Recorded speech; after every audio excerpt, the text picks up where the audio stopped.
Right. Starting recording now. Alright. Find the right music first. Can you guys hear it? Yep. Okay. When we last left our heroes, the Kazazir have made their way to the border town of Grenzestadt. First of all, I'm in the front. I have to be in the front. Yeah, arrange yourselves accordingly. How you want it to be arranged. Pussy ass higher up. You guys have made your way to Grenzestadt. This it's like a major border town nestled in the slopes of the Black Mountains. You were making your way there in the intention that you want to head to Karazakarak under the invitation of the High King, Alaric Deathdealer. And you had a quick stop by at the headquarters, and you wanted to go for like a quick stop by at the headquarters of the Order of Everlasting Flame. What was thought to be a quick reunion turned to be utter mayhem. The land and the sky around Grenzestadt and the lands of Averland were utterly corrupted. But unlike the corruption you saw in Mycen and the other lands of the Empire, this was vampiric in origin, as determined by your very own Rorik. On your journey towards the town, you also all found yourselves in this haunted cemetery.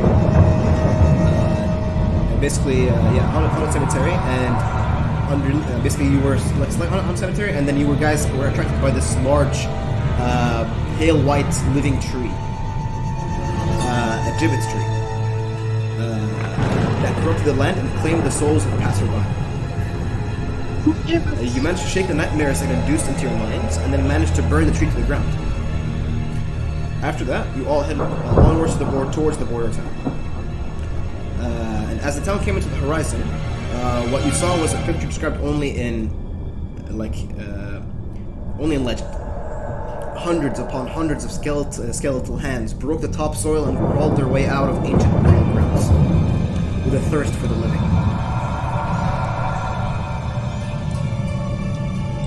You saw a sickening red sickening magic animating from their eyes, all too familiar.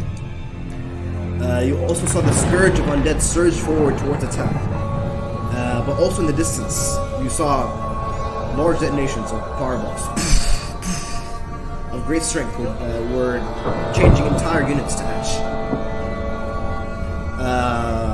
Continuing on, you sprinted onwards, and as you entered the outskirts, you found yourselves within a battlefield as humans struggled to survive against the undead. In the middle of the fray, you all reunited with Adelheid, the witch that you guys fought with at Nornazar against Badric many months ago.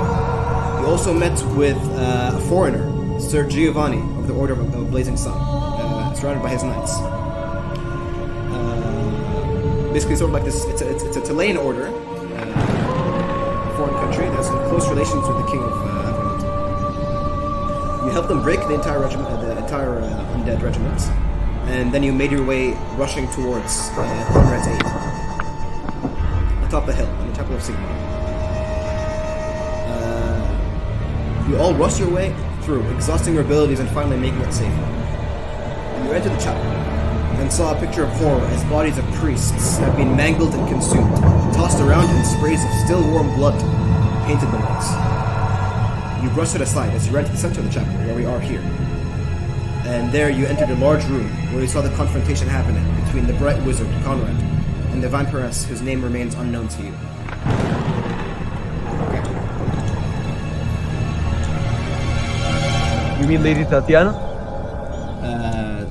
The far end, yeah, that's the one. Yeah, we know her name now. No. Okay. Yeah.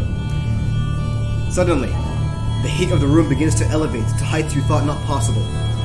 Beads of sweat begin to break as your lips begin to crack from the crackling fire as you see the bright wizard Conrad manipulate the winds of Akshi, pointing towards the vampiress who stood atop the sepulchre of some kind. The winds of Akshi manifest into a burning skull that seared across the room, laying waste to skeletons before being immediately dispelled with a quick snap of the vampiress' fingers, bringing the fight to a standstill. Zach, your friend is getting his ass kicked. Suddenly, just like my dad. The Strigoi brute that I'm pointing at here, arches his back upwards, sort of like in a bestial manner, in a way similar to a big cat readying to pounce on a prey. Flexing his bulging muscles as his salivating mouth opens towards you guys. Let's murder them now! And he's just salivating, his saliva is falling on the ground, and his eyes are bloodshot. The vampiress, as you see her now. Actually, let me make up a picture so we can see her. This is how she looks like. You see a long, elegant, very rich-looking black dress curving around her sides. Zach's gonna sim so. Not Zach. Faizan's gonna sim so. And although you look at her, she looks beautiful, but she still stands atop this kind of like this tomb of some kind. And without turning to the Strigoi, puts her finger on her hands, on her mouth, and she says, "Hush, Casimir," as she begins to summon the winds of magic. Rorik, as she begins to move her hands in her incantations, and she begins to mutter words of uncanny power, you turn green as the vampiric magic begins to dominate the area. Suddenly, a spectral orb of crimson blood begins to conjure from all the bodies that are on the floor, and sort of like siphoning and increasing in size. Sort of like a swirling tornado. The corpses of priests and fallen defenders all turn into husks. Their flesh sticking to their bones because there's nothing else in them. And this blood is being congealed into this spectral ball, and this ball is sort of like concentrating and turning into black crimson. And she basically brings her fingers like this, and she says, "Wind of death!" And suddenly the chill runs down your spine. I just want to know, how much HP do you guys have? Oh shit. 43. Okay. 50. 50? 61. Yeah. 61. Rorik? Oh, I did my question. Can Ainmar cast a spell during this? Sure. Like what? Barrier ward. Yes. Okay. You summon the incantations for Barrier Ward. You smash the runes, and it conjures the wall of force, as you did many times before. I'll basically just drop it. Drop it right now. It can absorb levels of spells, so you can use that. Hold on. Barrier ward sphere. It's not working. Can you drop it for me? Sure. Sphere? All of Barrier Ward? Yeah, sphere. Okay. It's not gonna block everything, but it could block some of the damage. Reduce some of the damage. You conjure the Barrier Ward, and you see the spectral orb rush towards you and towards all the units. As the spectral orb just gets close to the wall turns to ash. The spell is way too powerful, and the Barrier Ward is dispelled. Everybody that has less than 50 hit points, this is what happens. Less than 50. Less than 50. It's just about that. So I think Ainmar, Zoltan, Conrad at the. Barrier ward can block only 10 hit points. So it doesn't have an effect. Right. Now. A barrier ward can block up to 10 hit points. Like the barrier ward itself has AC of 10. So anybody inside it, they take 10 less damage, and the barrier ward is broken. It doesn't deal actual damage. It's basically It's sacrificed to protect them in a way. Listen, it doesn't deal actual damage. It's just like a check. So everybody with less than or equal to 50 hit points. Oh, less than or equal. Okay, Yeah. so that's good. The last thing you see is your own soul sundered from your mortal anchor. It's being sucked out of every orifice before your vision turns to dark. Who succeeded? Who have more than 50 hit points? I think Aenmar and Zoltan. Only me, Heroic, and Alric failed. Yeah. How about Rorik? Rorik. Rorik is 54. I have 54. Okay, you're fine. Okay. Wait, Abdullah, don't you have temporary HP? Yeah, but that's not It counted. doesn't Behind count. it. It doesn't Oh, count. okay, never mind. Okay. For those who succeeded, all of you are stunned in fear as your lives flash before your eyes. Darkness envelops your vision, but what you see before you is nothing short of a nightmare. For those who are still living. The entire regiment in front of you see these guys? Yep. Yeah. The entire regiment of the knights, trained veteran knights of the Order of Everlasting Flame, turn to defend themselves from the magic, and all of them collapse. All clutching on their necks, their veins turning ashen black, their skin white, as the blood begins to leave from their mouths, from their eyes, from their ears. The soldiers begin to scream, "Ah!" and they crumble and crumble, and the armor just suddenly hits the ground. Their entire defense destroyed. Then the spectral orb of red blood begins to heighten in strength, and all of them, and suddenly when it hits you guys, for those who succeeded, it's dispelled. But you see your allies, the ones that you knew before you, that fought with you, fall with the regiment, as terror and anger swells up within you. For those who didn't have that much hit points, I wish I could say the experience was comfortable. Your soul stolen away from your body with such violence, but it is not. You float in an astral sea, cold. You try to find your way to the halls of your ancestors, so that you may join them in the afterlife. But alas, that right is also stolen from you. You continue to drift and drift for what seems to be an eternity, before you suddenly feel a warmth behind you. As you turn to see, you see a beacon of vibrant light behind you. And suddenly the magic that would have claimed your lives is dispelled. Your vision turns to normal. As you look in front of you, your hands are on the ground, looking into the same chapel. And you turn your heads to a chuckle. And you see the vampiress turn her back away from you and begins to move further up. And she says, "Thy come in the name of Sigma, a mere mortal man born of camp whores, yet called himself a god. What a joke."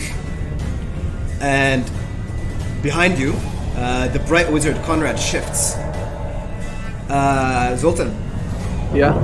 He shifts towards you, and he looks you face to face and really close, like nearly nose level. And you see in his face terror. And he says, "I could not save them all." And as he points to the bodies of his men behind him, and you see them, they look absolutely ruined. He says, "Zoltan, my friend, my brother, I am still weak. I feel the strains of the winds of magic are upon me." Is he at his limit yet? Yeah, you can see him. His like fire is sort of cooled down. But then he continues. He says, I can perform perhaps one or two more spells. I will reduce her minions to ash. Her magic will protect her, no doubt, but it is worth a shot."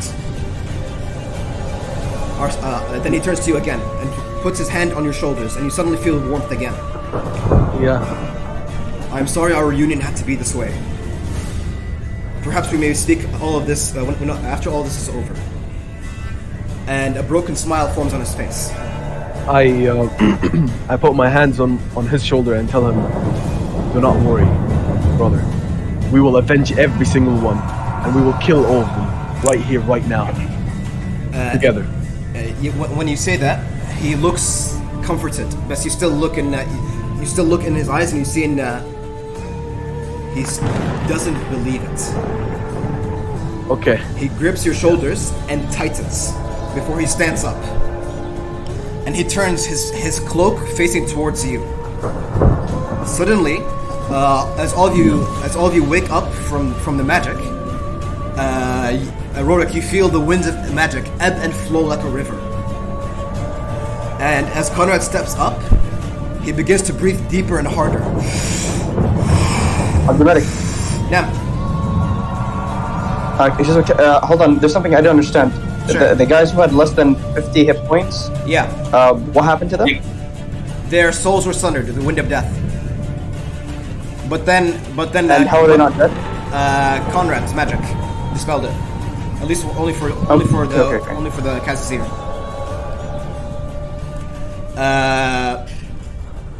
Yeah, sorry. As he begins to breathe, he inhales and exhales, and you guys see all the fires in the area. As he inhales, they quadruple in size, and as he exhales, they fall down. Fucking firebending! Okay, and as this happens, the room becomes extremely bright, and then it falls down, extremely bright. And the vampiress, once she sees this, she turns, and her eyes a look of confusion, horror, and a small amount of admiration. As suddenly the entire room brightens up as if it was in the middle of the morning sun. And you shield your eyes, but the fires do not harm you. The vampiress turns with her eyes bright open, trying to dispel the magic, but it fails. And suddenly, the magic, so intense, begins to form a swirling tornado of flame. Where is Conrad, do we the go? this is the picture. Holy fuck! Swirling What is this, the sun?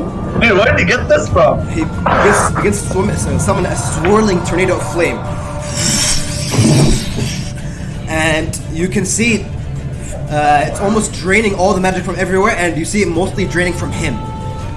And you can hear him scream and as it begins to summon and summon. The glass in the entire chapel shatters. And suddenly the roof from above you is torn, and all the stained glass in the room shatters as the swirling tornado of pure molten magic swirls faster and faster. Suddenly you hear Conrad whisper, "Sigmar, watch over me." And he takes his sword, which is sort of this mage blade, and he severs the connection between himself and the tornado. And once that happens, the tornado goes insane and just starts flying everywhere in the arena. This is Flamestorm, right? This is Flamestorm, yeah. Suddenly, all the units in retaliation are destroyed as well. Holy shit! Holy shit! Huh? And he's basically this swirling tornado is moving everywhere in the map, and destroying and turns them to ash, not bones, ash. You see the grave guard in front of Lady Titiana put their shields to guard her, and their figures are now only outlines. Yeah, that's gonna help. Are now only outlines of black, as the living embodiment of Akshi turns them to ash as well. You see the Vargheists, the large hulking mass of flesh and bone, try to shield their eyes as if bats, and they are also incinerated. And the vampiress turns with lightning reflexes, mutters an incantation under her breath, "Invocation of Nahek," and you see a thin layer forms around her as the tornado surges forwards and buffs into her. But nothing happens.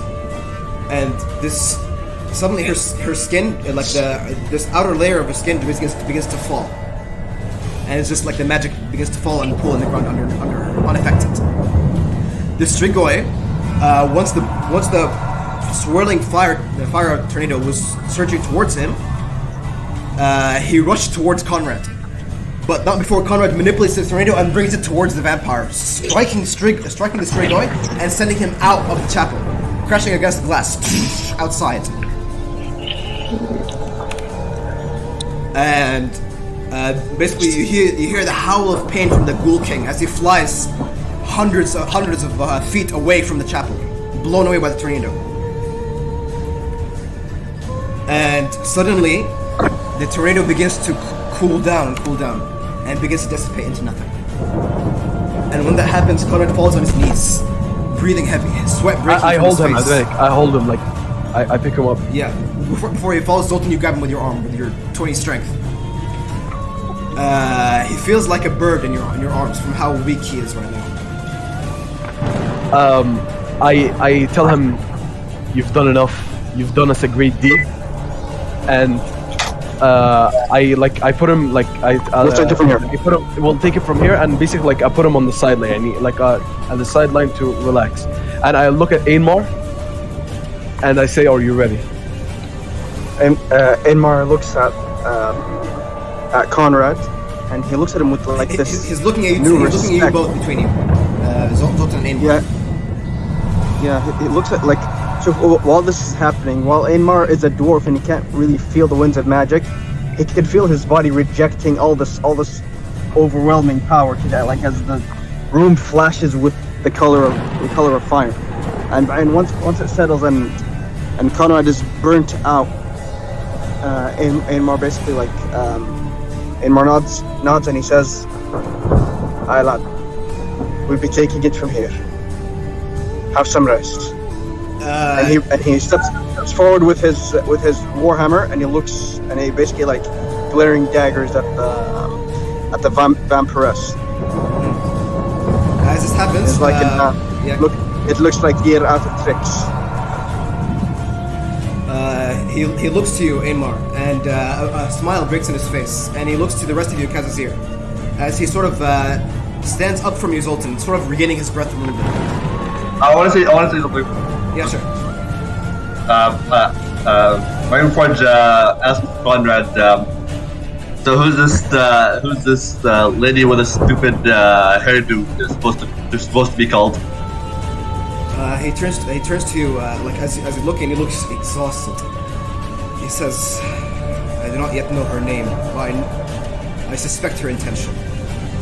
And he looks to you, the rest of you, Kazir, and he says, "I trust you, brothers in arms. Save our city." And then he turns to you, Zoltan, and he whispers. He says, "If she is too powerful, run. If she is too powerful, flee. We can always rebuild." I look at him and say, I look at him. He interrupts you. He says, he grabs your arms and like there's renewed strength. He says, "I know of your fate as a slayer," in a louder voice, "but not today." I smile and tell him, "Don't worry about it. We're the Kazazir. I'm not alone." He nods. And as he begins to retreat, Idlehyde takes it from you, and she begins to live with him. As you I look at Alric at the minute. Yeah. Like and you know, like I look at him and nod, like Alric knows what to do, basically. Okay. Arrange you guys how you want. Okay. You were real close, Eric. I'll be over here. Okay. I'll be I'll be over here.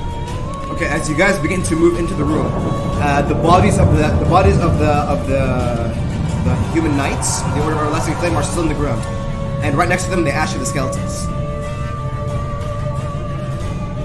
As you begin to walk into the room, the lady, the vampiress, she looks less alarmed now.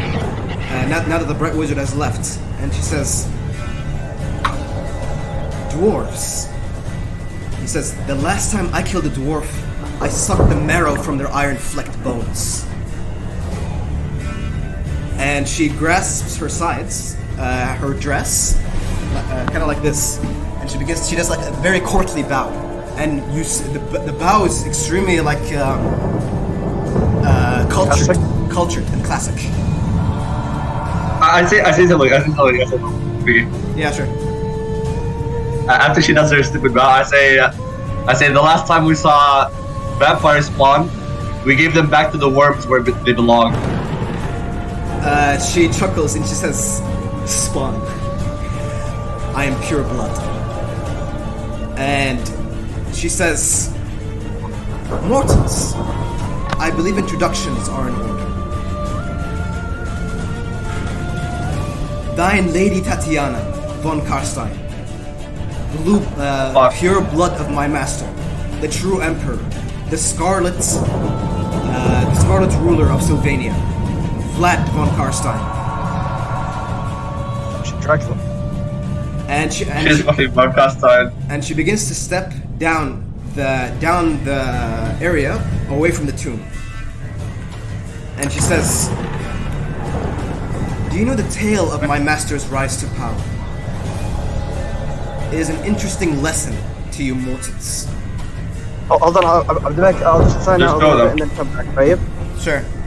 Okay, give me a second. Let me fix my mic. It's fucked a little bit. Vicky, there's two Lady Tatianas. Really? There's only one on my screen. There's only one. There's only one. Maybe it's just me.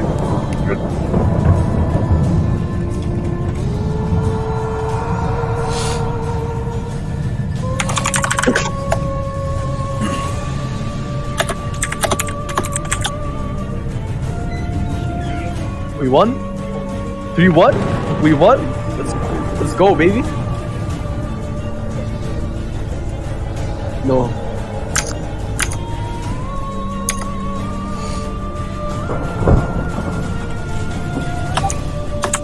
Oh. اقفل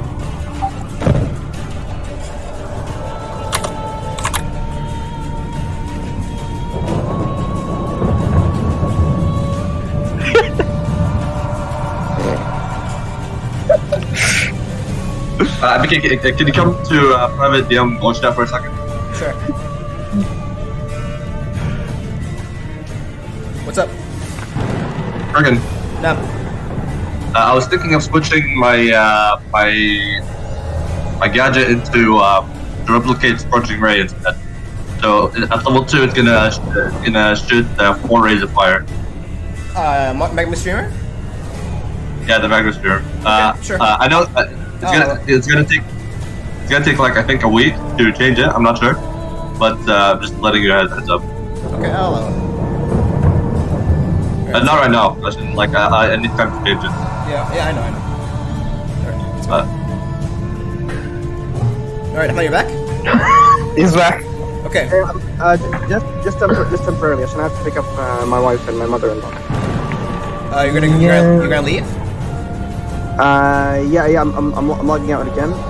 Just mahada. But once I'm back home, I'll get back to Okay, I'll just continue on, right? Yeah. Okay. Okay. Continuing, she says, "It's an interesting lesson to you mortals.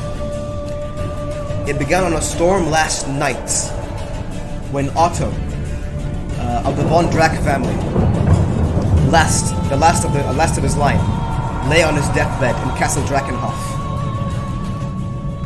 cursing the gods that he was without a male heir to continue his legacy. Otto was a cruel man, fond of putting the heads of his peasants on spikes at the slightest provocation. And when crazed with drink, he was convinced he was Sigmar reincarnated. The nobles of his court had no respect for his authority and paid no attention to his commands, and Sylvania thus seethed with strife.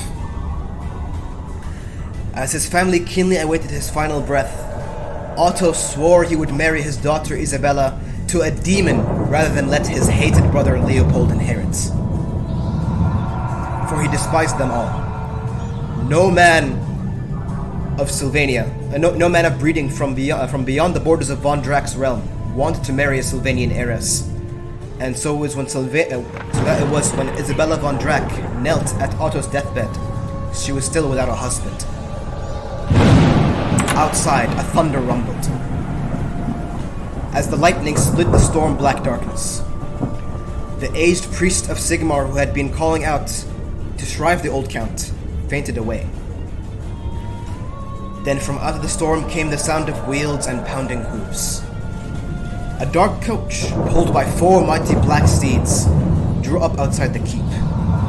and a heavy hand smote the door a ringing blow, and a proud voice demanded entry. The castle gate swung open on its hinges before any man-at-arms could touch it. And the visitor was revealed as one. The baying guard dog ceased to howl and slunk away. The stranger was tall, darkly handsome, and of noble bearing and respect. No one stayed his entry as he marched directly to the Count's chamber. The newcomer's accent was foreign, perhaps from Kislev, or even further afield. He named himself as Vlad von Karstein, and recited his noble antecedents to the Count. He then claimed the wide-eyed Isabella's hand in marriage. The Count perhaps regretted his rash oath, but before he knew it, he had given his blessing nonetheless. The Sigmarite priest was revived from his swoon and brought to the chambers of Otto, where the marriage ceremony was performed. Almost as soon as the last of the ritual words were spoken, Otto von Drack expired, leaving his daughter and his entire estate in the charge of my master. And she when she's turning to you, she says,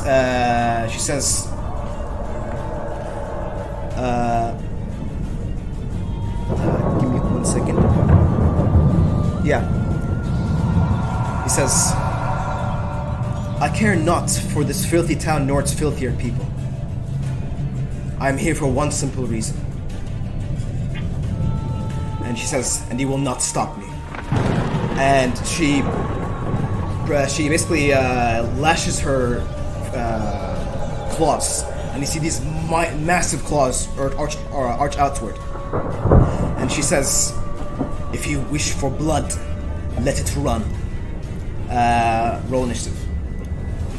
Oh god. Is that You're not gonna her? 1v7 us, right? Oh wait, you have good luck? I don't know. Oh no. Well, actually, I can't roll for you. I can't roll for you. Make us.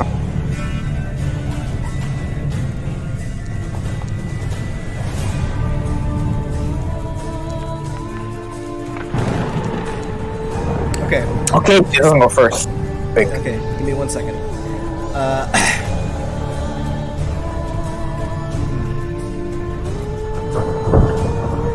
Okay. Magnforge, you're first. No. Please not magma stream, please. Yo. Okay, fine. I won't use it. It's not very effective. Magnforge goes to the right a bit, Okay. to the left of Enmar's shoulder. Come on, do the coolest thing you have, Abdullah. The coolest shit. Hey, let's go. Okay, listen. He steps to the left of Enmar, loads his gun with new bullet, Yeah. fires it at Griffin. He uses his boomstick with the new ruined bullets. All right. Fire.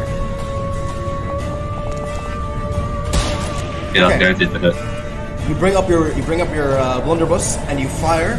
The bullet lands solidly. Is this magic damage, by the way? Wait, give me a second. Yeah, plus 2d10 fire damage. Magic. No, but the physical was that from a magic weapon? Is your broomstick magical? No, but yeah. So she takes half damage from that. And the fire. Okay, the fire passes through and it burns her a little bit. As the bullet hits her, she looks completely unfazed. In response, she's going to use her legendary action, and she begins to summon winds of magic. Suddenly, you see the warriors in front of you. The knights in front of you guys. You see them? Yeah. They all begin to and they begin to stand up and animate. I mean, you're muted. She's gonna summon. Did you count the 11 at the beginning? Because I didn't see the number. Yeah, I didn't see it too. 11. It didn't count. No. Okay. To summon skeletons of a stronger variation. I think actually I have to roll for this one. Sounds 3. Perfect. and the skeletons begin to brace themselves and gather their weapons. I'm gonna roll this shit for them now. Okay, is that your turn? As a bonus action, let's see. Do I have any explosives on hand? Yeah, I have as a bonus action. I use flash bomber and launch firework rockets directly on her face. All right, is it a save? Yeah, saving throw DC. Let me check. DC 15, dexterity. She failed at 12. Okay, she failed. That means she has to roll. Let's see if she gets blinded. Keep going. I'll check which result. Okay. Okay, Alric's next. How much mana he has? He has 6. A lot. Actually, yeah. Because she has to roll a saving throw, a stamina saving throw, in addition to the dexterity one. Okay. 23. Okay, she's not blinded. Okay. Alric is gonna cast haste on Zoltan because I'm gonna cast haste. Okay, so Zoltan, you're hasted. Okay. Where's haste? Haste. Yusuf, can you make my weapon magical? It's haste, yeah. Temporarily, no, I can't. And Alric's gonna walk. He's gonna cast haste. That's gonna cost 6 mana. It's 10. And he's gonna walk 1, 2, 3, 4. At the minute, can you make Conrad and Adelheid like in the back, like just like watching what's going on? Sure, they're watching. All right, nice. Okay. Hierarch, your turn. Alright, so for my turn, Oh yeah, I'm gonna on initiative count 15, she's gonna use her lair action. And suddenly, you guys, the shadows from the entire area become really thick. And you guys see small hands come out of the ground. Whenever you move, it's difficult terrain unless you roll a dexterity save or a strength save. okay, interesting. Alright, okay, so for my turn, it's like these shadow hands grasping your legs and shit. alright, I'm gonna cast Spiritual Weapon at level 3. Okay. Get my hammer in. Wait, I'm gonna see the range of how far I can summon it. Give me a second. 60 feet, so I'm gonna summon it right on that bitch. Alright.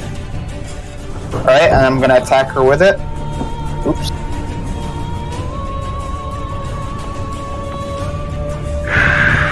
14, does that hit? 14 does not hit. Okay. No way that is. You go in for a strike, and as a spectral hammer tries to find and like late strike true, her cloak turns to shadow, and she basically sort of slinks away. Alright. After that, I pull out my boomstick, and I fire. Right, fire.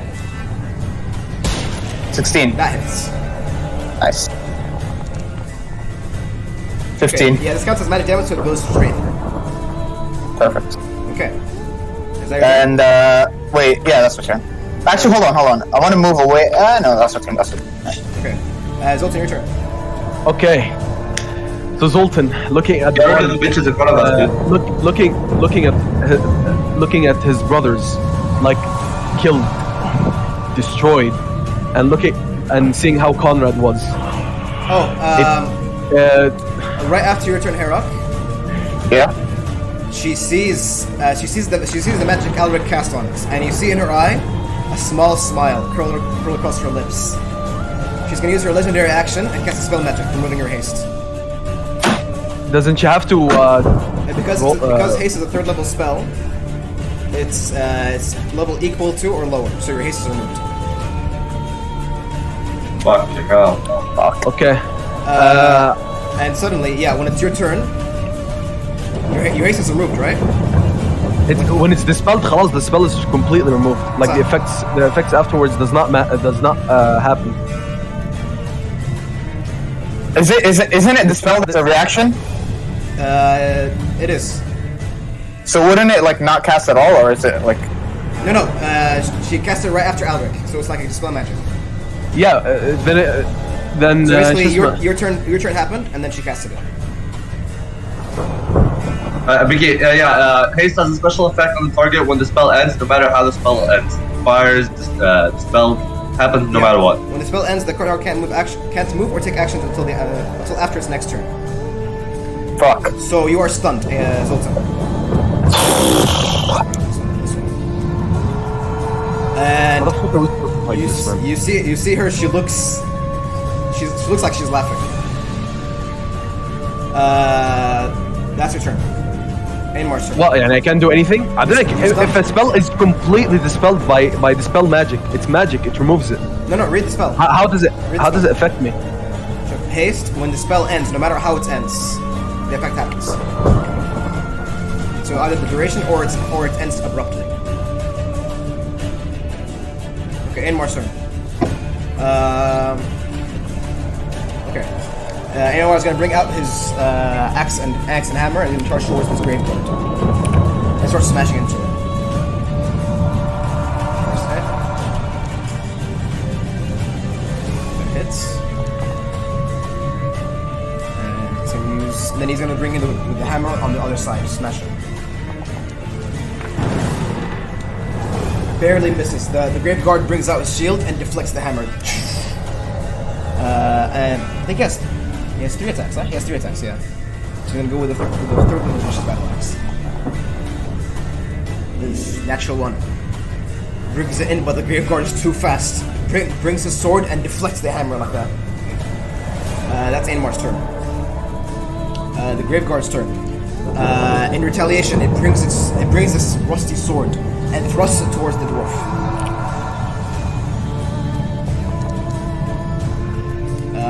Starts slashing towards him, but the store skin and the shield is just too hard. Misses. Second hit. Also misses. And begins to slash and slash, but Ainmar's is too thick. This Graveguard's turn. It's gonna draw its sword, and as it draws its sword, you see this shadow grasps its sides, and it's gonna go towards. It's gonna go towards Sultan. What? And it's gonna slash your side.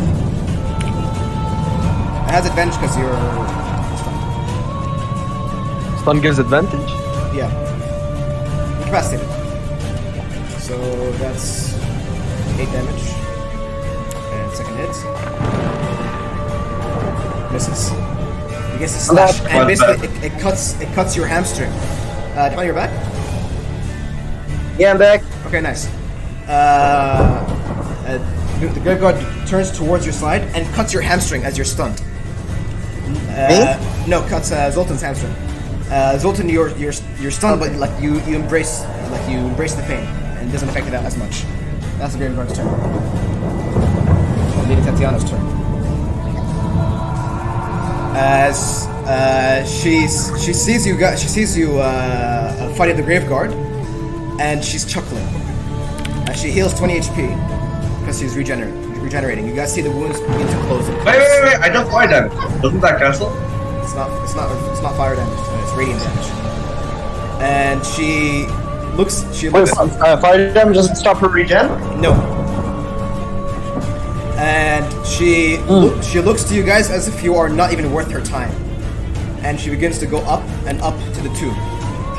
And you guys see before you, there's sort of like this sepulchre of some kind. And she puts her hands towards it. And you see her arms are very thin, like a woman's arms. But suddenly she crushes the stones under her grip. The entire thing breaks. Supernatural strength in her hands. And the lid of the tomb breaks. And she begins to mutter incantations as she looks in towards the tomb. That's her turn. Logan. Logan is gonna disengage here. He can flank with me. صح? He's gonna shoot up. And he's gonna shoot this Graveguard with the arm. Shoot Lady Tati. Who? No advantage. No, shoot Tatiana. Tatiana. You have advantage because she's not paying attention.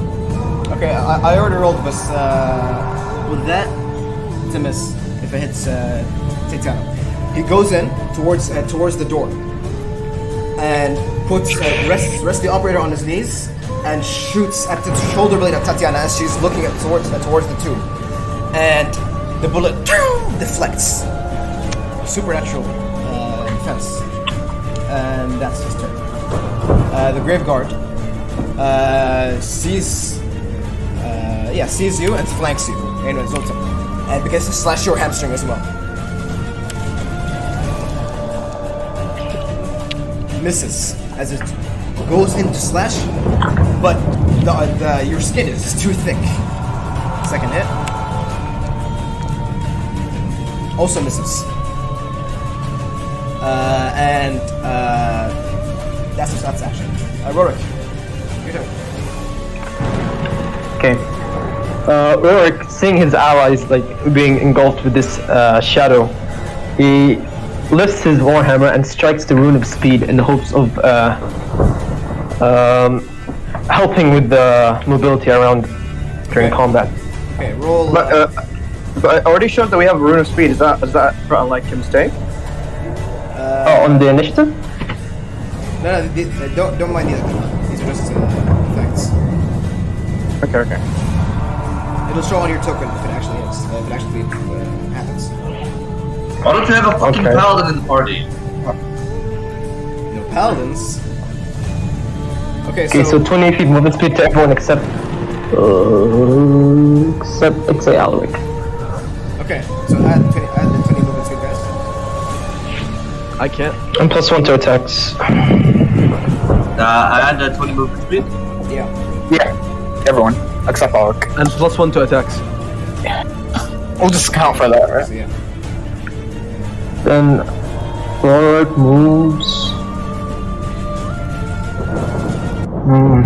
Can't move. Oh, there we go. 1, 2, 3. Okay. That's your turn? It's my turn. Okay. Magmaforge, your turn. Fuck the Magma Forge. Or fuck her. Well, I don't fucking have radiant or magical weapons, dude. Then fuck these minions, like with your double arms. Okay, yeah. Magmaforge goes like this. 1, 2, 3, 4, 5. Surrounds this graveyard and unsheathes his chainsaw, his buzzsaw, and attacks this graveyard. Okay. Advantage, bro. You have advantage, yeah. Oh. Okay. My bad. Crit bait. Crit fishing for crit. Okay, that hits anyway, but like, it deals 1d10 plus strength. Give me a second. Plus 2d6, I think.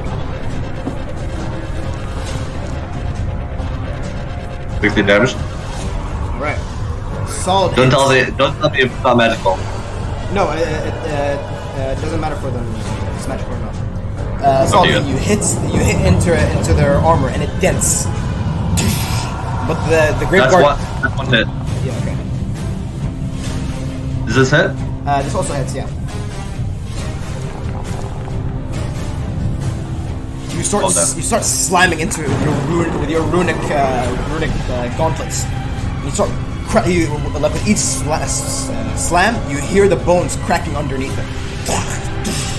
But the grave guard looks to you unfazed. What the fuck up unfazed? I don't know how much damage. 28 damage. Undead have no emotions, dude. They just spawn. That's your turn? Yep. Okay. Alaric's turn. You see?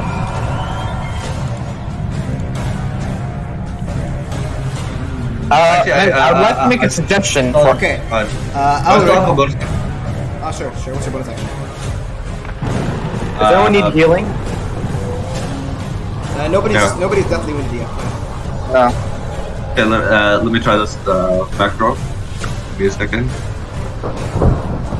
This is okay. Okay, as a bonus action, I innovate firework rockets from water. Okay, sure. Medic, I want to make a suggestion for Alric's turn. Because that's what I would do, alright? Wait, do you want control of Alric? I can give you control of Alric. I mean, if the guys agree, then sure. Okay, I think that would be better for me. I'm fine with that. Alright, okay, so I want to ask you a question, Medic. If I cast Holy Light on someone, that's a radiant damage, right? It is, yeah. So on an enemy, that would be a radiant damage. It would be, yes. Okay, so, alright, let's see. So he was here, 50 feet. So it's hard terrain to move? Difficult terrain, yeah. Yep. Yeah. Okay, so 10, 20. Alric doesn't have it. And then I have 5 movement left, so I guess that's it. And it's not in range, fuck. Okay. Wait, I have my rune of speed. Wait, no. Alric doesn't have it. Oh, yeah, you can roll for strength, right? Yeah. Checks, strength. Check his best stat. I don't know. They're both the same, bro. Dex and strength, yeah, both same. Alright. Oh, he succeeded. Oh, nice. Nice. Alright, okay, so you can move 1, 2, alright. Alright, that's it. And I'm gonna cast Holy Light on Lady Tatiana. At level 1. Okay, is it a save? I think it's a save, right? I don't even know, it doesn't say anything. Oh, spell attack. I think it's spell attack roll. Yeah, it's a spell attack roll. Yeah. So, Okay. So roll d20. Add your intelligence plus your Alright, let's see. Okay, so intelligence is +4. plus 3 proficiency. So that's plus 7. Okay. D20 plus 7. Please. 16. 16 barely hits. Alright, so she gets damage for 8. It's minus 8. Yeah. That's radiant damage. As you invoke the rune, the ancestral magic courses through and sort of bites at the edges of this vampiress. And she turns to you, and you look to her, and she says, like, it's like she underestimated you a little bit. And, Let's go.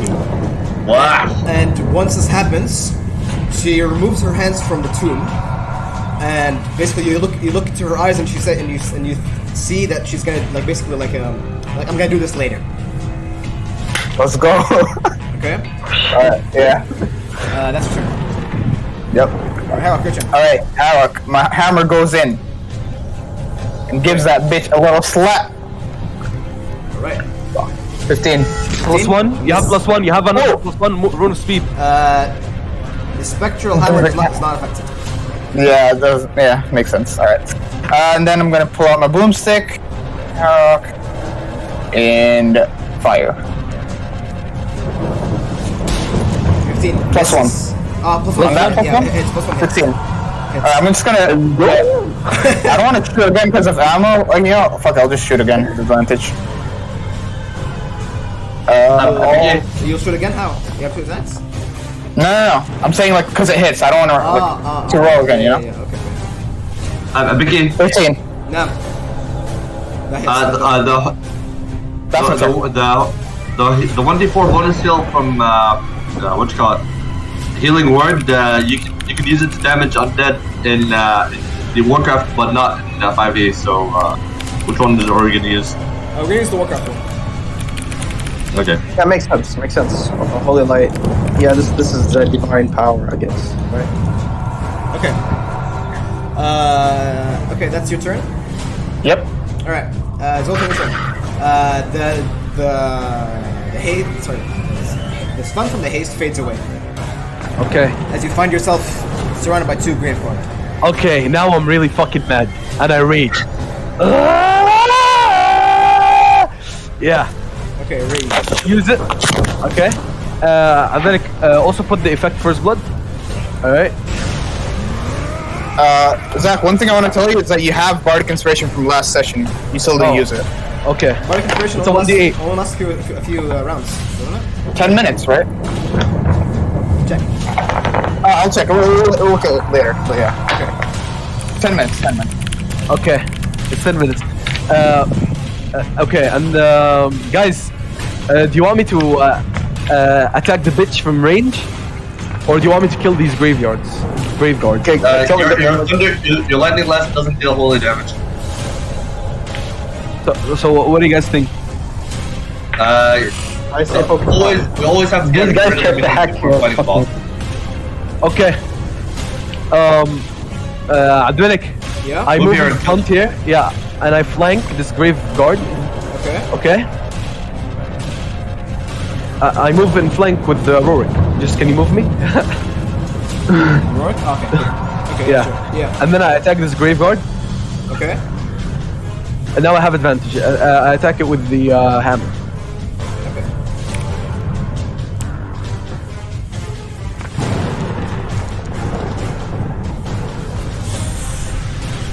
You go into. I have plus 1 to attack. You have plus one to attack. Holy shit! Yeah. You're still fucking saving your ass. That Yeah. hits. You're welcome. Okay, now attack it again, Adrenik, so you can do the damage. Holy shit. Okay, that hits. Okay. So that's- Now do it. You can reroll the 1.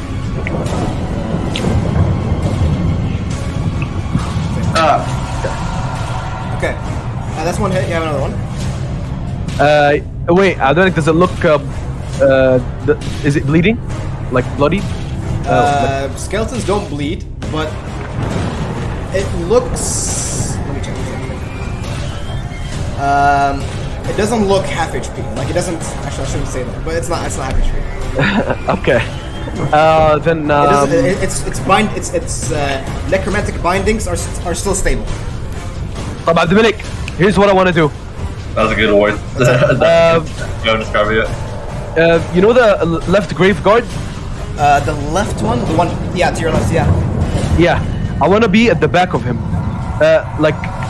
يعني beside Rorik, like beside Harok. Like yeah, there, this square, yeah. Okay, Yeah, this square. Okay. I could use. And then I want to use the. That's right. I know it's gonna opportunity attack. I know. Okay, just let the opportunity attack happen. One second. Okay. So attack. Okay, misses. Okay, and then I want to use my javelin, my lightning javelin, and then put it in the line with the grave, to hit all the grave guards. So like this? Yeah. Okay, sure. Holy shit. Okay, it's gonna be. Let's check. Okay, DC 13 just turn safe. So 20. Okay, all of them succeed. They take half damage. So they take half damage. 46 lightning damage. When is it my turn? How's it been my turn for? Right now. I haven't had a turn. Right now. Give me a second. 10. Okay.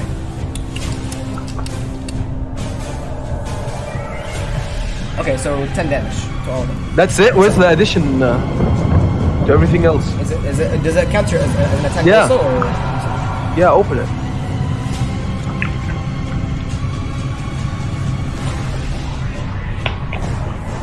Damage from the javelin plus lightning. So it's gonna be 1d6 plus 5 plus 5. Should I make 5 strength? Where's my rage damage and my 26 plus 10. first blood? 26 halved. 13. Take 13 damage. I think there was more damage. I think I'm raging and I'm also it's first blood. I did that. I counted that. Okay, pass. I have a question. Aren't skeletons weak to bludgeoning? The Grave Guard, they are, but Javelin Lightning isn't. Isn't bludgeoning. Then shouldn't Zach's initial hit like deal bonus damage? Yeah, sure. Give me a second. Deal 13 damage to these guys. Why is that not working?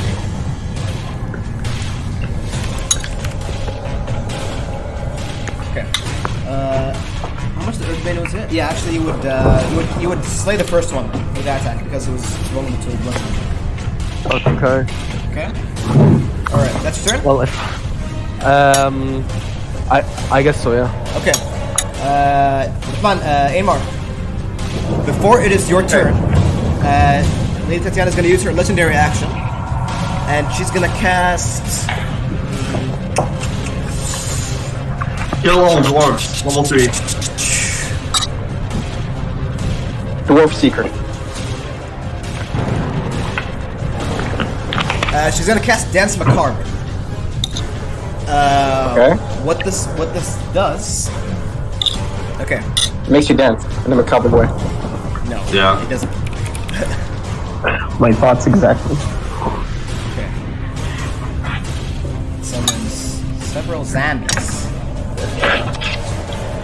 What the fuck is this? Oh wait, that's not. Frustrated, bro. You can just use what you call it? Yeah, I'll use these ones. Conjure. Yeah, I'll use this one. Yes, give me a ball and put mist, please. 5. 5. Yes, ma'am. Why? Mist, mist. Get one done. Wait, define if nice. you use conjure with undead, their casting time was 1 minute flat. No. If there are corpses, like up and down undead, no, it's one of the faster casting ones, and it requires and it requires corpses to be around. This place is filled with corpses. Okay. Suddenly, when she casts Dance, she whispers this word, Dance Macabre, and she releases this vampiric magic, and the corpses in front of you stand up once more, and you see these zombies come into life, and something is different from these zombies. They're not like any other zombies you've fought before. You're soon to find out what's different. That's her legendary action. Amar, it's your turn. Okay, Vicky, I'm actually not interested in seeing what these guys could do. So I move in here, and I use Rune of Rolling Thunder Sphere centered on me, and I exclude Rorik Okay. and Magma Forge. Nice. Let's do this. الله ينور يا الكلب يا الجامد.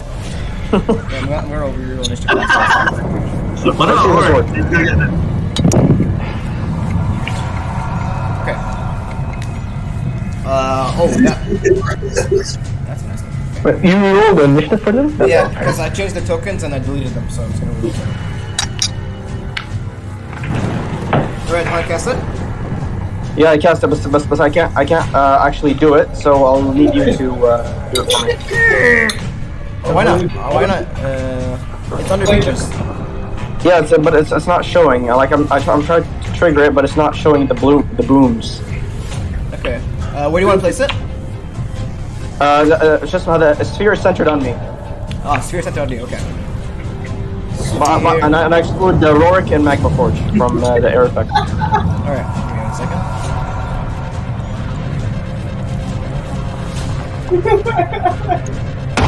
Nice. Okay. 16 damage. The constitution saves, right? Yeah. Alright, con saves. To the Grave Guard. What's the DC? Hold on. Let me see. B key. Not succeed. Pretty sure. Yeah. It's not showing, but it's going to be 11 plus my wisdom, I think, plus my wisdom, so my intelligence. 12, 13, I think 13, DC 13, it's not very high. Okay, so 2 succeeded while 3 others failed. So the Grave Guard succeeded, so he takes half damage of 6. Okay, also- Takes 8. Okay. Really wounded. This Grave Guard zombie succeeded, so he takes half of that. Takes 8. Okay. Takes half of that. Takes 16. Okay. This Grave Guard. 8. 16.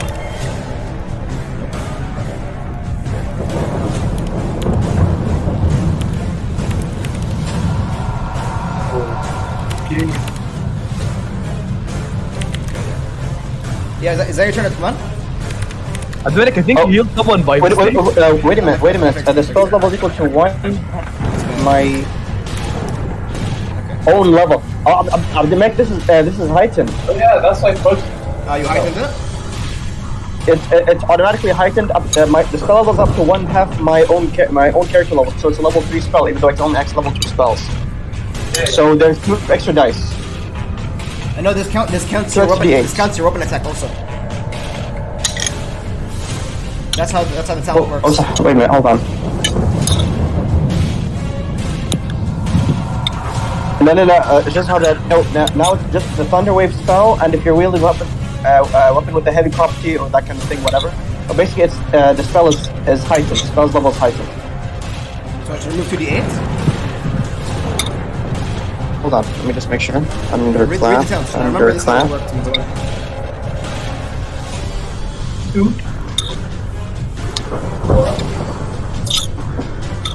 Okay, sure. For the Thunderclap talent, you can use your action to cast a Thunderwave spell by summoning a weapon into the ground, releasing a wave of force. This acts as a spell with the following differences. If you use a weapon with a heavy property or using one weapon each, in the other hand, add your strength or agility modifier to the damage roll.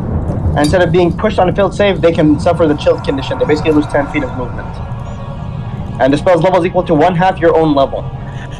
So Thunderwave in 5th edition, it's a cube that deals whatever. 2d8 thunder damage. Yeah. When for each spell slot of 2nd or higher, it's increased by 1d8. So okay, no, it's not 3d8, it's 4d8. Just one extra d8. One extra damage. Okay. Yeah, just one extra d8. Okay, one extra damage. One extra.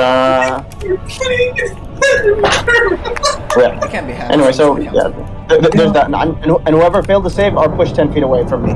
Okay, so that's that,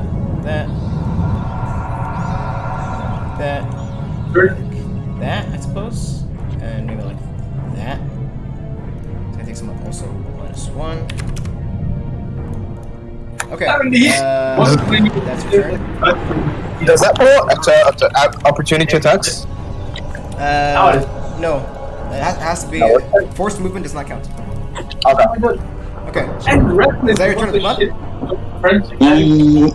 Yeah. Okay. Graveguard's turn. Sorry. Was Lady Tatiana hit with a radiant spell yet? Yes, show us. Yes. On his turn? His turn, yes. Okay, great. Shashan, I also have another one, just in case. Okay, good. Okay. The Graveguard goes here and attacks you in Magma Forge with 2 strikes. This first one hits for 6 damage, half. No magical, how about that? And the second one hits, misses. It goes to attack your rune armor, but just can't get through much. It just barely scrapes it. Zombie's turn. Pathetic. The zombie rushes forward towards you, Magriforge, and flanking with a Graveguard. But you see in its eyes, it looks in that these personal zombies that were just raised are much stronger than normal. Advantage, +5 is there. 27 to hit. Come on. What are you even asking? And the first attack will be 27 to hit. 10 damage. And the second attack will be 19 to hit. Also hit. 19? Yeah. Yeah. 1d6 +1 +5. You Plus take 5. 9. You take another 4 damage, and it begins to continuously slash up at you. And that's the zombie's turn. Okay, Graveguard's turn. You didn't record the graveyard damage. It doesn't show in my character sheet. It did. But you had temporary HP. That's why. Oh shit! Yeah, I forgot. Okay, the Graveguard next to you, Herok. After being pushed away, it draws a sword and starts slashing towards you. Fuck. And misses. Second attack. Ugh, also misses. It begins to slash, but your newly crafted Gromrel breastplate deflects the armor effortlessly. Hey. That's I did work on that. That's his turn. Lady Tatiana, after being hit by the radiant spell, radiant damage, you see that she's not regenerating anymore, and she looks pissed. And she basically she says, "Thou shalt drown in thy own blood." And she begins to cast. Should I go with it? Alright. Don't go with it. Alright, Rorik. I'm not gonna hold back. Rorik, roll Constitution saving throw. Suddenly you hear. Suddenly she begins to bring her fingers forward, and she says, "Blight." So roll a con save. Blight? Yeah. Okay, this chick is going all out. She's going Nova. You take 36 points of necrotic damage. As suddenly, all the moisture from your body, all the blood is being drained. You suddenly start coughing. Your eyes go bloodshot, and the entire ground under you filled with your own blood, and you're almost slipping in it. And you're coughing and coughing, and your veins are black and shit. That's her action, and she's gonna go. Yeah, she's gonna stay in her place. She's confident. That's your turn. Logan's turn. Logan, please kill her. Up. 6. Do I have any holy water? Okay, up. What do you guys want? Shoot Logan? her. What do you guys want Logan to do? To We shoot her? want Logan to shoot her. Yeah, offer. Alright, shoot her. Also, doesn't he do that one thing where you get sneak attack? Oh, and he deceits. Stealth. Yes, Like hides or whatever. Yeah, he stealths. Okay, he's gonna stealth behind the door. How about insightful? How about he does the insightful fighting? Does he have it? Oh yeah, he's inside for fighting. Yeah, Let me look it up. And he doesn't. He has to roll insight against her deception. He's gonna do it. Actually, let's do it. Yeah. He's gonna roll insight. He has really good insight. Dude, versus her deception. Oh shit, he has +9. +9 insight. Yeah. 25. Let's go. Okay, come on, Okay. please. Come on. Her deception. Let's go. Nice. Logan looks through and finds a weakness, and like a kink in her armor, and he he sort of kneels down, puts the up on his knee, closes his eyes, breathes in, and fires. And misses. You have to believe It's Logan. with advantage. I believe, Yes, shit, in Logan. Logan. I believe in Logan. Let's go. Alright, yeah. Plus Nice. 3d6. Let's go, Logan. It's not magic though, so it takes half damage of that. Oh fuck. So good. Still here. The bullet hits true. In a reaction, she looks towards him, and she's gonna cast with the legendary action. She's gonna cast. That was the second bullet. She's gonna cast Ray of Sickness on you. Okay, so he has to roll a Constitution saving throw. She's casting a lot of spells. 17. Holy fuck. Fails. Takes 2d8 poison damage. Okay. That's fine. That's 9. Minus 9. And he is poisoned, so he has disadvantage on all attacks. Fucking hell. That's Okay. bad. That's her turn. That's Logan's turn. Zombie! The zombie rushes towards Elric. And starts clawing at it. Oh. Natural 20! Hold on. Natural How 20. about me? Wait, does that hit no matter what? Can I use my Natural 20 counter? Natural 20 it's always hit. Never mind. Alright, fuck up. So, these dance macabre zombies, you see them, their eyes are much more, the vampiric magic is much more intense than the other zombies you saw outside. And it's like the concentration is much stronger here, you know what I mean? And it just lurches forward with a critical hit for 18! Jesus! Starts. Hey guys, should I use what's it called, healing word to basically like reduce this damage, or is it okay? No. Keep it for Tatiana, bro. That's 20 damage there. Okay. And its second attack is gonna hit him again. Hits Ta. for 22. I will reduce that. Wait. I'll reduce that by D8. Okay, what do you say to the zombie before it hits him? I distract him. Hey, over here! And it's fucking distracting. I don't know. I don't even know if it has senses. 20. That's a hit. The zombie turns towards you and still hits. For how much damage? I don't think I rolled damage. Let me roll. Yeah, you did roll. Come on, man. Okay, that hits. It's not great. It's not a great. Okay. 8 damage. And Elric falls. And while Elric falls, the zombie begins to descend on his body and start consuming him. Oh god. Okay, that's the zombie's turn. Other zombie charges towards you, Zoltan. For a hit. 13 doesn't hit. Second attack. It doesn't hit. Okay. Begins to clamor and attack you, but your new bracers, you basically take a bite and it doesn't affect. It just clinks against it. That's the zombie's turn. The zombie charges towards Ainmore. Oh, not so. Attacks with the thing. Slam. Misses. God damn, your AC is so high. I'm just happy that you actually gave me magical armor. Yeah. Begins to claw your plate armor and Starskin basically just deflects it like it's nothing. The teeth actually break on impact. Okay, no more bites. No, actually it's... Unless it's grandma bites, you can do that. No damage. Rorik, your turn. It's like a baby biting. Oh. That man is probably used to that by now. Yep. So Man, what's running water?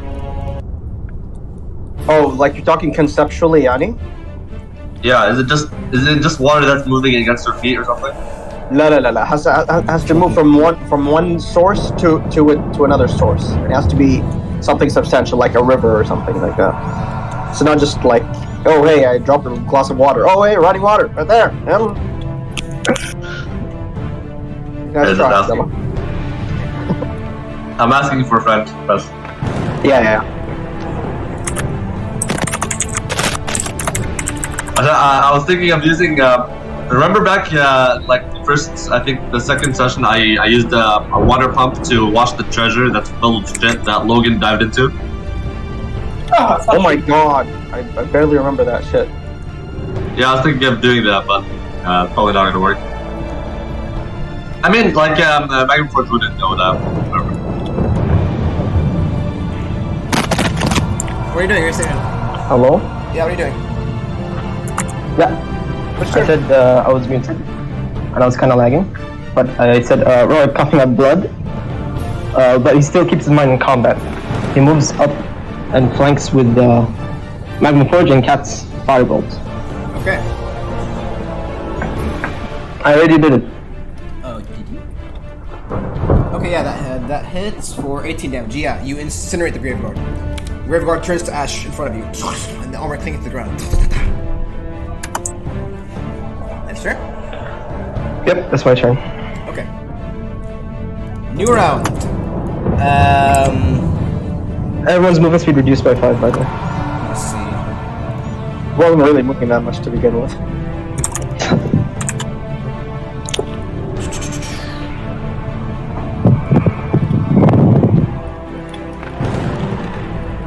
Okay. What is she gonna do? Okay, as a layer action, she's gonna use Children of the Night. What that does... But Moken, just a second, No. minor interruption, but this is not her lair. This is someone else's lair. Actually, it is kind of her lair because she has been corrupting this place from here for a long time. But you don't know that. I did not know that. She's gonna use Children of the Night, so that summons... More summons! Child of the night. Okay, it summons 2d4 swarms of bats. It summons 6 swarms of bats. But they're gonna come in 1d4 rounds. Okay, and the next round, 6 bats will swarm in. That's your layer action. New round. Take Megaforge, your turn. Did the bat spawn yet, or next round he'll come. Okay. The zombie in front of me, I hit it. Does that hit? That hits, yeah. Okay. Does that kill? 12. Yeah, you bring your fist and you smash against his brain, smashing it into nothing. Okay. Splats against. Megaforge then goes something like this, flank this one, and crack its skull with the knife. That hits. Does that hit? Yeah. Hit? Oh shit! I have advantage. Okay. Yeah. Okay. Again, you flank it, and you smash the back of its knee with your elbow before cracking the rest of its head. It falls. Okay, and then the bonus action, I use flash bomber again. Firework rocket. Okay. Gonna deal much less damage, but I really want to disable her. Okay. Make roll dexterity and stamina. 21 dexterity saving throw. She takes half damage from one, so like I don't know. But what matters is the stamina check. What did you roll? What's the status effect? Stamina check. Roll Constitution. Constitution saving throw is 13. Yes! One. Fuck. Wait. Let me see what that one does. The firework rocket. She loses her reaction until the end of her turn. Not that one. Fuck. So she's counter hits like that shit. Okay. Actually, it's not that bad. The counter spells and shit also work like that. All right, that's your turn. Yeah, that's my turn. Okay. Zombie's turn. Actually, Zombie is gonna surge forward towards Herok. Fuck. Slam. Natural 20. I also innovate. I launched the rocket with my reaction and innovate with bonus action. Okay. Wait. Basically, you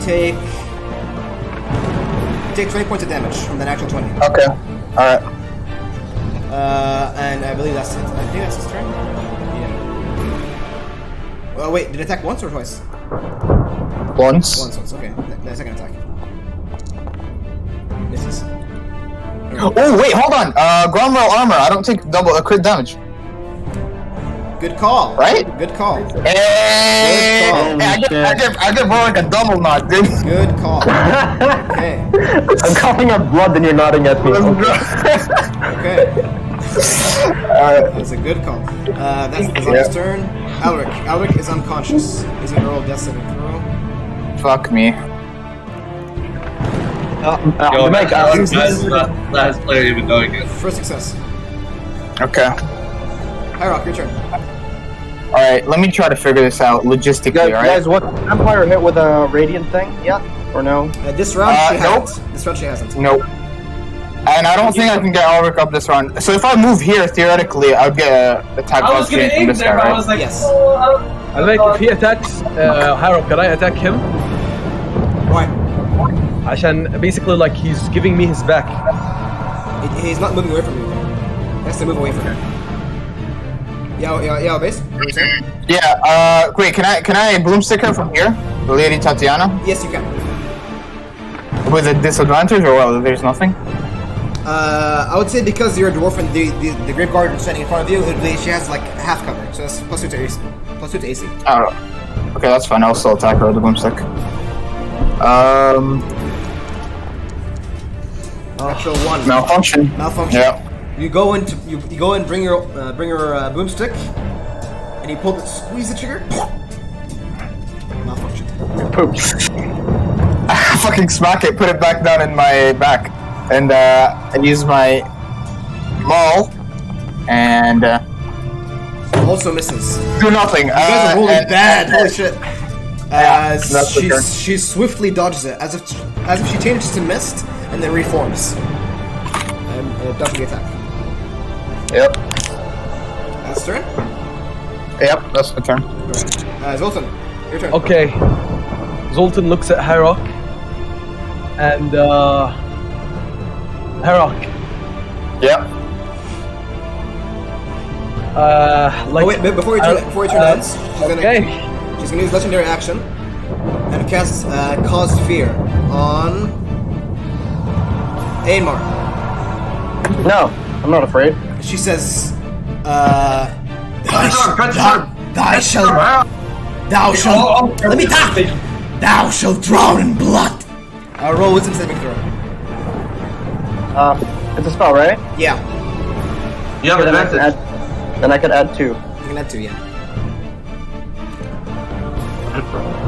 Nice. Okay, 17 fails. Come on, you have advantage. I do? What do you have advantage? Okay. Yeah. Why? Heroc's the counter charm feature. He didn't give it to me. Okay. That's an action. That's an action. I have to do that as an action. Okay, Aemar, you are Wait, frightened. wait, 17 is a fail? Yeah. Okay, I think I have a hero point, right? Do I have a hero point? No, you mean, You have 1 inspiration. inspiration? Yeah. Let me check. Yeah, you have 1 inspiration.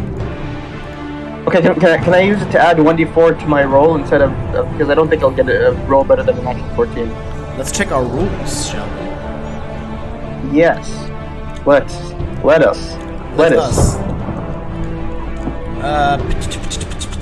Where did you put it? Come on.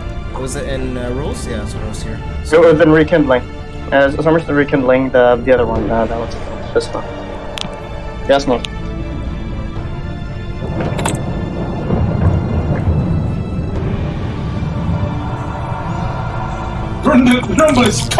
Yeah, you can use purity. I think it's that. Yeah, purity. Yeah, purity. Okay. Okay, yeah, that succeeds. Okay, you're, Okay. you are What could have done, Yanni? Yes? What could have done? What could have happened to me? Fear. I'm frightened. It's a level 1 Okay, spell. Level 1 spell. So you are no longer frightened. Basically, as the spell sort of clouds your vision, and you almost like you feel the chill go through down your spine, but then you hold on to the grudges, and you resist this one. That's your turn. I said that's your turn. I think, Nice. That's legendary. That's So that's perfect. Zoltan, yeah, now it's your turn. Okay. So, I look at Herok, and I could see in his eyes, basically, he's telling me, like, you just go. I'll deal with this. And I move to Lady Tatiana, okay? Yeah. Go to her. I go to her, full, like, with all my movement. Okay, you can provoke 2 opportunity attacks. This guy Can I disengage and go, like, while disengaging? Yeah, you can. And I can also attack, صح? No, but then you can't attack. Okay, why don't you like grab her, like manhandle her? Okay, you know what? I'll take the 2 opportunity attacks. Okay. I'll use all my reach? 1, 2, 3, 4, 5. You're gonna use your action to move? I have rune speed. 3 more blocks. So you have. Wait, you have 3 rounds have passed, so it has degraded. 2 rounds. Sorry, 2 2 rounds rounds have is passed. fast. This is the 2 third. rounds. So it's gonna be. So this is 10. It degraded once, I think. Did you cast it on the second round or the first round? On the first one, you casted it. Yeah, so twice. So it 2 more degraded blocks. twice. Yeah. So instead of 20 feet, and now 20 feet. So you gain 2 more space. 1, 2. Why did you move right? Make it. I fixed it. You were here, Okay. and then you were Okay. And then I'm gonna shoot her with the broomstick twice. And also I wanna use. Shall I risk it? risking for the biscuit. What? Great weapon master. You can't use Grove Master with a gun. Oh, I can't? No, it's not a Grove. No, it's not. Oh, okay. And then, خلاص, I'm gonna attack twice. Normal. Boom thing. I can't roll. Oh, what's that? Don't forget the +1, okay?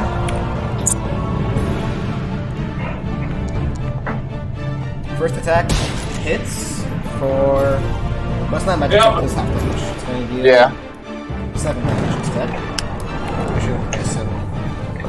7.5, so it's 7. Yes. And then second hit.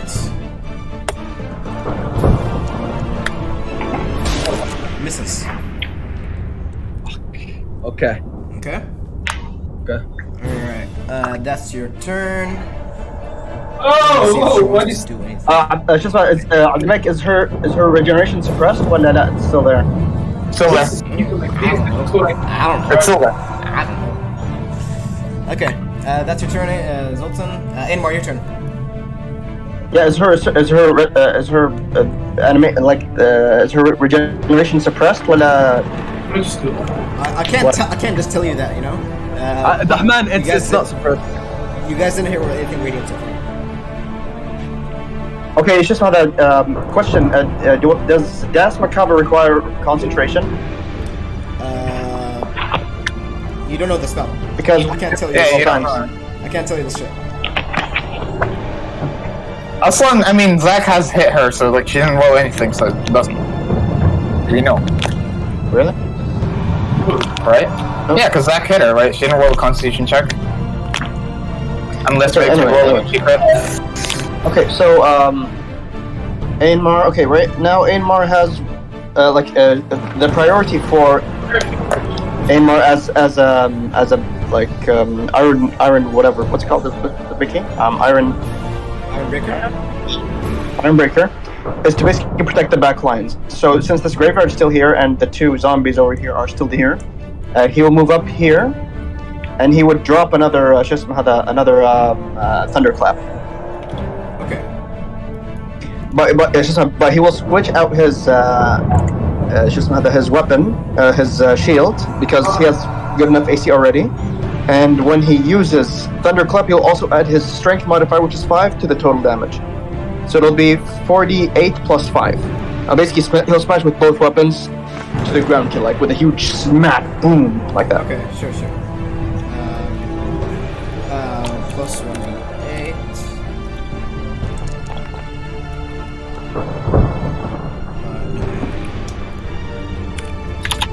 Sorry. Give me 1 second. 1 Silco. So it's gonna be 48 plus 4, sorry? 48 plus 4, yes. Okay. And I think that's my last use. Hold on, how many uses do I have? 16. So they're gonna Yeah, I only have 2 uses, yeah. Oh, also, Abdelmek. Yeah? Abdelmek forgot to tell you. The zombie succeeded. So the zombie takes half damage, so minus 8. Abdelmek. Give me 1 second. Constitution here. He succeeds also. Takes minus 8. And this guy, even if he succeeded, he'd die. So, and these guys don't, they resist it, so they're not pushed. Okay? Hold on, so what happened? You performed it, that the graveyard and the zombie resisted it, took half damage, and the other zombie failed and he died. Okay. Or he would is Alric stabilized or he's under threat of dying? He's under threat of dying. He's under threat of dying? Yeah, the zombie is over him and eating him alive, yeah. So that's an automatic death saving throw every time. Yes, if you guys don't say that. Okay, Shishma, Aymar casts what's it called? Healing word. Guys, like Shishma, Alric is gonna fucking die. Yeah. What can I do? He casts healing word, so he basically ends up with at least 1 hit point, and he can stand up on his turn, so he'll no longer get critical hit every single time. Healing word at level 1? Yeah. Okay. Also, I don't have access to level 2 spells. I think I just got access. You do actually, you haven't one. Okay, then I'll Level 6. level. I don't know how much mana I have because the calculation isn't working for me. Don't waste your mana. Okay, then just first level. Okay, so he is back to consciousness. So he's still up pro. Okay? Yeah. Are you guys using macro? I don't think Dahman is. We are. I can't use the macro. I don't know why. Is that your turn, huh? Yeah, that's my turn. Like that's my action, my bonus action, and my movement. I can't do anything else. Okay. It's your turn. Graveguard's turn. Graveguard, what is he gonna do? What you gonna do when Graveguard comes for you? Bad boy. He's gonna attack. He's gonna flank against AMR and attack him. Opportunity attack from Hero? Yeah, Herrick, you get an What a opportunity. weird giggle. Okay, I'll attack him. But he gets advantage on attacks. So he hits Oops, give me a second. He hits AMR with one attack. Does 7 damage in the second attack. I did a natural 20 on the opportunity attack. Okay, that's a lot of. All right, roll. Oh, nice. Never mind, not a lot of damage. So how much is that at the end? Oh, you hit Tatiana. Oh fuck, my bad. Does that kill him? He already took damage from me. That's how much damage you did? 10 damage. Yeah. No, it doesn't kill him. But you bring your rapier and you find a chink in the armor and penetrates it. It doesn't go. It doesn't bring him down. Okay. All right. Tatiana's turn. Okay. You look at her form and she looks. She looks like physically hurt a little bit. What's she gonna do? What you gonna do? What you gonna do? For you?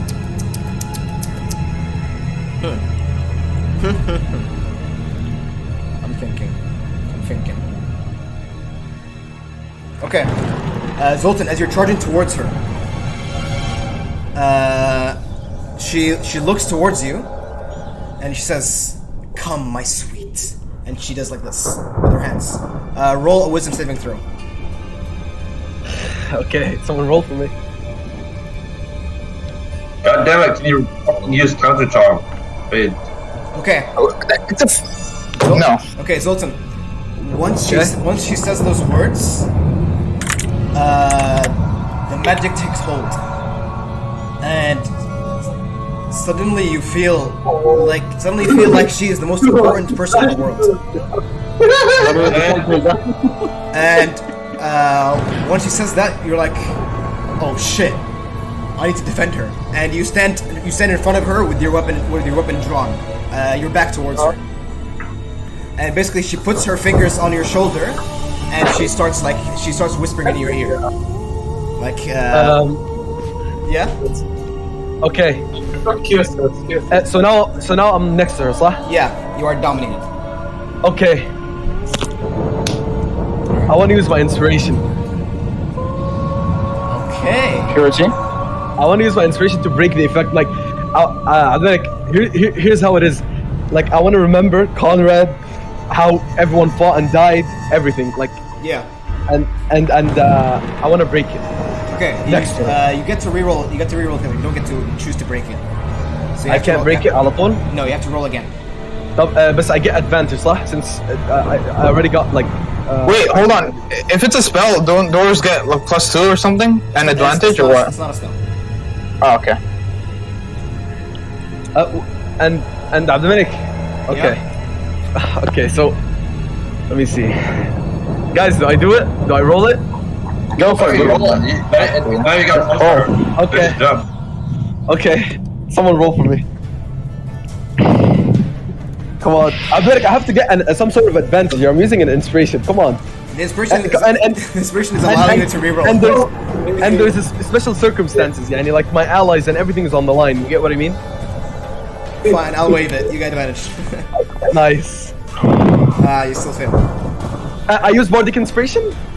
Do you have it? He does have it. Yeah, he does have it? He does Yeah, have it. What is it? It does have it. It's a D8. It's a D8. I'll roll it. Okay, never mind. You rolled it. 16.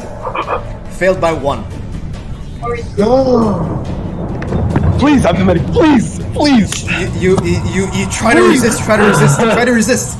You hold on to the memories of your friends. Everything is on the line. Please. Everything is on the line.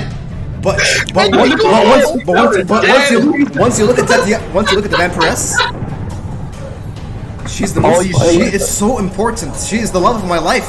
I have to protect her. And she embraces you with her hands. You feel this filthy whore off of me. You feel her Guys, seriously, you feel her coldness. I bet it's this concentration. Listen, What the fuck is this? you feel her coldness, and she bares her teeth, going into bite your throat. Oh my god. That's not her. She can't do that yet. She'll do that next turn. Fucking pedophile. How old is she? Okay. She's a bitch. Logan's turn. Logan's poisoned, and you can see it visibly. He's coughing, and sweat's breaking, but he focuses. I think you can break the poison. Let me check.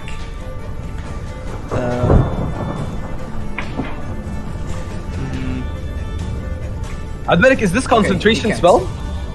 It's not a spell. The poison only runs out next turn, so he can't save against it.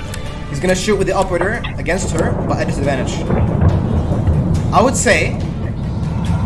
actually say that she has half cover because she's protecting herself from everybody else with you. So if it misses, it's gonna hit you. Like if it misses within a range. Come on, he's professional, bro. Doesn't he have like a Shisma? What is it called? He has sharpshooter. You're right. He has sharpshooter. He's sharpshooter. You're right. Yeah. You're right. You. It's been a while. All right, the shot, natural 2. Does that amount? Wait, no. What? This is bad. No. He's poisoned. He's poisoned. Medic, doesn't he have the thing where he did the insightful fighting? So he has advantage, it cancels out. So it's actually it'll be a straight roll. And the first roll is solved, so it should have hit no matter what. The first roll is solved if you guess on the die. All right, so 12. It's not a malfunction, not a one biggie. It doesn't matter. That's fine. It's just a straight roll. So how much damage is it? It's gonna be. That's why there's always 20 minutes maximum 30. Alright, 48 plus 4. All the time, because you know you lost so hard, but you still want to play the game for like 40 minutes. Because any game is better ending the game. Flash R! I didn't roll something. Yeah.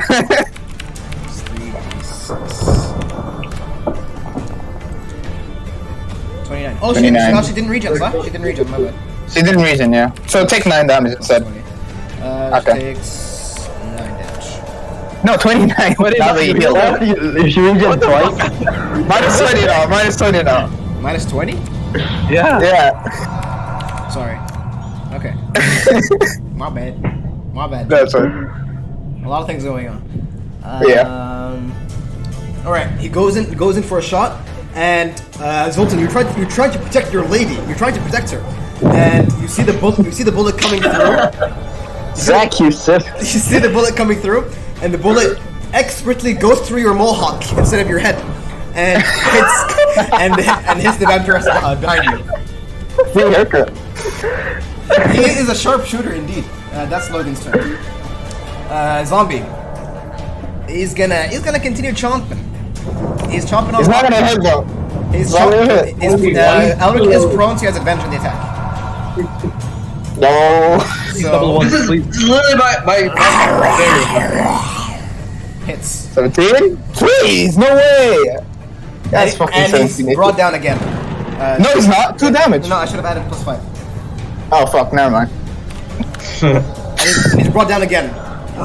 Okay. Okay. Alright. That's the zombie's turn. Other zombie. He's flanking you, Ainmar, and begins to he grasps your hand, your calf, and begins to bite into it. First attack. Sorry, advantage. No. That still misses. Yes. Attack. Okay, that finally fucking hits. Plus 1, plus 5. I'm not lagging. Wait, did Elric get dropped down again? Yes. Yep. Hold on. Mike, didn't Shisma, his turn was after me. Why didn't he stand up and move away? His turn was before you, as when he rolled death save. Yeah. No, he got healed in the last round. Yeah, he got on. like on initiative. He was after me. Show like on initiative right now. It's Come me, on. then Herod. Sorry, Robert. No. You use your bonus action to heal him on your turn. Before you, he rolled death save. Yeah. Medic's right, guys. Medic's right. That's a zombie's I turn. don't know. Rorik, your turn. Oh. What do I do here?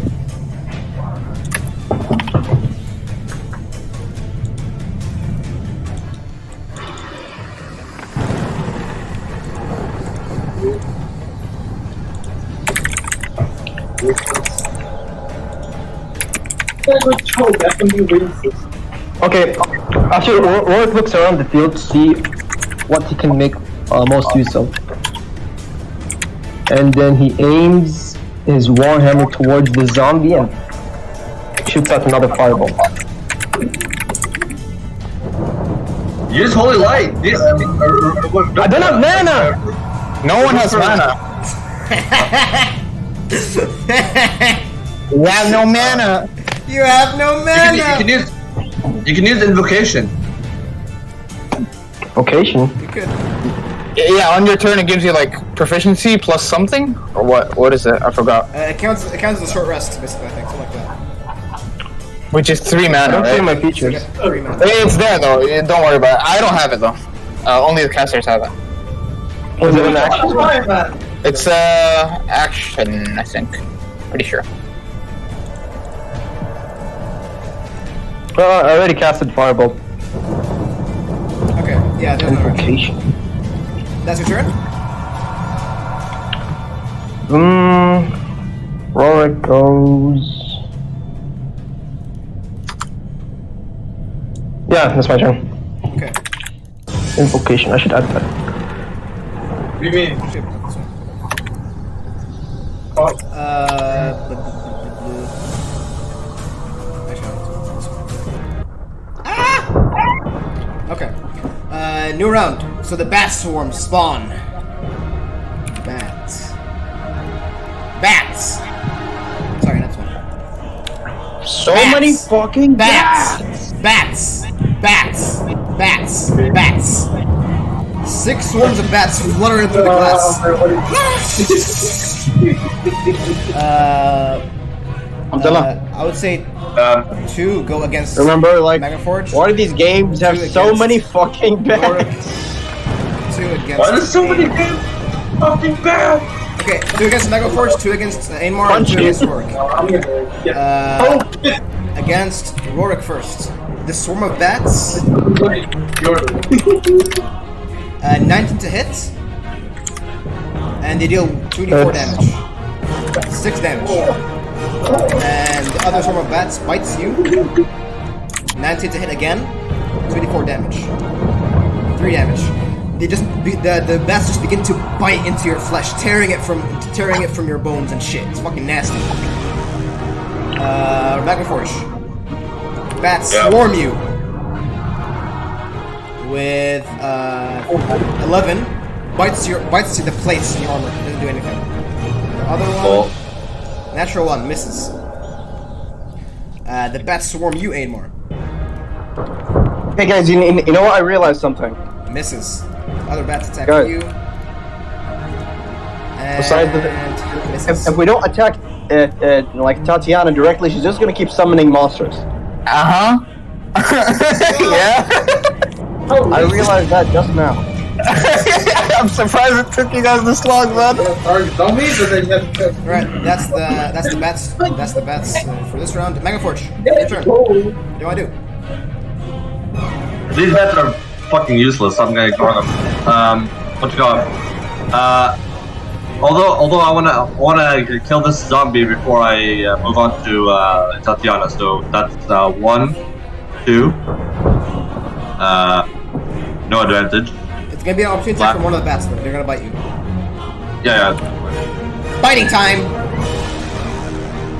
Fuck. No shot. Misses. Okay. 12 damage against the zombie. The zombie arched over Alric. It's basically trying to eat him. You bring your fist and you slam against it. You hear the hip bone break. Winning. You have 1 extra attack. Is it dead though? Nope. Two bats and mouse. Hits. I think I should. Okay, now it's dead. Okay, now it's dead. Yeah. You just begin to And then I slam move. into him. I provoke another opportunity attack Okay. here. They continue to bite Basically act as a direct shield from Lady Tatiana. Okay. Direct. All right. The bites go try to hit you, but it doesn't land on anything. And then as a bonus action, Yeah. flash over. I don't want to hit Zoltan, so hit that radius. You roll steady and stand up. Okay. She fails the dexterity. Her stamina saving throw. Come on, please. Natural 19. No! Fuck you! Wait. He takes 6 damage. Wait. Can I make your no? That's my reaction. I innovate as a bonus. Alright, that's your turn. Alric's turn. Back to death saves, baby. Let's go. 20. Natural 18. Success again. Alright. Herok, your turn. You look into this battlefield. You see so many bats, zombies, and Tatiana having her arms around Zoltan, ready to bite his neck. You're muted. You're muted. Harrock sees Zoltan looking at Tatiana with awe, and it frightens him. With love, yeah. And it fucking frightens him, and he knows he's gonna get fucked, right? So what Harrock's gonna do is he's gonna run as much as he can towards Zoltan, right? Half movement unless you roll dexterity, unless you use dexterity or strength. Okay. Wait, is that like if I fail, that's done? That's it, or like what? No, you just have to go through the difficult terrain. I do random zombies. Okay. 2 seconds. Dexterity. Succeed. All right. It's a DC 10. Alright, nice. Alright, so I'll move here. Actually, I'll take a different path. I bet Conrad is in the room, like, of course he's gonna say something also, fuck. No, he's not in the room. He's not in the room. I mean, like, he's on the side trying to tend to his wounds and shit. Alright, Nick. I want to start singing, right? Okay. And I want to sing whatever like, maybe Zoltan's favorite song is. Okay, so you start humming a Dwarven hymn. Okay. Mm-hmm. And basically, I want to cast Counter Charm. Okay. As an action, you can start performance. Oh. Okay. Okay, Zoltan, you begin to hear a Dwarven song, like from your childhood. We drink to our youth, the days come and gone. And you hear it in Herok's voice. You can roll again with advantage. Please! So saving throws, wisdom, advantage. Roll for again with advantage. Succeeds! Just literally on succeeds. 17. It needed 17.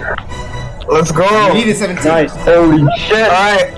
Okay, Medic, I still have a bonus action, right? Yeah. Big problem though. Zoltan, you don't have rage anymore. That's fine. It did. Bigger problem solved. That's one level exhaustion though. That's the problem.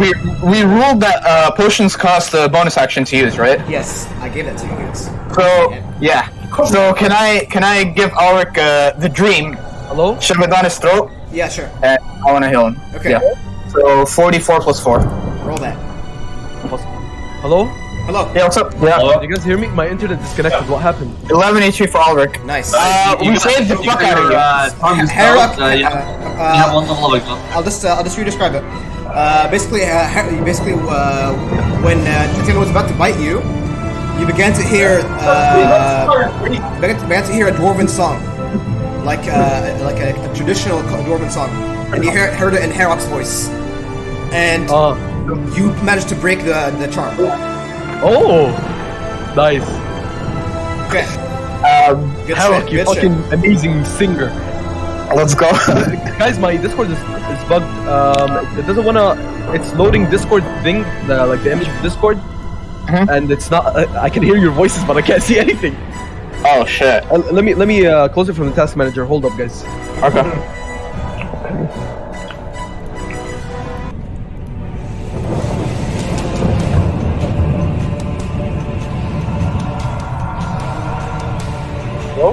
Yo. Yo.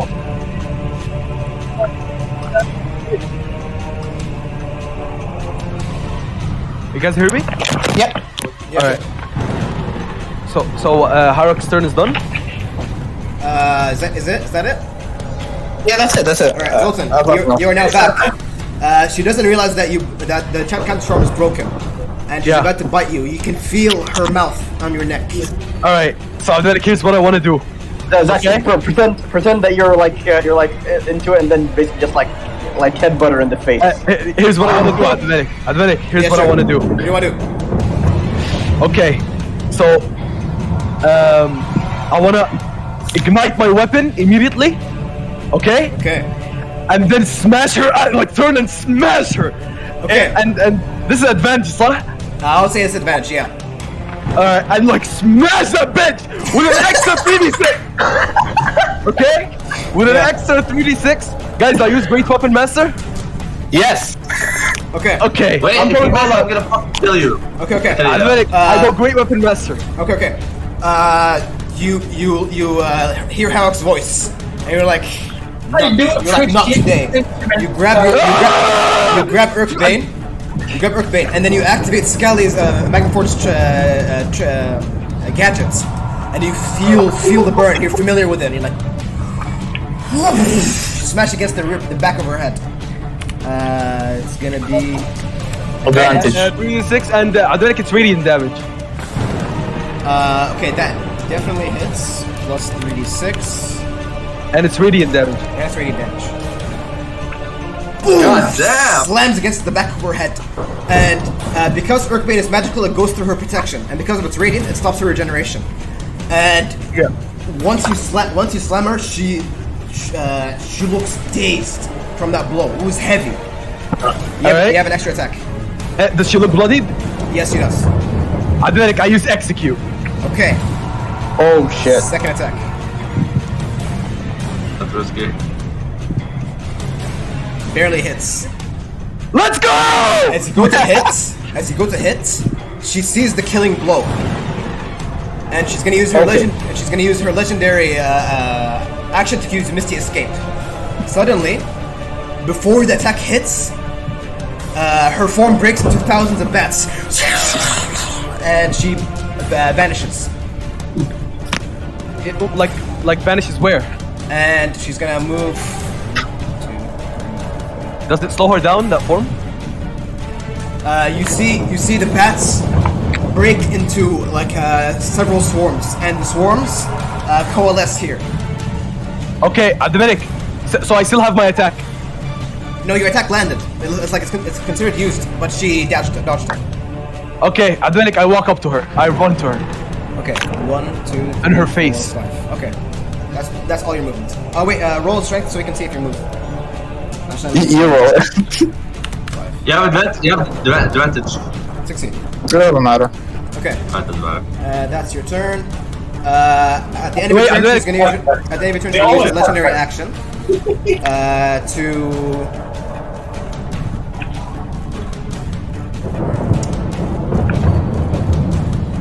Yeah. Okay. She's gonna bite you.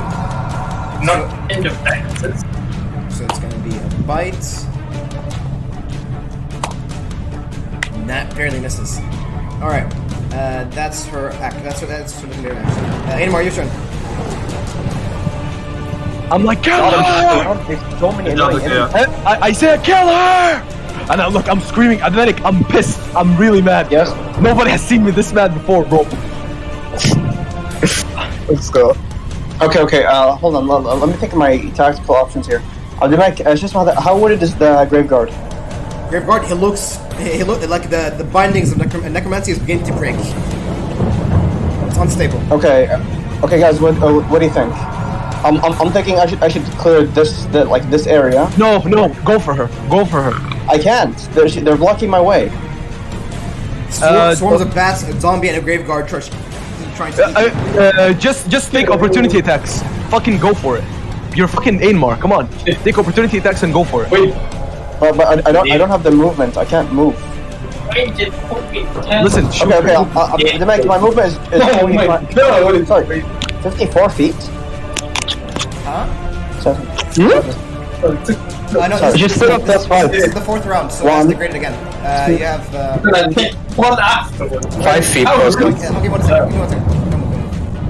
Okay. Instead of speed, you have right now. No. You have 30 feet. Actually, I'm going to attack the graveyard. Actually, I don't want to leave, and I don't want to attack. Okay, roll a second. Should I roll for you? Okay. Hold on. Yeah, roll for me, please. This is one with my vicious axe.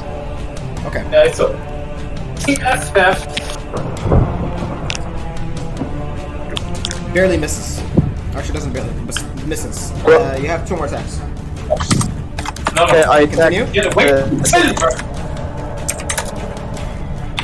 Okay. Second attack.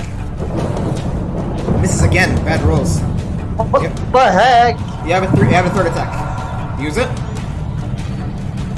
Yes. Okay. I can't, like, there's nothing else I can do here. This one hits.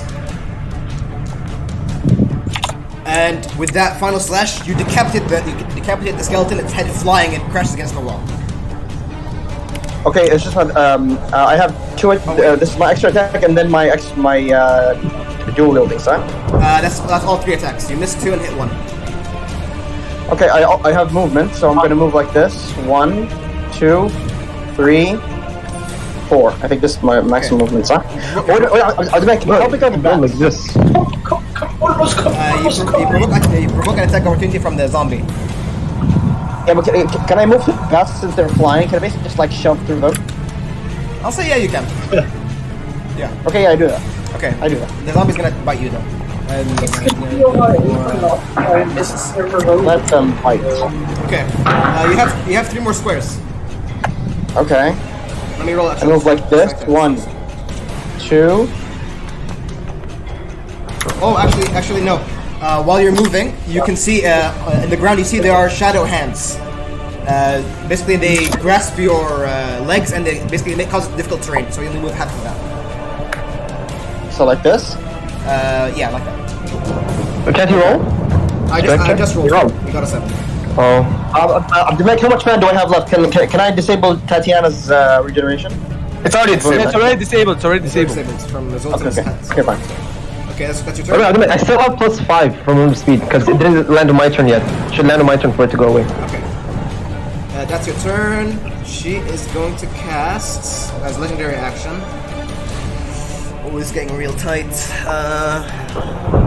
This is the last legendary action for this round, right? Yeah. Okay. She's gonna cast. Misty Step. Go 1, 2, 3, 4, 5, 6. Bruh. Fucking bitch. It's her turn now. Okay. Yep. Okay. She is pissed. No way. Hostile. Okay. Listen. She grasps her sides, and she looks wounded, and she says, "Thou hast proven thy worth in arms, and thy power hath surpassed my own. But thou knowest not what lies in the shadows." And she says, think you that I care a whit about this fetid, swampy backwater?" She looks at you and she sneers. "Sickly in people who slave in awe praise Sigmar, praise Sigmar. Whenever they make their second step. Nay, I care not for this filthy town nor its filthier people. Nor does the land interest me in glory or conquest. I am here for one thing and one thing alone, and I shall leave with it."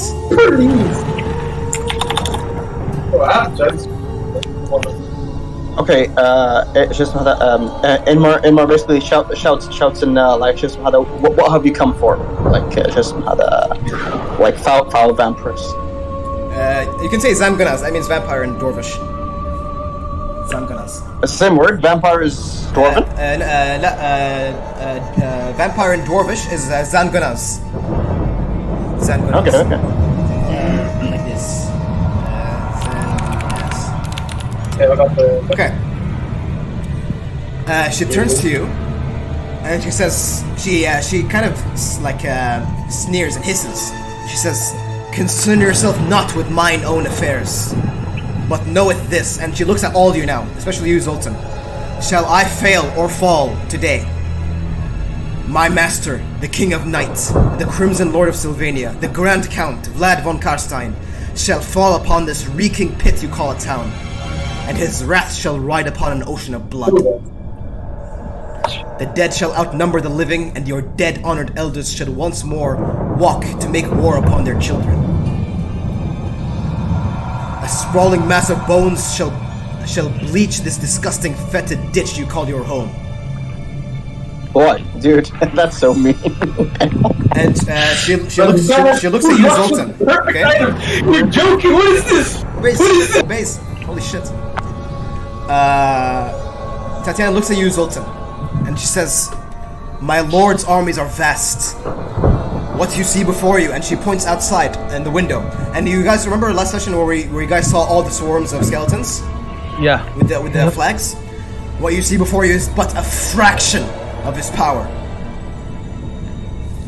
And now they will break the bones of the empire of this false god. Turn away, mortal ones, and let me complete my business and leave. Believe thou mine words. Should thou defeat me, your fleeting victory shall invoke the wrath of a god, my master, and your glory shall turn to ash in your mouth. She's basically trying to convince us to leave her. Okay, I see how it is. And she basically regales her form again, and she says, after a sigh, "And yet, if thou dost wish to wage war against the forces of the Black Knight, then do so. Yet this is not the battlefield." Can I roll an insight on that? Okay, roll an insight check.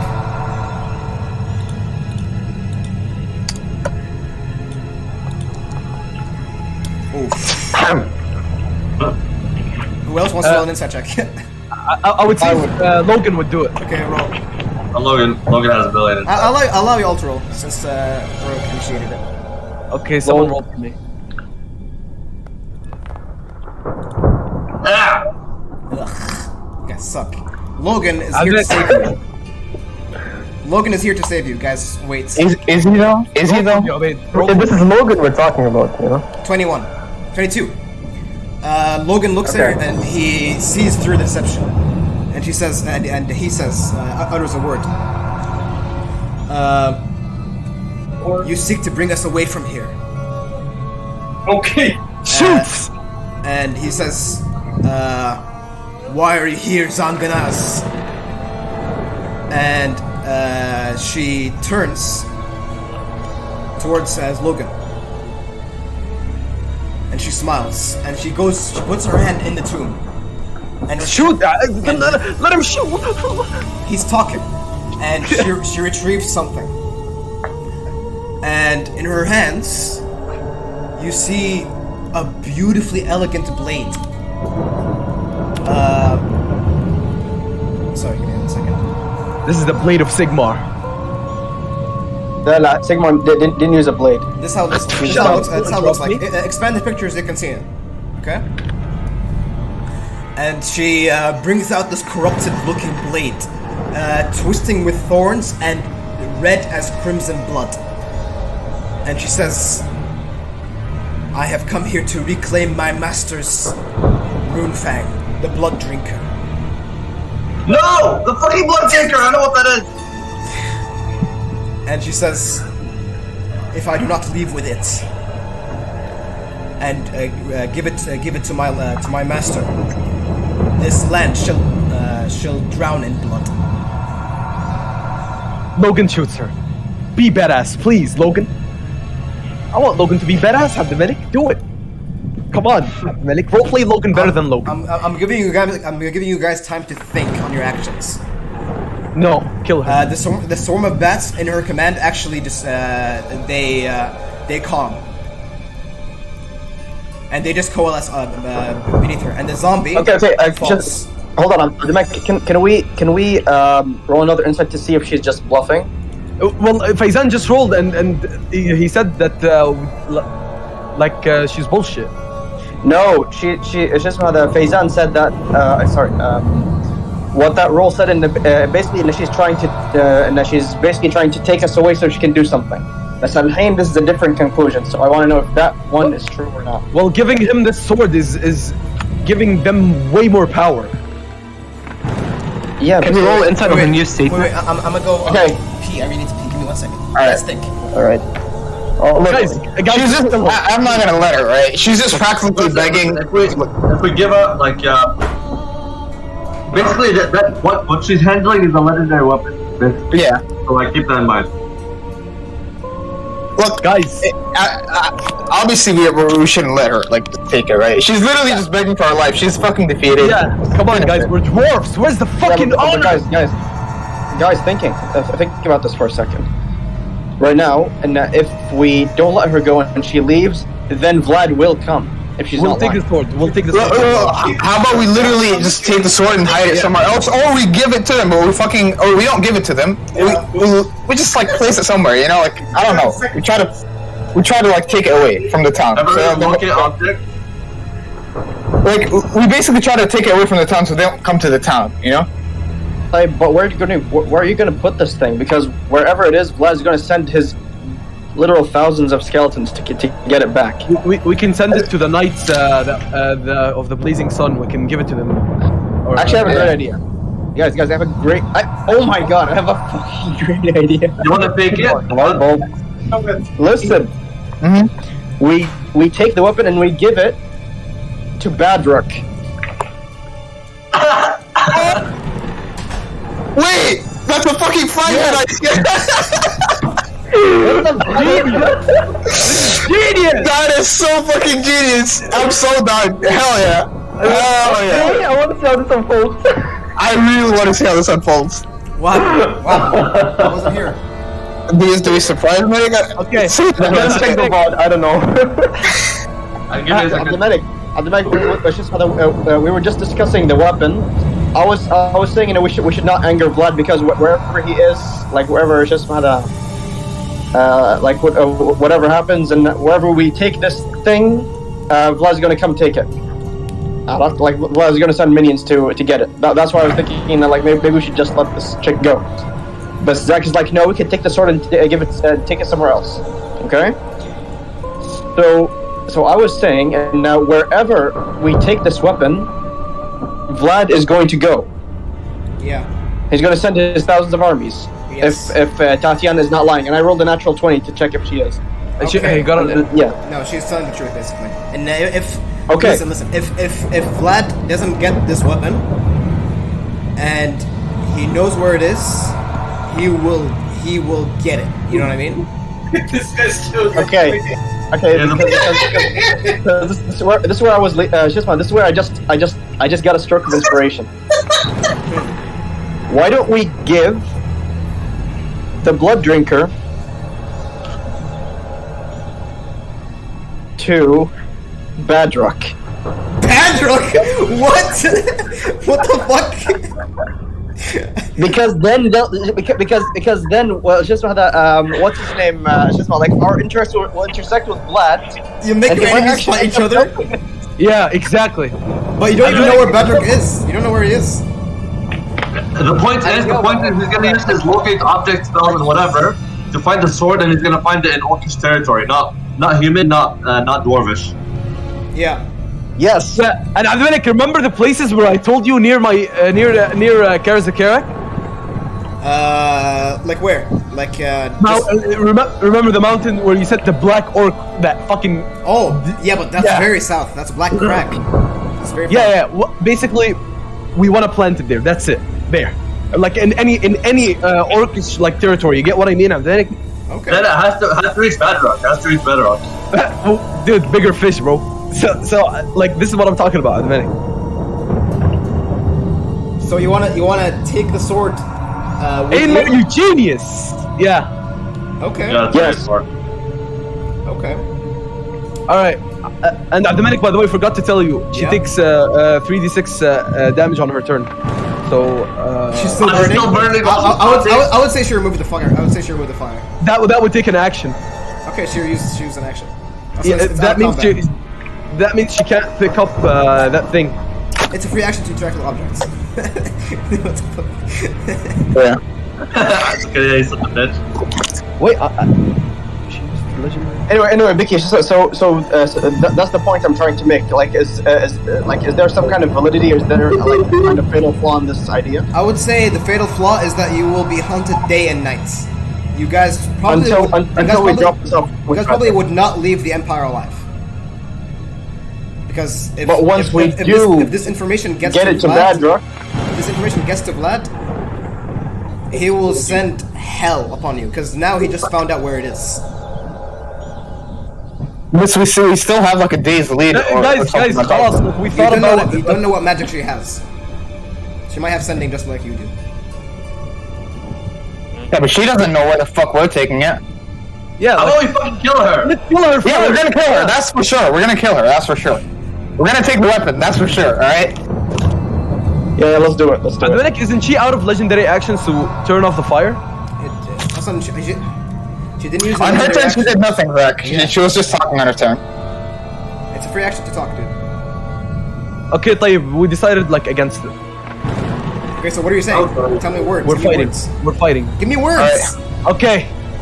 Vicky, we're gonna finish her. We're gonna finish her off. Okay. We're gonna finish her off, and we're gonna say, if you wanted to take something, you could. You've burned all avenues of negotiation after you slept. Yeah. Okay. Once we begin to, yeah. And in Prince, he says, "As for the sword, your master will have to seek a little harder next time." Once you say that, she grasps the rune fang and begins to pulls it from its scabbard. And once you look at the rune fang, it looks horrifying. It's gnarled and twisted. And she says, "Then let battle be joined." Shit. We're gonna start. Okay, we're gonna start a new round. What? I don't know. Yeah. It's Logan's turn and Rorik's turn. We didn't stop fighting. Okay, we'll continue. Why are you guys so angry at me? What the fuck? Shit. Okay. Alright, yeah, Logan's turn.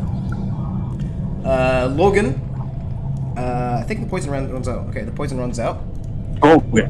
And he sees you guys basically committed to fighting.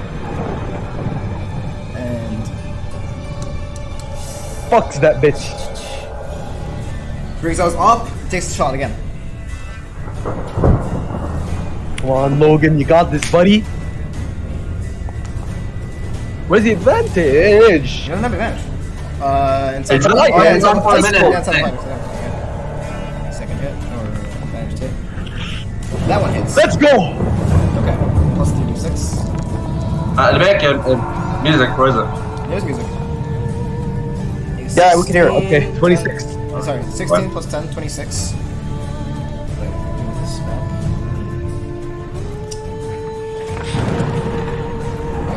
Okay, 26 halved. 13. 13, yeah. That's a nice 13. Okay. That's Logan's turn. Rorik, your turn.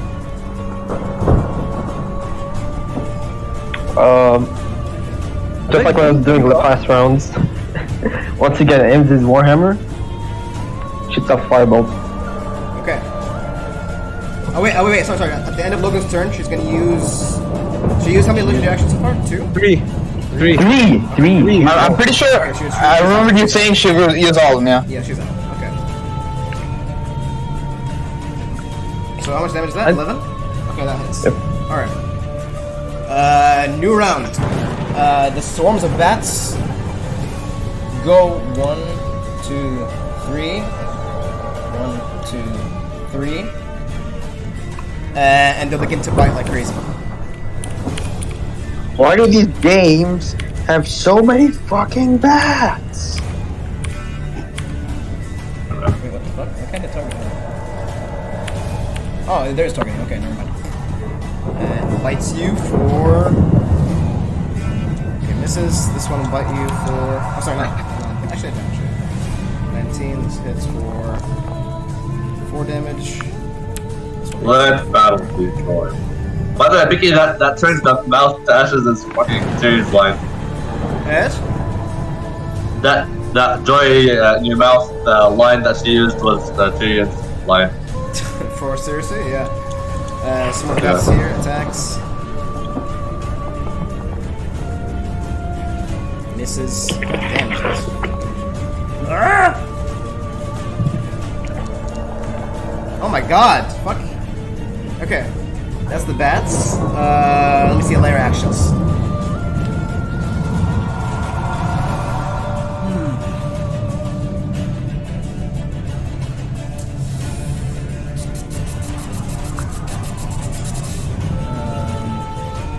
If only vampires were this awesome in fucking DK2.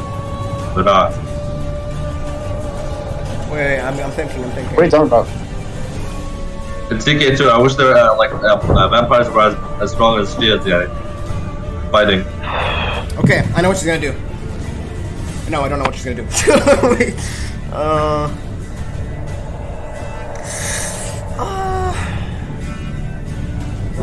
Fuck it. Is she out of spell? Fuck it. 1, 2, 3, 4, 5. She's gonna make this one bats move, and she brings Blood Drinker. Okay, and with Alric prone on the ground, she stabs him in the chest. Please, miss. With advantage. Miss, please, both. What? Let's go! Holy shit! Oh my god! She has another attack. She has another attack. Please, miss again. Okay, this one hits. Doesn't the sword fall on the natural one? Okay. No. And she regains 11 HP. With Alric unconscious, she grabs Alric and she puts her sword next to his throat. And she says, "Then I will force it from you." And she begins to go back into the shadows with Alric's neck to the sword. Basically, she's gonna hold a reaction to whenever somebody does anything. She's gonna slice his throat and kill him. But she doesn't have the action to do it. To hold an action. What do you mean? No, she can use her legendary actions next round to just. And it's just that. Oh yeah, that's true. Legendary action, yeah. Okay, and basically she's holding Alric on death's door. Oh yeah, and she gains 1 strength because of the blade. Because she's on. Okay. Megaforge. What do you want to do? You see Alric unconscious, bleeding, with Blood Drinker on his neck, and you see that whenever he bleeds into it, it seeps into the blade, and the blade grows larger. See. Okay, if I shoot a rocket at her, and she ends up going blind, then that's the only chance for her to. Guys, just a reminder: we have resurrection. We can get him quick back up after the fight.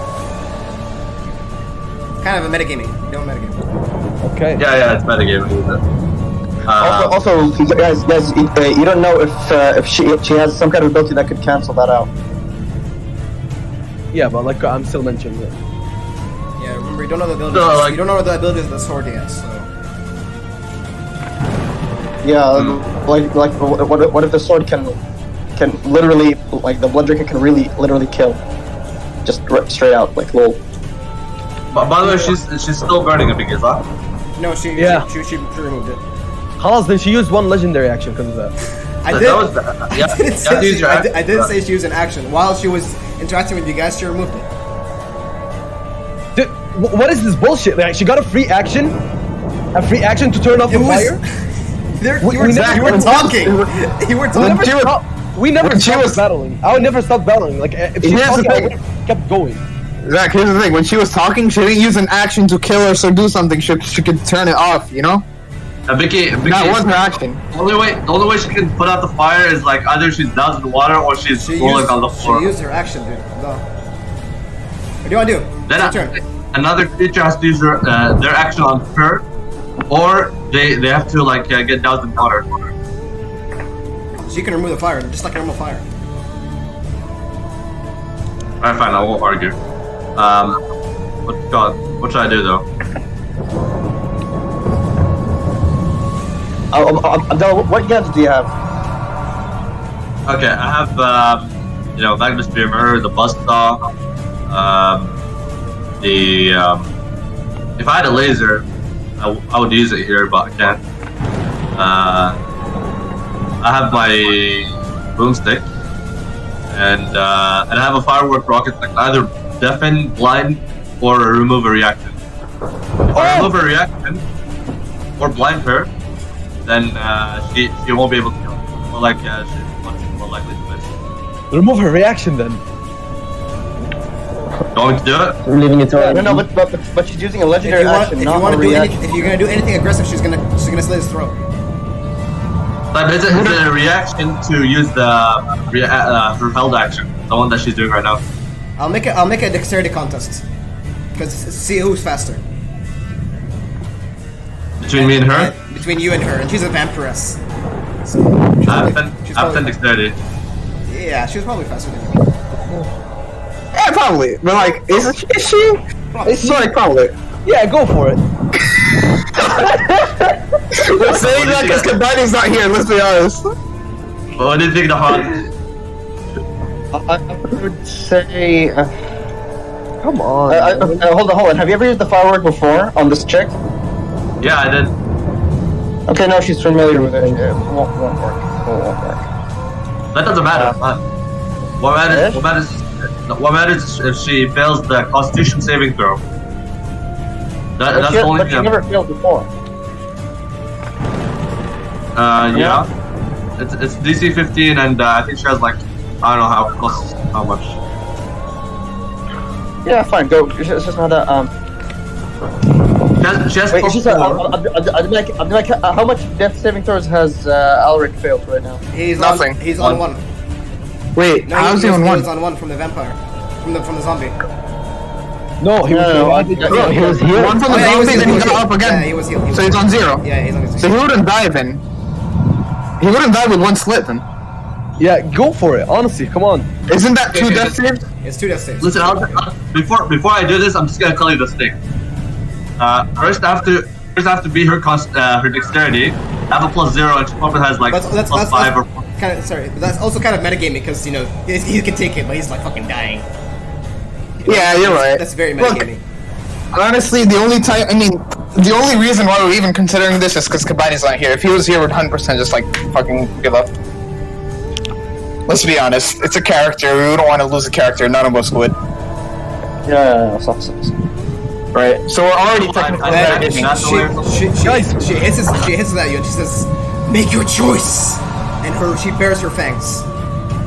Guys, she can fucking slit his throat and go anyways. She can probably do that. She's a vampire. She doesn't give a fuck. This is our only chance to fucking get her. Yeah, but like our bro, man, we can't risk it. And she shouts. She says, "Your indecisiveness is tiring. Should I reanimate your ancestors and make them hack off your beards?" Okay, she's disrespecting us. Go fucking. Dude, listen. It's good. Listen. I have to beat her dexterity saving. Her dexterity, which she probably has like 4 points higher than me, like in bonus. Then damage her. And kill her off. And she has to roll a 10 or less on her Constitution saving throw. Okay, then kill her off. Abdullah. How much? I don't know how much hit points she has, and I don't have match. She's being a pussy. She's low. She's running away. And we hit her a lot. I don't think she's low enough. Like, I can't actually appear like internally right now. She looks wounded. Yeah, that helps. That was helpful. I can't tell you the HP, dude. I'm not asking for hit points. I'm Meg. I would say she's around like the region of bloodied. Like she's lower than that a little bit. She like the bindis and necromancy and all that kind of stuff. They're shaking, but they're still standing. If we assume her hit points is like 120, half of that is 60. A bit less is 50. You're mitigating so hard. Holy shit. Nick, doesn't Foundry usually tell us like something hurt? Could you just tell us that info then? Okay, We don't know her HP. She is on the border between near death and injured. Okay, that's like pretty low then. Yeah. Do it. Go for it. Damage her. Just. But that's give also her damage. metagaming, guys. No, that's not metagaming because we know she's like damaged, you know? Like, she doesn't look good. Yeah, it's always. Guys, listen. My highest damage thing is the fist with the chainsaws, and the one that is able to save Alric is the one that deals 1d6 damage. Look, you know what, guys? Look, we can't talk to each other so fucking long. Go for it. Just do what you want. Just do what you want at this point. Yeah. What? Yeah, like Abdullah, do mom. No, just do what you want. You just do what you want. Do what you want. Do what you want. Just do damage what you want.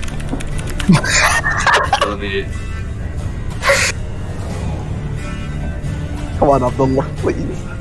You got this, please. Listen. My only two choices are either shoot the firework rocket, Fist her. and then if Fist it, her. Wish? Fist her in the ass. Go. Pa pa pa pa. If I fist her, she's gonna hit Alric no matter what. You know what? You're a fucking robot. Do you even have feelings? Like, He does. Yeah. Abdullah, this works for you. yeah. That was a good point. Listen. Abdullah, how about this thing? This okay. place is a chapel, right? Ash? This place is a chapel, صح? That means they like arch ceilings and that kind of shit. How about when you use your amazing engineering certificate and calculate the trajectory of your rocket? If you toss it in onto a certain piece of ceiling, it will reflect, hit back behind her, and dazzle her and surprise her. How about that? She still slows through. No, you're missing the points. Listen. I'm telling you, Joe, listen, bear with me. Right now, if he shoots a rocket directly at her, she'll feel threatened and basically attacks, huh? Yes. Right? What if he shoots the rocket at another place, right? And she's like, her eyes track it, she gets confused, and she's like, it looks like this rocket has malfunction because she has seen a malfunction before. I would say this is still aggressive. Tayyib? It's like that shit, like in Shisma, when a guy uses a boomerang. Are you following? Yeah, I'm following you. Yeah, but I would say I would rule it as still aggressive. Okay, guys, I have an idea. It's very simple. Oh, he I walk up to her. Me? No. Can you hear me? No. Come on. Okay. Listen, I have a very simple idea. I walk up to her. Hello? Anyway, listen. Yeah. What? Abdullah, you know that shit when heroes have boomerangs, toss the boomerang in another direction, but the guy's like, ha, missed me, and it suddenly hits them in the back of the head? Yeah, that's because they're stupid. She's smart. Same shit. She's very smart. She can tell that's aggressive. Yeah, but... Abdullah, make your decision. Listen, guys, I can disarm her. I can disarm her. Guys. Same idea. Guys, Same I idea. can disarm. Just attach a fuse. What? Ash? I said, I was about to say set a fuse that will stay for one round, and basically the rock hits behind her and basically fizzles. Looks like it was a duck. Brian, it suddenly, when she's about to talk, give another stupid monologue, but we can actually ask her, you can actually say, no, oh, okay, that failed. So tell me about your vampire business, man. So she begins to talk, lowers the sword, suddenly the firecracker bursts, she covers her eyes, and then we get Alric out of there, and then we attack. Magma Forge would probably think of something like that, but depends if that's actually possible. How do I make? It's just a fuse. Just make the fuse one round, and she loves to talk, and she's saying the word indecisive. So one more round won't make a difference. It's just going to be an engineering check to basically trigger. It doesn't need a check. I can just make it right now. Okay, then do it. Well, listen, the alternative is I disarm her. Right? I make an attack roll opposed to her athletics or acrobatics check, and if I win, she drops her item.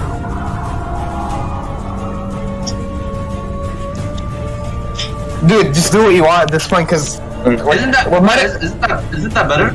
we're metagaming so hard right now. Just do what you want. Okay, okay, fine. Okay, before she slits his throat, I want to disarm her. Okay, Okay, you're gonna. I like how you're assuming Okay, that. okay, you're getting closer. happen. So you're getting closer to her though. You're walking towards her, and she has blood drinker to Alric's throat. Wait, let's call Kabani actually. Why call Kabani? Come on, just hurry up. Yeah, like yeah. Never mind. Then Let Magma Force do his thing. Seriously, Ash? do your thing. Do your thing. Just do your thing. Okay, I'm gonna shoot a firework rocket. Okay, roll dexterity save. Or dexterity check, and she's gonna roll dexterity check. Okay. Did the trick? The match might give you. There's a big chance. Big chance. Okay. Nice! Wait, you have +2 dexterity. Yeah. You have +2 Yeah, dexterity. that's my decision. No, it's not saving Yeah. throw. Not saving throw. Check. You got a 7. She's faster. Fuck. She slices Okay, let me reroll. She I rolled a slices Alric's throat. Alric's on 2 points bleeding, and she heals. She heals. Let me check. Give me a second.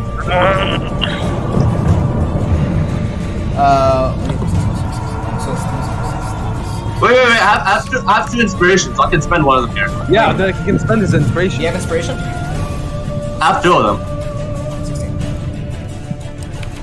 You have 2 I- inspirations. For instance, one. Two, not 3. Okay. Well, listen. Before I spend that, I can make it add a 1d4 and then I automatically spend it. What you got? If she fails the Constitution saving throw and I get 1d4 and she loses her reaction, she can't attack, and that's a held action. Okay. Wait, I'm confused. Are you use inspiration? Listen, I'm just telling you before I use the inspiration. If she fails the Constitution saving throw, and I got a 1, or a 3, or a 4 on the D4, okay, she's blinded or loses the reaction. Okay. Either she rolls with disadvantage, or she loses the reaction and can't attack at all. Okay. I'll die. Okay. So I succeed on the dexterity saving throw. I'm faster. I throw the rockets. Damage doesn't really matter. Roll dexterity first, and then roll Constitution second. Natural 19 dexterity. Okay, now Constitution. Wait, before you roll Constitution, just DC is 15, and if she succeeds, Alric is dead, guys. Okay, she's gonna use legendary resistance to succeed. By force? She used 2! Legendary resistance, not action. By force, she succeeds by force? Yes, by force. She chooses to succeed on the saving throw, and she slits Alric's throat, him lying on the ground. She heals 16 HP. Alright, that's it then. No. Like as a reaction, I use what's it called, the healing word on it. Oh, I actually forgot I had healing word. Well, Yeah, he's positive health. That means he's brought back to 0 instead of dying. Do you have any mana? I don't know. Wait. I want you to Let me check the stats of the sword. Give me a second.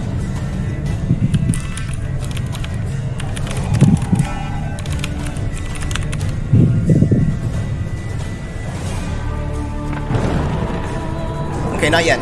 But she does gain 1 more point of strength. She's now at 20 strength.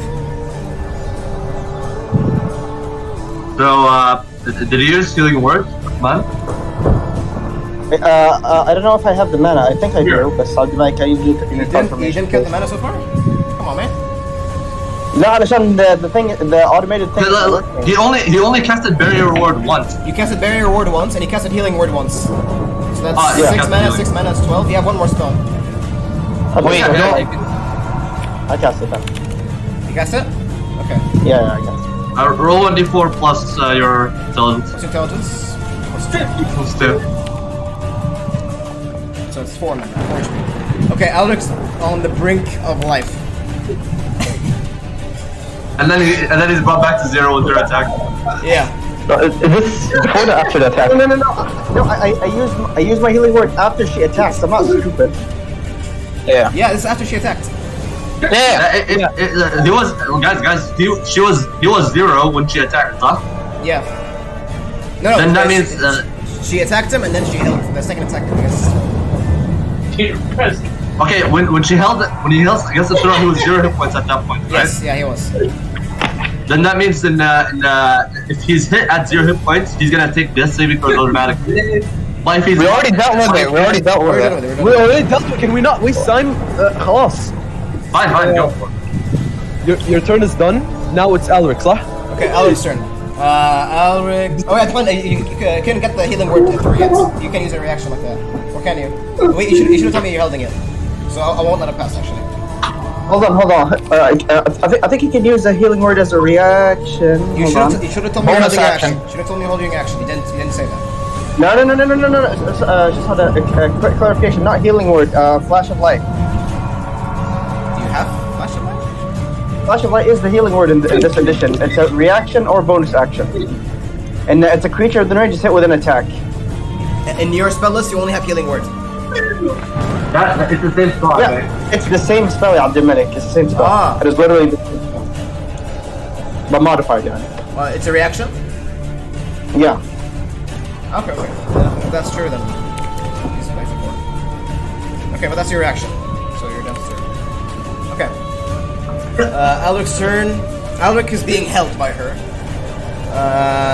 Can Alric magic missile her? You, what do you want to do? Oh, basically, Okay, can he magic missile her at level 3? I would say yeah, he can. Okay. That's what he's gonna do. Let me check. I want to check the magic missile. Instantaneous. Yeah, it's instantaneous. You can do it. Yeah. So, magic missile at level 3, what is that then? 6d4 plus 6? 6d4 plus 6, right? Does he have enough mana? Yeah, he has enough mana. He hasn't used, he has 11 mana left, or 10 mana left, I don't know. Okay. Cast it. Yeah. Alright, I'm just gonna do 6d4 plus 4, 6. Plus R, 6. 4 plus 6. 19 damage. Alright, that's Alaric's turn. At the end of Alaric's turn, she's gonna use her legendary action. This is a new round. She regains them. Can Alaric get up? Okay, he gets up. Movement, right? Yeah, but he's grappled. Oh shit. Okay, whatever. I should put that. She's gonna use her legendary action to...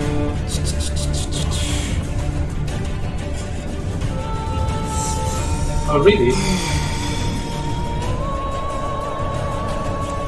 Okay. She's gonna use legendary action to move. So 1, 2, 3, 4, 5, 6. And that's legendary action. Hey Rock, your turn. Fuck. Okay. I'm just gonna step. Yeah, I'm just gonna step to the side and boomstick her. Okay. I failed once with the boomstick, so I think like a 2 or something. Okay, never mind. Doesn't matter. Okay, let's see. Jetta. It's gonna be a lot of damage. Oh! Oh, Okay. nice. Solid hit. Good. It lands in the base of her neck, and she bleeds and bleeds. Is that your turn? I don't have anything to do with no bonus action, Okay. so I'm just gonna move my hammer closer. That's it. Okay, she's gonna use her legendary action. Wait. This thing can attack, huh? The floating It hammer. doesn't have range. It has 20-foot movement range. Okay. She's gonna use her legendary action to move again, and she bursts open through the open window with the sword. Wait, she has the sword? She has the sword in her hand. Yeah. Still? Yeah. We didn't get it. Okay. Take it. I'm the medic. So that's wait. Give me a second. So that's 1, 2, 3, 4, 5, 6. I would say it's like she's somewhere here, outside. Okay. Zoltan, it's your turn. Okay, so I'm gonna like take opportunity attacks and move closer. All right. Okay, wait. And Bats.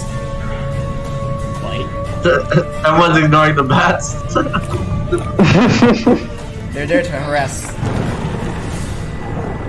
Ugh. And okay. Okay. Yeah. What are you doing? then I'm gonna. Does she look wounded, Advenic? You don't see her at the moment. I have no visual on her. Yeah, that's why I'm moving there to the window area.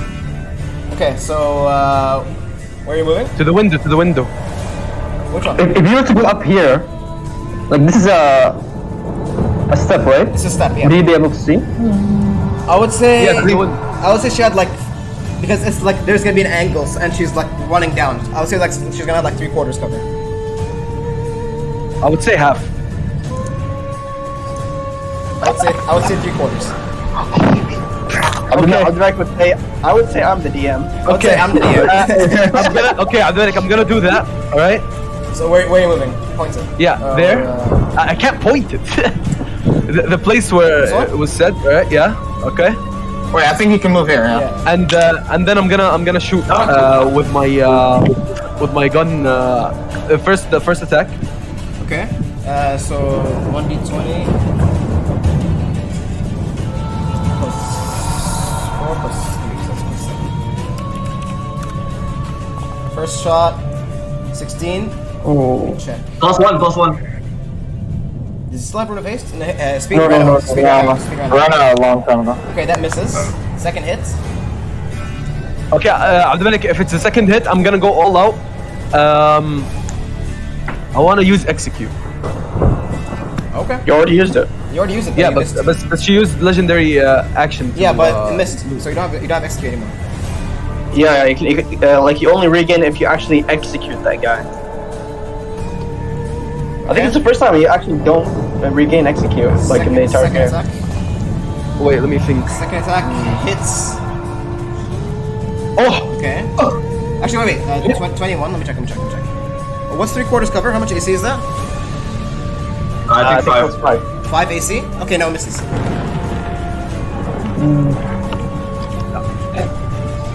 Yeah, 3/4 is +5 AC plus 5 dexterity save. Yeah, it misses. We have Logan. wait. So how much? 21. 21's a hit, yeah. Do I still have bardic inspiration on it? No, I'm out. You used it when you were charmed, I think. Is that?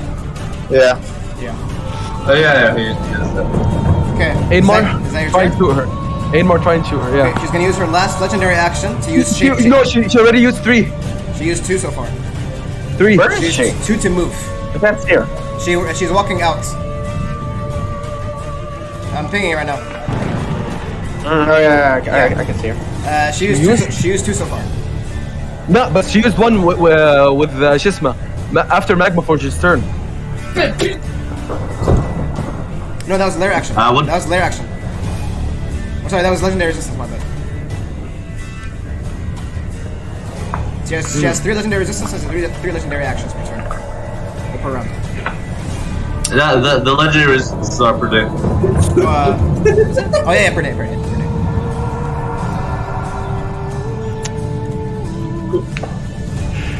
Hey, let's move on. Is that your turn? I'm just asking. Yeah. Okay. She's gonna use the last legendary action to shape change. She's gonna change shape to A bat. yeah. She grabs her cloak and changes into a bat. Can the bat hold that sword, Abdelmalik? All the equipment melts into her, and she begins to fly. 30 feet. So that's 6 more squares. So right now she is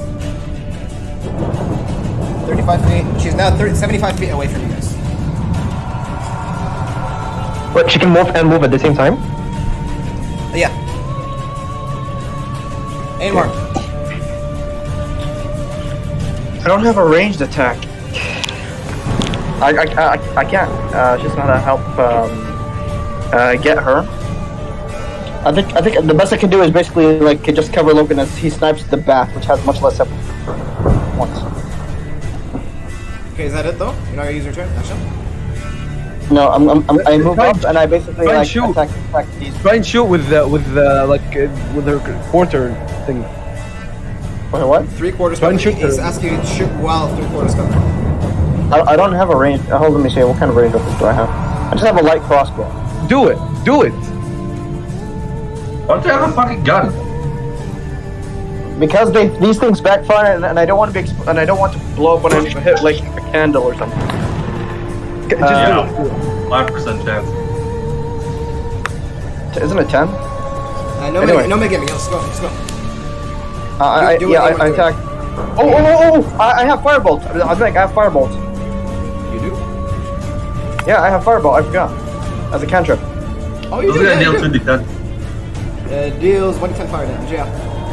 Okay, but Yeah, you're gonna I have to walk closer to see her, because you're Okay. not, right now she's not in visual range. You're gonna walk 1, 2, 5. Okay, now you kind of see her, kind of. I would say she has Okay. 3/4 cover again. Actually deals 2d10. It says when your level reaches 5th, not when your caster level is. Oh yeah, slash. So it'll deal 2d10 damage automatically. Okay. She still has cover though, but you can roll attack.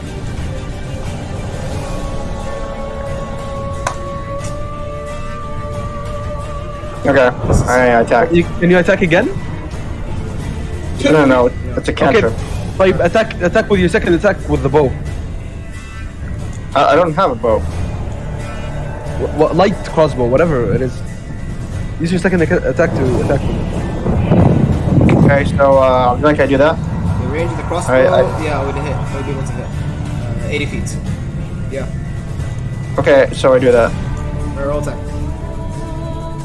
Wait, can you cast a spell and attack at the same round? You can't do that. No, can't do no, that. I You can't. can't do that. That's why I was confused. You can't do that. I don't remember being able to do You can that. either use your action to attack twice, or you can use your action to cast once.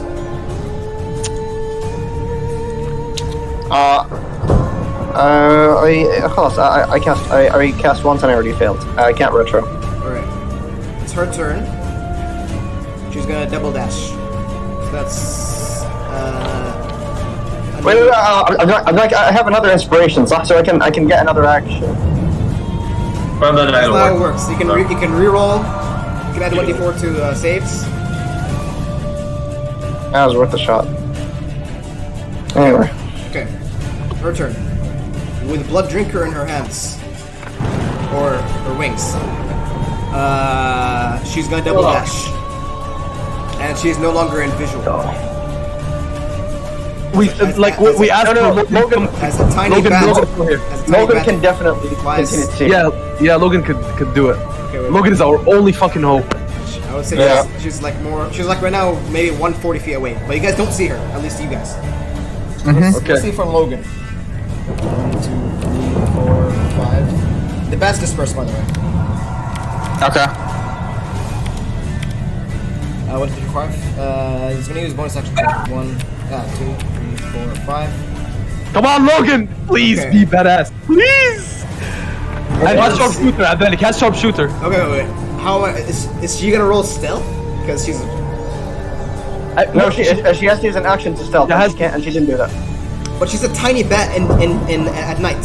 How do you see that? It's really hard. Well, You actually, mean I would say He's that's got a the person with DC. dark vision on back. His dark vision is only 60 feet. She's further than that. Yeah, Did you see like the town is burning or some shit, so there's light around? She's Yeah, flying. that's true. She's flying up. She's not flying towards the town. Here's the thing. Lightning has been striking, so at certain points up, it's there. It's there. It's there. I'm not even capping. If there's lightning, there is light. Yeah. I'm not joking. Okay. I'm gonna set it at DC. Sure. Because dark vision is only 60 feet, he would not be able to see her, so he could not roll. Number 1. Yeah. But because of the lightning, I would say it's a DC impossible because he has to wait for the fucking lightning and see it. What the fuck? Bro, he has a like- scope at the medic. We can't make that. We can't do that. What's DC impossible? Is it- 25, sir? Yes, Yeah. we He can't. has a. Abdel, he has a scope Logan has plus. and he has sharpshooter. Yeah, Here's the Logan- thing. But here's the thing, Medic. Here's the thing. Yeah. The op has a fucking ridiculous range. All right. That's true. And he's a sharpshooter, right? Okay. So technically, he could wait for the lightning, all right, and take a shot when he sees it. Okay, I would give him advantage to the perception check. Okay. All right. If he makes a perception check, then okay, he has good perception. With advantage, I fucking don't doubt it. Let's go. All right. It comes down to this. 21. 21. Nice. Is that it? Did you say DC 25? Yeah. Perception? Oh, Wait, this uh, is Perception. You said to attack. No, perception. To see her. You literally just said to attack. He has plus mid-range to attack. No, just said, I gave him advantage to perception check because of the lightning. Otherwise, he would not be able to see her. It's pure darkness. a 21 is a good enough check to see her in with the lightning. I said at DC 25. You're seeing a tiny bat, tiny size, at night, hundreds of feet away, and you're relying on the light of a lightning. Okay, well, here's the thing. Wait, It's like kind of whatever. no, but here's the thing. The op has a ridiculous fucking range, right? So couldn't he just keep waiting until he actually sees her? Like how many turns until she backs away from the range? That's what Okay, I'm at. guys. Doesn't matter. He has to reload. Yeah, fuck it, whatever. He shot 3 times. Dilla, take that. I'm gonna stand next to him and basically whenever he finishes his gun, just take it, like quick reload it and give it back to him. I'm trying to you're literally a dedicated reloader. Wait, how does the reload work? Can you spend your actions to reload for him? You have to spend an action. Yes, it's better that you spend your action than he spend his action. Isn't it 3 actions to reload? Come on. Oh yeah, 3 actions. His gun is special. 3 actions to reload, yeah. I would say she gets away. Come on, man. To be honest, like it seems kind of forced. You forced it. That's my I would fucking say perspective. No, it's okay. She has legendary actions. Legendary actions are like really OP. Yeah, That's but how they are. But like, dude, come on, like. The town is on fire, there's lightning, and there's also Op, the guy with the Op, the professional guy, who can snipe anything from so far away. It's nighttime. You can't see shit. The darkness is only limited for a few feet. I'm Okay, sorry, yeah, the DC is too hard. That's our black anyway. Blends with the dark. The DC is too high. Also, Do I? something else. It makes sense. To be honest, we failed in last time. Just like the operator, which had to do the same trick on that orc. Do you remember that orc shaman, the orc wizard? Mm-hmm. We failed to snipe him too, so it's not like this is unprecedented. You guys have to have the fucking the conditions like in mind. It's really dark, and she's a fast, tiny bat. Yeah, okay, we get it. Wow, Yeah. nice. Let's get to it.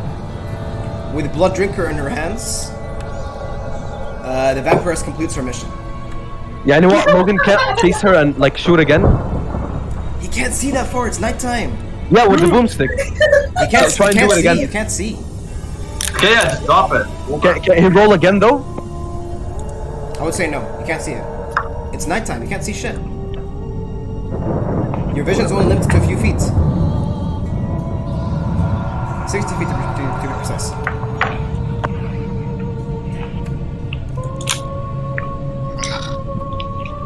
Okay. Well, come on, move on. Okay. Next time we're getting magic holy bullets, okay? Okay. As you recuperate from your ordeal, you pick yourselves up and you head outside. I think it's this one. Yeah. And as you look outside, atop the hill, you see as after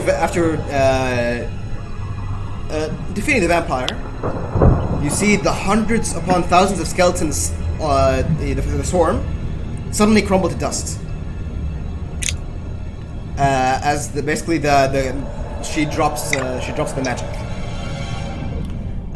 The town of Gren's not to stay for another day.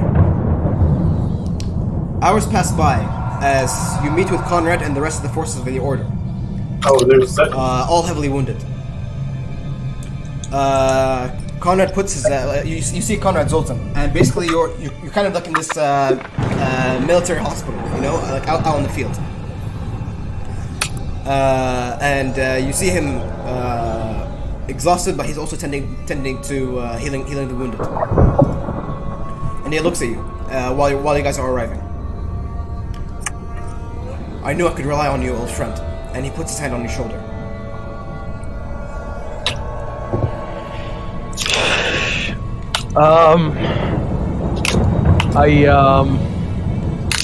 I tell him we didn't kill her. He sighs, but then he continues. He says, He obviously doesn't expect us to. he says, she was too powerful for me.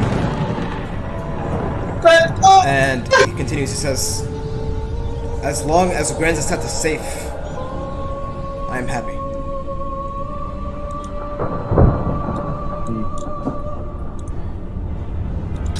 I'm just disappointed. Zoltan is disappointed. Like he can't. He's so fucking like mad that bitch like left and escaped.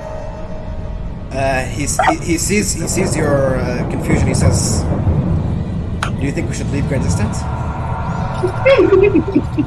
Is he asking me? Yeah. Is it still safe here? Not Can we anymore. defend it? Safe. No, wait, Harold speaks up. She pulled out a weapon from the underneath the altar. Blood singer. What was it called? Blood what? Blood drinker. Blood drinker. She called it. Yeah. Once you say that, he says, "Do you know the story of how the vampire came to power?" No. Magma Forged waves. She just told it to you. She just told it to you. The story. Oh, fuck. Never mind. Yeah. Magma Forged waves his hand and says she already told us her gave us her lecture. Yeah.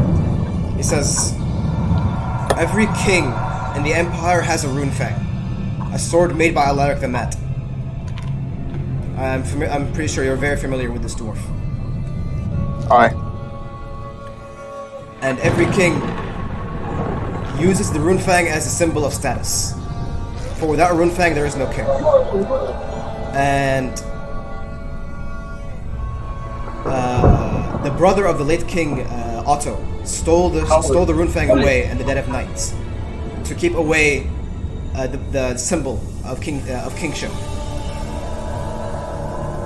And now he found it. The whore begged for her life. She begged for us to let her have it and escape. She let us know that if she fails in her mission, that Vladimir himself is going to descend upon Granzestad. Yeah. Right? Alas, we couldn't stop her, and she escaped. So I'm sure Granzestad should be safe from now. Now that the threat is gone, but the weapon is taken. He looks kind of horrified, and he says, if the full power of Sylvania were to come down on my town, we would be reduced to rubble. Perhaps we did what you thought was right. Perhaps you did what was right. Perhaps. I ask him, what are the casualties? Funny era, He says,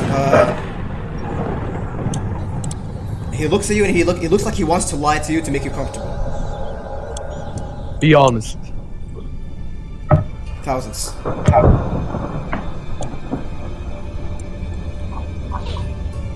Are you going to be able to recuperate from this? Here. He looks around, and you see around you there's like this military war camp, and there's like a lot of wounded soldiers, and not only soldiers, a lot of civilians, with all like zombie bite marks in their necks and all that kind of stuff. You see a child missing an arm, eaten by like a Vargeist or something. And he says, in time, the sons of Sigmar are strong. So, what are we going to do now? Aymar turns to Zoltan and he says, the vampire has taken what she came for. There's nothing we can do here. I think it is best if we carry on. I asked Conrad, how can I help? He says, I don't know. What I do know is that I will work with the Sigmarite priests to heal the land. And he sort of goes on his knees and grasps the topsoil, and you see it's moldy and nasty. And he says, perhaps in time the land will heal. For now, you might need where are you headed next, actually? Cares a carrot. He looks at you and he says, like he kind of smiles and now.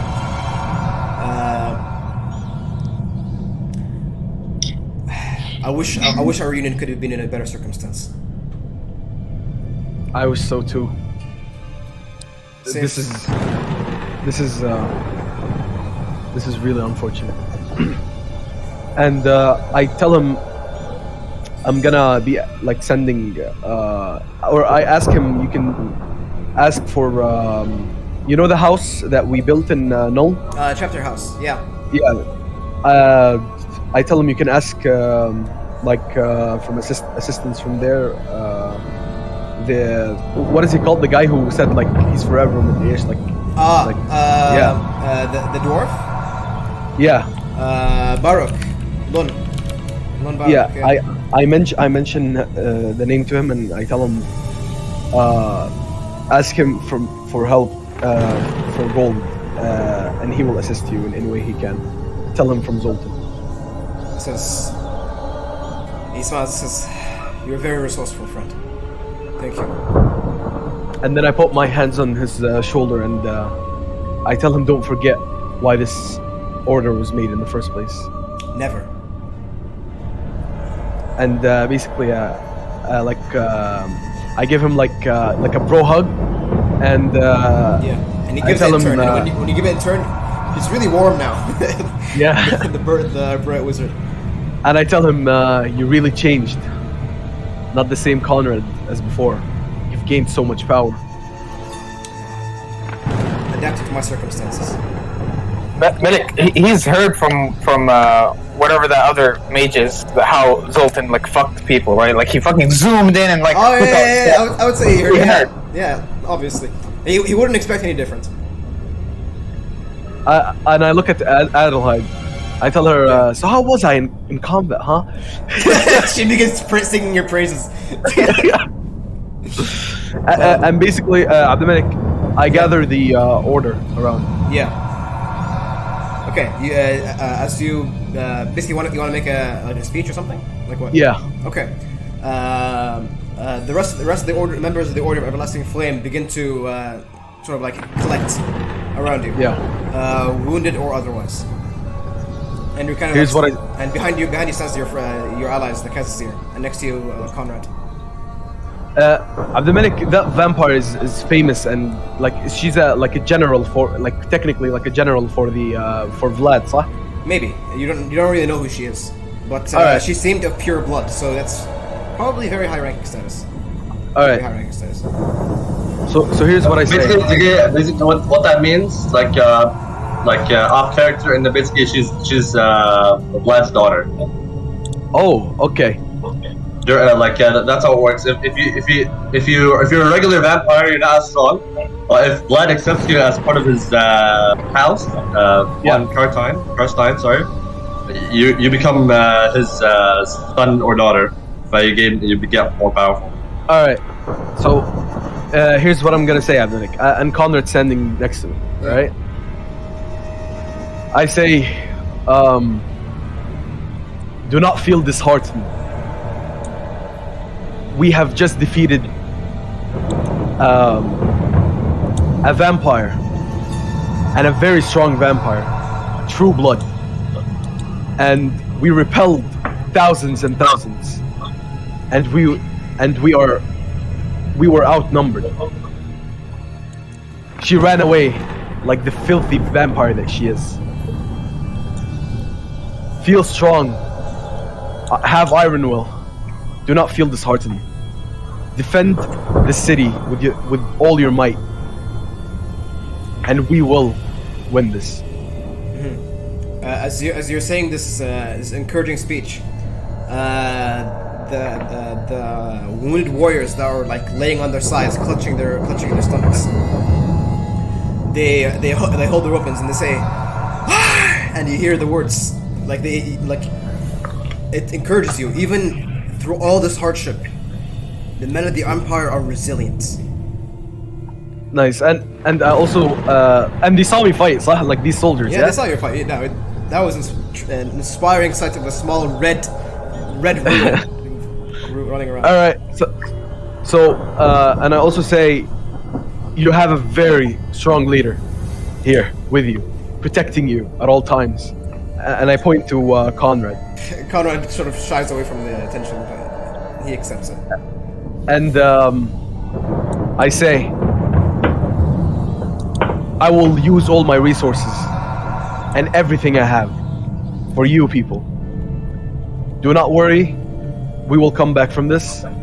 And all I need from you is you beside me and Conrad. And, Let's make this That's pretty inspiring, not gonna lie. Yeah, you see, like before you given the speech, like when you stood on the podium, you saw looks of fatigue and of maybe I should just leave this place. Yeah. But once you say that, and like you can feel that the general energy has changed, and now instead of leaving, and now Haas, we'll fight to the death if we have to. Yeah.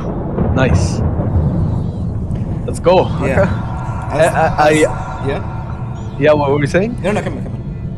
I wanted to also whisper to Conrad if he wants to say anything, because also like I see him as a leader figure and he has to also say something to encourage him, of course.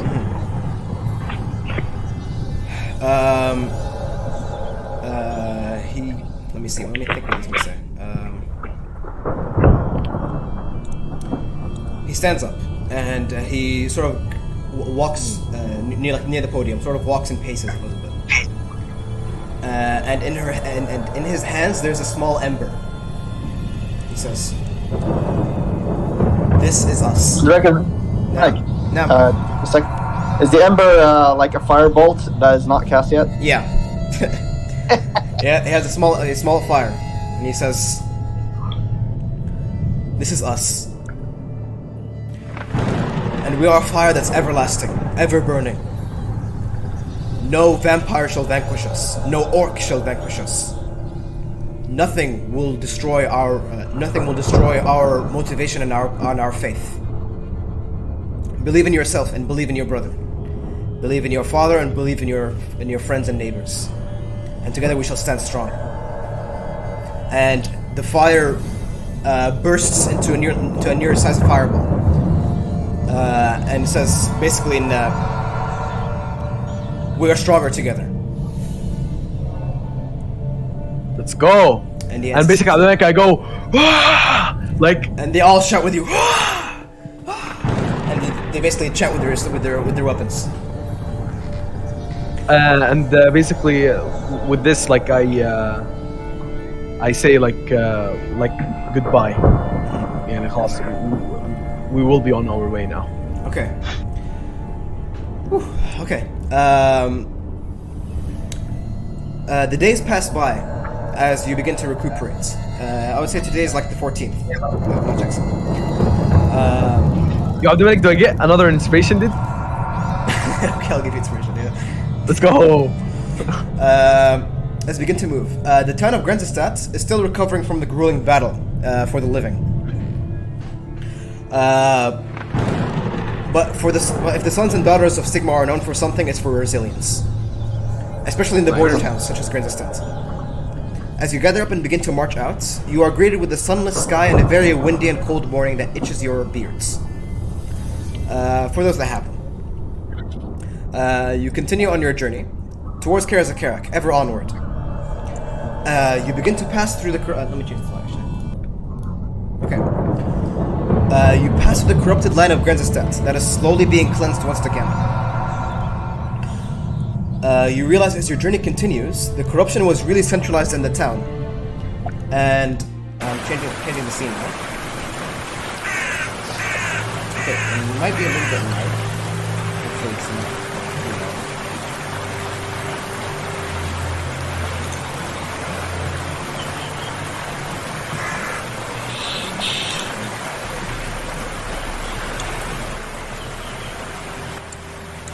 It's a little bit loud. It's fine.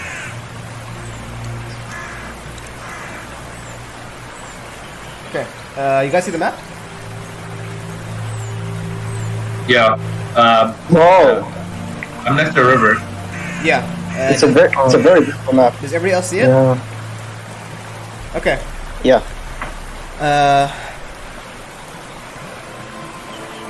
Okay. The days pass by, and you realize that the corruption that you guys saw, it was really centralized in the town, and perhaps you were in its heart, the chapel. So, like, as you realize, and then sort of like the osmosis of the corruption has lessened to such a degree that it doesn't affect this environment.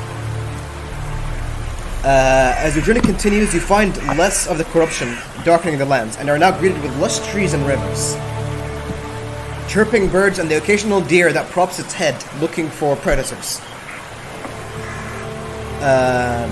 According to your maps and your planning that you performed at Nome, to enter the World's Edge Mountains, you will need to take the quickest path. Will be to take something called the Blackfire Pass, which is basically like this mountain pass between two large mountain ranges. And from there, you'll head to the Black Mountains, where you'll head further east until you meet the Black Waters of Zilfbar. Then you will head south, using the Underway. Several days begin to pass. I would say right now is like the 18th, I believe. Do we take a rest? We need rest. You're all full. You're all back to full. Just recover all your mana and shit. Everyone except Ulrich gain 11 temporary HP. Skiing out. Man, Ulrich almost literally died. Who? Actually, wait, should I just give it to Faizan? Not give it to Faizan instead? I feel like he's always in the back line anyways. Sure, yeah, up to your judgment. Actually, no, yeah, Ulrich needs it more, honestly. He has low HP. Also, did we even roll for HP? We probably did. Yeah, we did. I think we did. Okay, so let me... Their resistance. Remove the 1 temporary HP from Logan, Nick. I can't do it. Okay. So Zach and Ainmar get 11 temporary HP. Okay. As you guys take in the scenic environments, you relax. You guys appreciate the new maps that Abdemek is putting forward. Yes. Yeah. That's amazing. Thank you. You better like I paid for it. Anyway, and you begin to relax and you take deeper breaths. Eventually, several days pass by, and you see you begin to reach your next landmark, and you see its magnificence in the horizon. You might need to increase the size of it, but this is what you see. This is the pass. You see, this is what you see before you. Massive mountains of black glass formed from violent volcanic eruptions that tore the Black Mountains in two millennia ago. You see, Blackfire Pass. It's like a gaping chasm of contorted lava flows flanked by steep black cliffs of polished volcanic glass. Eerie wisps of black vapor gush from vents at the base of crags to form surging shapes against the darkened rock. Sort of like steam going from under the rock. The geographical importance of the pass cannot be overstated. It is one of only 2 entrances to the Empire's eastern border, and as such, its historical significance is extremely important. The field before you is actually very narrow in front of you. No more than around like 400 paces at times. The black cliffs towering overhead rise in almost unnaturally straight lines, and the smooth glass rock of the pass is everywhere pocked and scarred by rents and tears caused by the detonation of cannons. You guys actually see cannonballs on the ground. You see arrows stuck to the walls. This is a battlefield of ancient history. You also see dwarven helmets and human swords and orcish axes. This place is is a gold mine. Take everything and sell it. It's rusted shit, but if you want to take it, sure. It's shit won't. You guys also see shards of volcanic glass, like black glass, as long as a man's arm. And the soil here is very thin and black, and often you see broken and discarded arms of armor and rusted. Focus with these. All is gloomy and dark. I'm gonna change the map now a little bit.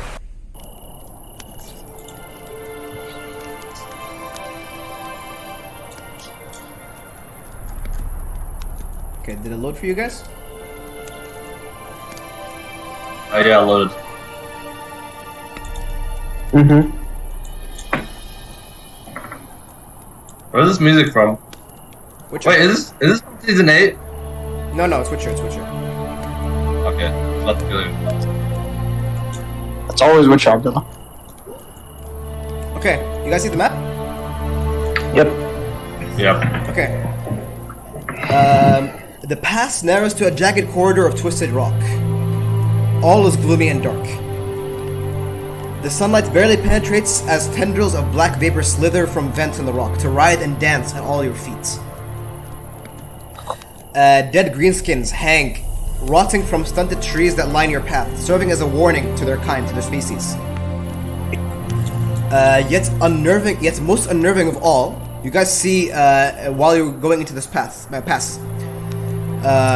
you see the body of an old man, strung up by fraying ropes lashed to a wasted tree. An old man, like a really old human man. His tongue is unnaturally long, almost as long as a hand, as an arm. And you see his stomach is open, and his organs are out, and it's sickly green. And he's bloated and distended, and he's covered with weeping sores, acne, pustules, and boils. And his chest is branded with a single word, carved in Dwarvish: chaos.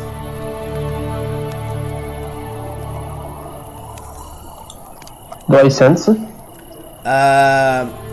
Right now you don't sense, like, it's very, very faint.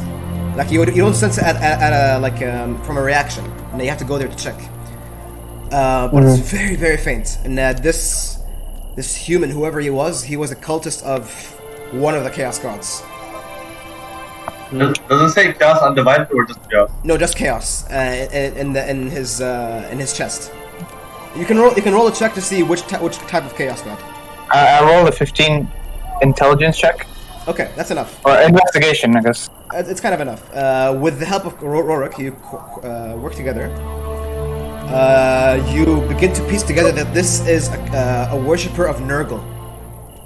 Nurgle. Like this is the spelling of Nurgle.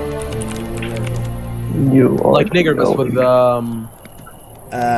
we're recording. And what is related? I need to. And we're banned. Anyway. But he's black. Anyway, this is the worshipper of Nurgle, the chaos god of disease, plagues, and life. And basically, he's one of the four majors. You guys know about Tzeentch, so now you're starting to learn about Nurgle. That's the first thing you see. Second thing you see, while you're passing through the Blackfire Pass, it takes you actually several days, and a rain begins to dog your footsteps. As you continue on your journey, you come up upon a massive structure, enormous. 300 feet high, it looms out of the side of the pass like a colossus, glistening glossy black in the rain. Striated, shot through with spidery veins of silver mica that twinkle in the sparse and heavy lights. What's mica? It's a type of mineral, I think. Okay. It's like a natural formation. Yellow. But strangely enough, it represents quite resembles a dwarven warrior, a Dawi warrior. And you see that the ice from the peaks has carved great furrows in the rock, similar to a beard on the warrior. That run in straight lines almost to the ground, like a great fan of stone. It has no arms, But if you crane your neck and gaze up into the sky, like in a perfect angle, you see the cap is not at all unlike a dwarf's features. And perched on high at his brows, you see a large kingly crown. Herok, roll a history check. All right. Basically, this is what you see, but it's in obsidian.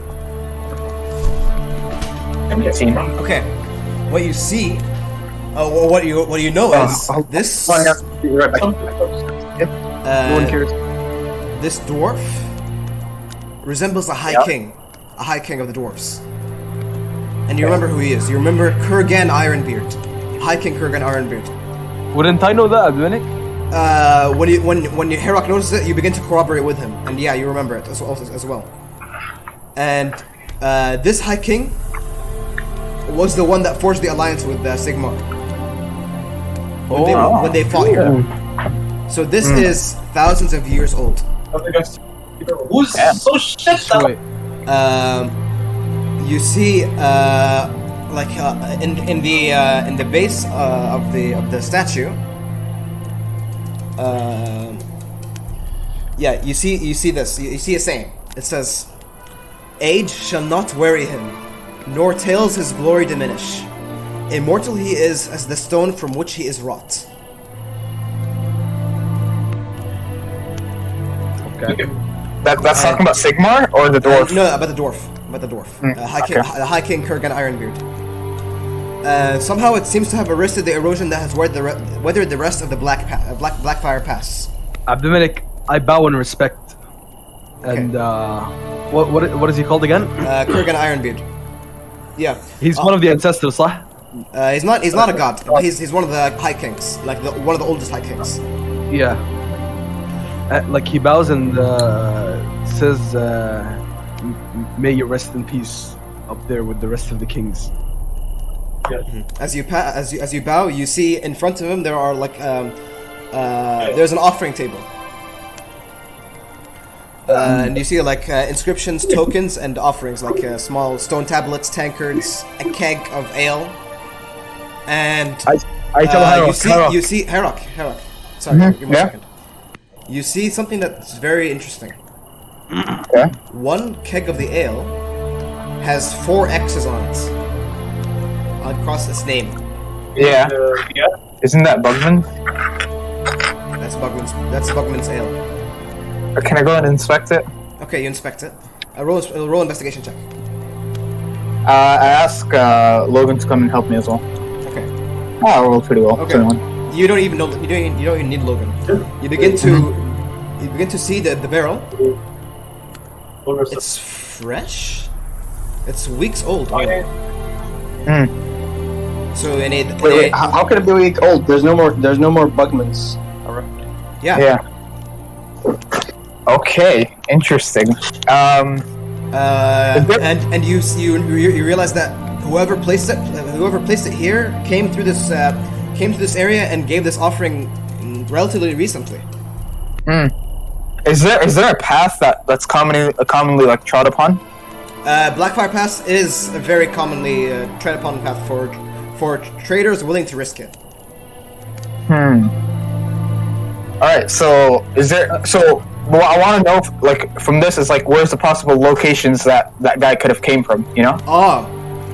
I would say roll. I would say yeah. You roll. In the meantime, I want to do something, okay? But just. Did you hear what I said before? Not really. So, I thought I heard something about King Ironbeard. Yeah, these statues are of High King Kurgan Ironbeard. Basically, he's the guy that made the alliance with Sigmar. Oh, he's the one who made Galmaraz. Yeah, and he's the one that gave Galmaraz to Sigmar. So this guy's very I'm just gonna get my food real quick. Okay. Be right back. And basically, this dwarven statue, in below him, there's a tablet that says, "Age shall not weary him, nor tales his glory diminish. Immortal he is as the stone from which he is wrought." Okay, Inmar would like to put an offering towards Kurgan Ironbeard. Okay, sure. What do you want to put? Okay. شو اسمه هذا right now ذكر like in the last fight where شو اسمه هذا where there were some vampires who like not the vampires, the ghouls. The ghouls, yeah. The ghouls who we were fighting. Yeah. One of them tried to bite me, but he broke a few teeth on me. Yeah, right? he did. Yeah. Yeah. You want to put the zombie's teeth? No. It's just like Emma wants to get a stone, and using his expertise in stone carving, make like a small figurine. Okay. طيب. Oh, a bone. Using the stone. إيش? A bone. No, of stone. Yeah. Of stone. Like it shows just the vampire's face, broken in, and the tooth is basically like it's just how that like placed inside the vampire's mouth, and it's as if broken in with a dwarven hammer. Oh, that's fucking cool. Well, Yeah, like- okay, can you say it again? Yeah, I'll just try to describe it better, but basically it's like it's a carving of a ghoulish or vampiric face in stone with a broken jaw, as like just rather with as if it was hit by a dwarven weapon specifically. Mm-hmm. And where the vampire's teeth are, he puts the broken teeth and basically just like pins them inside in those spots. Yeah, that's cool. Okay. All right. You place it in the offering table, and you feel good about your work. And that's just how that. Well made. Yeah. Dedication. Dedication. The dwarven way. Base. If you want to find the tracks, you're gonna need to roll survival check. You're muted, by the way.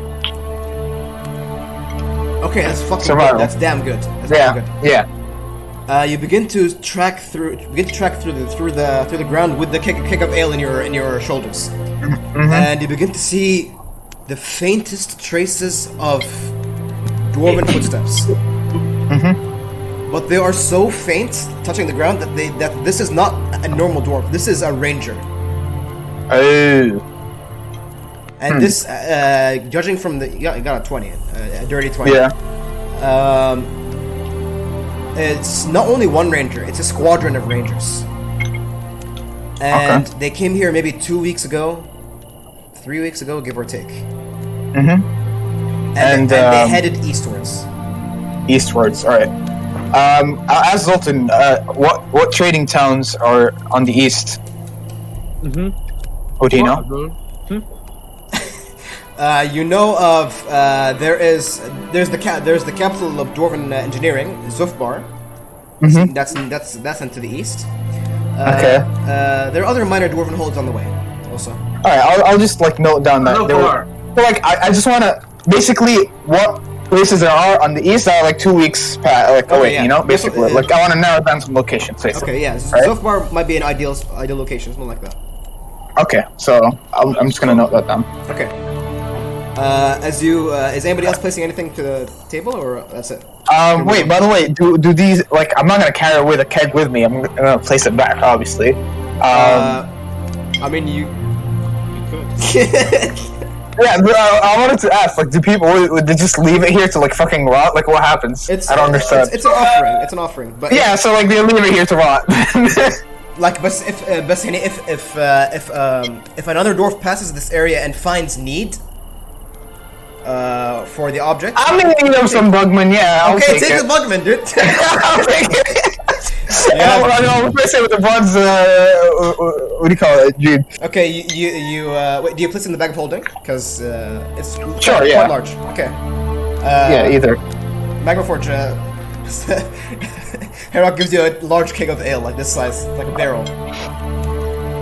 Don't open it. I need storage services, Mr. Golem. Would you charge me for that as well? Where do you want me to put them? Well, in the bag of holding, of course. A barrel is the like I mean, radius is bigger than 1. I'd say there's a way you can force it in. It has to be 2 feet in diameter at the mouth. 2 feet is a lot. 3 feet in diameter? 2 feet in diameter. That means like across it's 2 meters. I don't know, 2 feet. How much meters? 2 feet is like. No, 2 feet is like this is like 1 feet, right, from here to here. Yeah, you can make it. Come on, 2 feet is like fucking that much. That's pretty big. You can make it. 0.6 meters. Whatever, it doesn't matter. I carry it with me. I don't need to put it in a bag of holding. It doesn't matter. All right. Yeah. A barrel is 23 inches, so it's less than 2 feet. Yeah, I can do that. All right. Yeah, we keep it there. Sure. Did he say it pay? No, I said, would you charge me for that too? You want me to? I was joking, but I see the kind of man you are. Or the kind of golem you are. I correct myself. I think it was a long time since what's his name? Since Magma Forge? Since Magma Forge charged us something. That's because we haven't asked him of something yet. That's it. Never change. I'm not. Magma Forge says I wouldn't be using my expertise, so wouldn't make sense for me to charge in this case. Oh, I certainly use my expertise on you every day. For free. Maybe I should charge you for that as well. I stroke my non-beard, I guess, because I don't have one. Alright. That's it. I just walk away. Alright. For Zoltan and Ainmar, after like leaving the statue and paying your respects, I'll give you guys both inspiration. Thanks. Thank you, Goblin. I don't get one because I stole, right? Yeah. Okay, where's that? He's here. It's eating, I think. Okay. I think he's eating on the table, though. Should I just continue, or should we just pause? I don't know. We can take a break now, maybe? Okay. Yeah. I need to pray. Take a piss anyways. Yeah, I need to eat. Or we'll take a break and then we'll finish up. The rest of the game is basically just roleplay. There's gonna be a lot of interesting stuff. Okay, come on, don't leave. Please don't leave. Please. I'm gonna kill you. The next I'm part. gonna kill you. The next part is really cool for you. Okay, really cool. But Mickey, I'm still gonna kill you. Regardless of what you tell me. I'm gonna kill the man.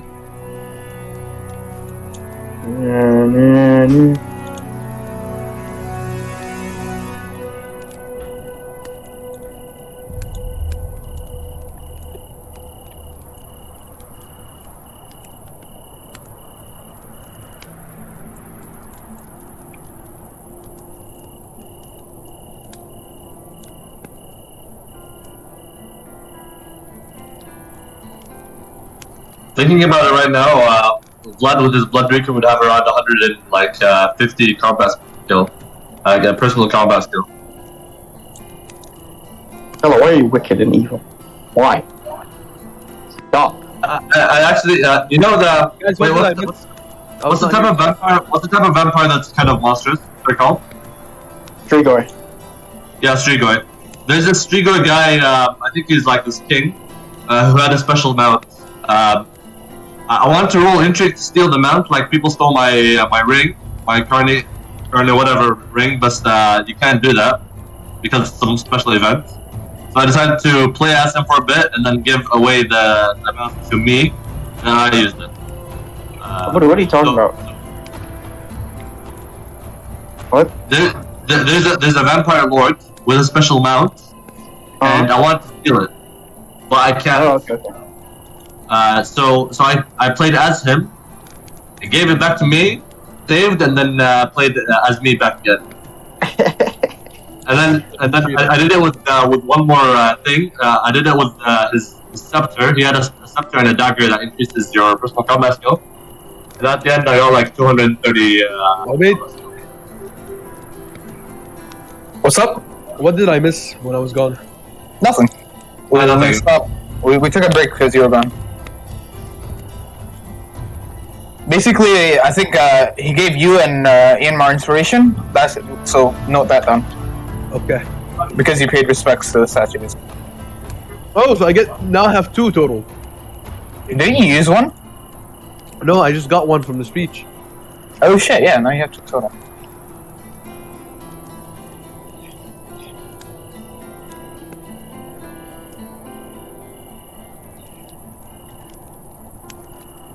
Obeid, add it to my character. Add the 2. I can't edit it. Yeah, I can't edit it. Medic would have to do it.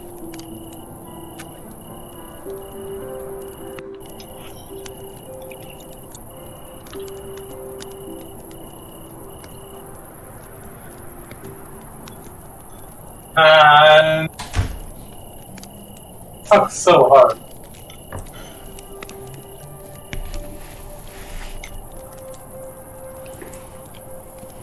I fucking hate the cricket sound. You hate the cricket sound? Yeah. Why? It's hurting my ears. Really? It's really whiny. Reminds me of Malik Fahd, what is it called? Park? Was it?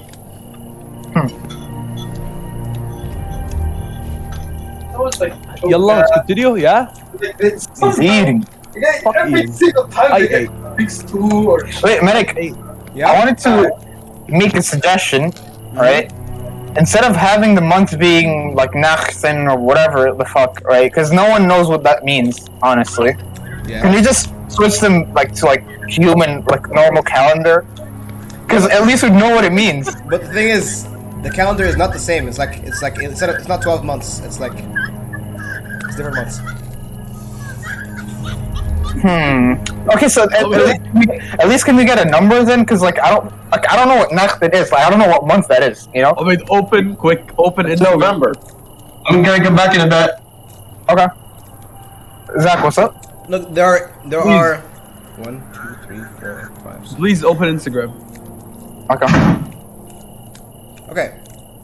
I would say Nachaksan is basically January. You would say that, or it is? It's the same. It's the most similar to it. Oh, okay.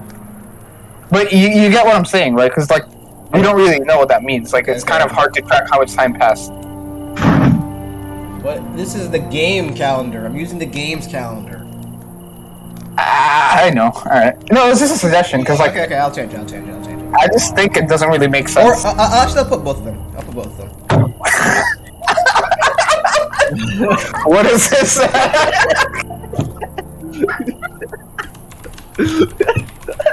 Why is this ass actually twerking? I don't understand. Show it to the voice. I fucking hell, man.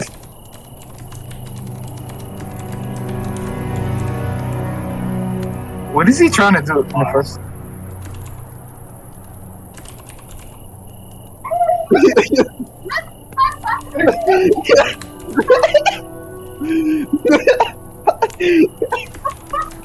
It's so stupid. What kind of physics did they have? I swear. Like, why is his ass twerking when he punches? Like, what? God damn.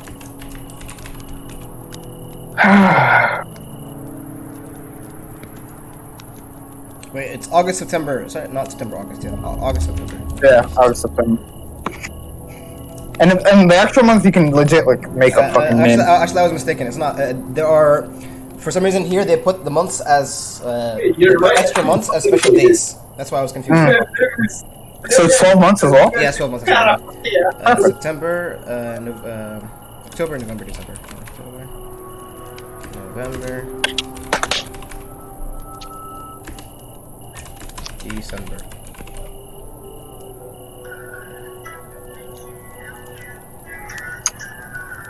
Okay. Check the calendar. Let me see. Wait, how do I check it? It's there, isn't it? You can't see it? Yeah, it's there, but it's still. Wait, let me refresh it, maybe. Peace from the fucking crickets. I like my crickets. They're just whiny little bitches, Meg. Why do you like them? Vocalo, are we done Like, yet? they're attention seekers. I don't know why, it reminds me of Aramco. Huh. Vocalo. Uh-oh. Morgan. Uh-oh. Uh-oh. Vocalo. I'm hating, bro. Perfect. Deal, it works? Yeah. Yes. Got DFT.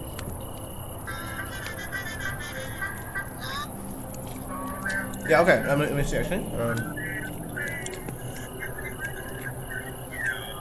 Can we continue? For reference, sorry, Mm-hmm. for reference, the game Rekindling started in July previous year. Okay, dude. Shit, it's been like 7 months then. Yeah. Damn. See, that makes a lot more It's sense. also been 7 months. IRL. Oh yeah, huh? That's fucking crazy. Now we know why Argument keeps insisting on all those time skips. Sheesh, Merrick, like mastermind calculated that, right? Yeah. Big brain. Like, damn. Oh, Rick, can you add one inspiration to Zach's character sheet?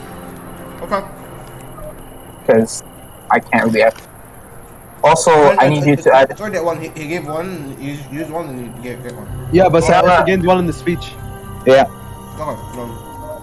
Anyway, BK, just how that I'm gonna leave soon, okay? No, not yet, not yet. Just give me like What? Give me like 30 minutes, 40 minutes. What? Please, this entire part is gonna be really important for you. You're really important for me. Please, come on, don't leave. Boy, you have to sleep. Yes, among other things. Babe, just give me a few more minutes, please. Okay.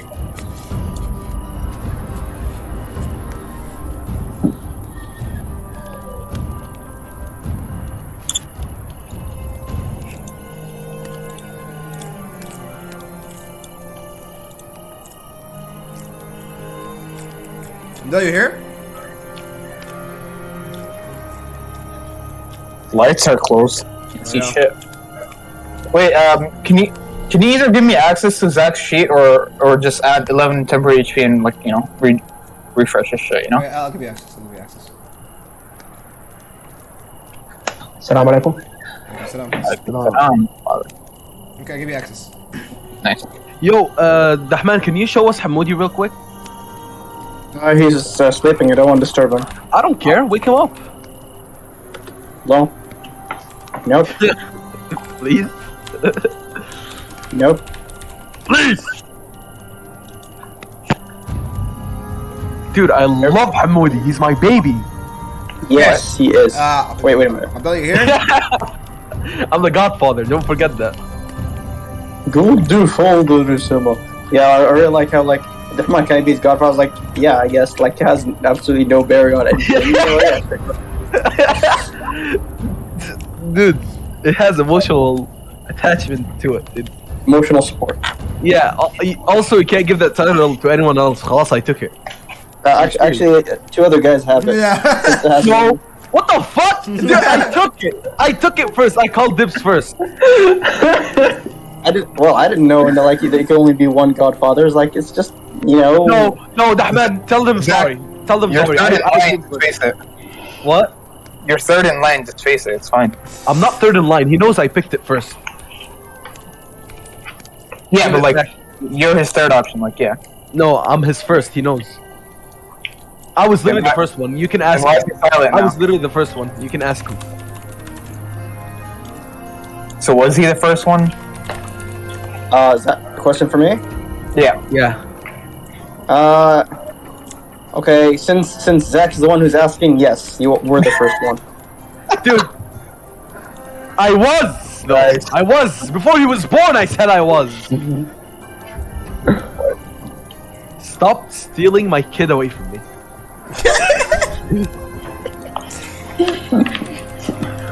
Okay, I'm sorry. Is Abdullah here? Abdullah. You have a goated godfather. Honestly, like any fight he gets into, you know who he will call. Not you, me. Okay, yeah. Abdullah, you here? Yeah. Alright, give me a second. Okay. Okay, going back in. Fuck Abdullah, don't tell him. As you guys begin to walk through the pass, you hear the sounds of something you haven't heard in a long time. Dwarf sing. Since you have been in the lands of the Empire and away from the mountains. Get out, boys! We'll run! And suddenly, from the other side, here, from above, you begin to see greenskins. Yes! You begin to see, you see 10, 20, 30 orcs, goblins, all heavily armed and armored, begin to charge in your direction. What are you doing? What? Initiative or do you act now? No, act now. What do you want to do? I already my action. Okay. Aymar, just about the first thing. Aymar steps before everyone else and puts a barrier ward behind him so they can't target his allies. Okay. Aymar rushes forward. Aymar rushes forward on them or for your allies or where exactly? Like, hold on. Like here. Okay. Yeah. Sure. Like there's behind my most vulnerable allies as an action, and I go into defensive stance as a bonus action. All right. With quick thinking, Aymar rushes forward through the Kazir, sets his shield on the ground in defensive stance, and casts Barrier Ward. Basically summoning this large blue spectral wall of force. Herak, what are you doing? I cast hypnotic pattern in the thing I drew. I think Don't cast it, please don't waste your resources from the beginning like this, please. Look, man, I sort of like I want to get all three of them. Right? Like I want to have fun. Oh, bro, we're gonna attack. Okay, you please, cast man. it or don't? I did it. Okay, I did it. You cast it. So wisdom saving throw? Yeah, on all three. DC 16. What do you mean all three? Didn't say 30 orcs? No. I would say yes, all three groups. Like three units. Oh yeah. It's Pretty full cube. Their units, their squads, they're all gapping. Okay, the goblin archers succeed, but the orcs fail. And the goblins, they see you in front, and they shout, "Ah!" But they seem to be running away from something, Oh shit. and they're running towards you. Okay. What are the rest of you guys doing? Rorik? Oh wait, the master of wasting resources. Rorik, as every single fight, he knows his duty. He's done this so many times. He smashes the rune of speed. And Dominic, for me, I rage, and I lighten my weapon on fire. Okay. Now we're wasting resources. Huh? No, I'm not gonna use my javelin. Okay. BF, I'll go. Skylar, are you doing anything special? Can I shoot fire through the barrier ward, or it's gonna deal damage to it? It's gonna do damage to you can shoot from one way if you're my ally. Okay. On the ones that are charmed. Already my action. If I see this threat, the goblins are running from, I shoot it from the side, and around here. I'll put it as charmed. Okay, Abdel, what are you doing? Okay, let's grapple. Ready action. If I see the thing they're running from, I shoot it from afar. Okay. You ready your pistol? You're Man, there are other dwarves, man. And suddenly, you hear the sound of what seems to be 100 lightning fast crossbow bolts. Oh shit! Finally. As you gaze up, you see a cloud of pointed dowie steel flying towards the orc. They stood no chance. The orc that were fleeing are decimated. With sniper-like precision from masterwork crossbows. Each bolt landing squarely in the back of the neck. Each one exactly similar to the other, sort of like factory made. And what was a formidable greenskin retinue is reduced to nothing. And you hear the word from far away in the pass, Kazuk. And a few moments pass as in the. I go in the front. I go in the front to see what's going on. Okay. As you move closer, and guys move closer, you guys see this picture. Basically, you guys see it? Yep. Yeah. Okay. Yep. Roll. Yeah. You see a retinue of dwarven rangers with blue capes and a red hammer at their backs. And you see one large, older dwarven ranger with a long white beard stand in front. Dore, what brings you to these parts of the mountains? I walk in front and I say, I'm going to Kerzakarik. Oh, yeah, I'm Zoltan, Durasclad. Okay, wait. These are the rangers, okay? The tokens for them. Okay. Durasclad. He's gonna roll a check.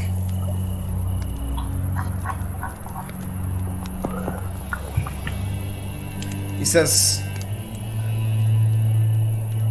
Karazaka, your uncle is with our king.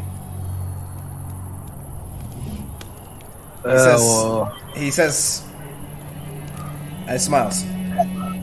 Proper introductions first. I am Dargo, son of Thorek, captain of the 4th Scouting Regiment, under the leadership of the Iron Hammer of Angrund. And he basically has his, like, you see his beard, it's really bushy and long, and it's almost so long that it scrapes across the ground. But what he does is that he tucks it under his belt so it doesn't do that. Oh. And he continues. He says, "We were sent here as a forward scouting force to watch over the pass as our king searches for lost dwarven artifacts near Karak Barn." Who's the king? What do you say? Who's the king? Like, what king is he talking about? He says, "King Belagar Ironhammer." And who is that, as I recall? He is roll a check. You're going to roll a check for this. Roll a history check. I can't roll shit. I roll. Sorry, guys, I'll be right back. Yeah, with advantage, yeah? 13. Okay. You know of Belagor. We heard about him a little bit. He is a deposed prince to Carrick 8 Peaks. Yeah, and there's a hold called Carrick 8 Peaks.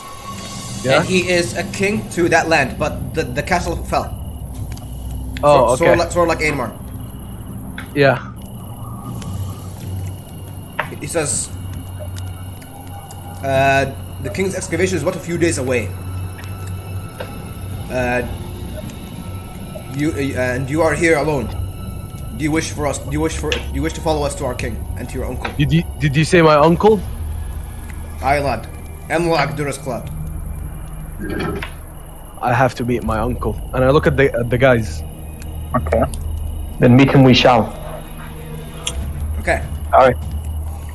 You begin to follow the dwarves with the blue cloaks. Uh-huh. And as you follow the ranger, Dargo, you begin to realize the startling efficiency of how they move. They know the terrain exactly, and it's extremely impressive. And what's even more impressive is their coordination. They move as one, guided by Dargo's experience, leadership, and staunch trust in their captain. The days pass by as you manage to cleave through the Black Mountains, almost double the speed as you were before, like without the rangers.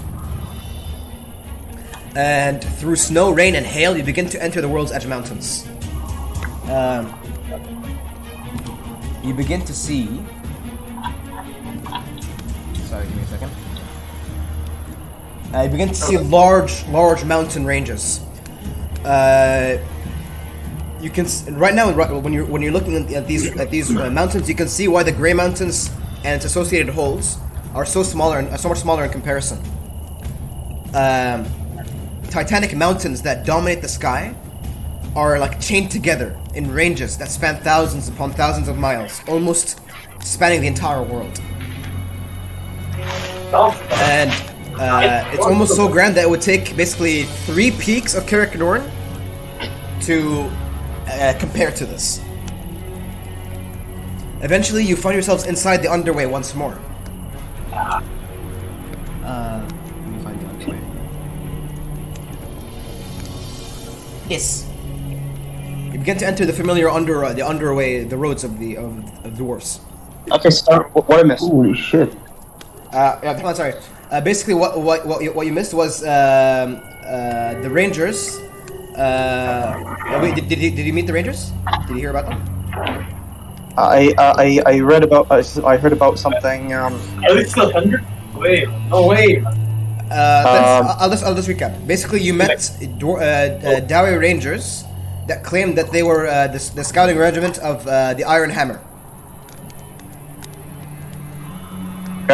Okay, and basically their king was with Enlek Durasklad, the uncle of Zoltan, near Karankorn, and they were basically searching for artifacts. And they're basically just a few days away. And basically what happens is that they took you through terrain, and basically you saw the difference between World's Edge Mountains and Grey Mountains, and how the World's Edge Mountains are so massive in comparison. So basically, Ainmar, you sort of like you feel like the Grey Mountains are nothing compared to the World's Edge. Yeah. You don't have to like hurt my ego since I already lost my home. I'm just saying.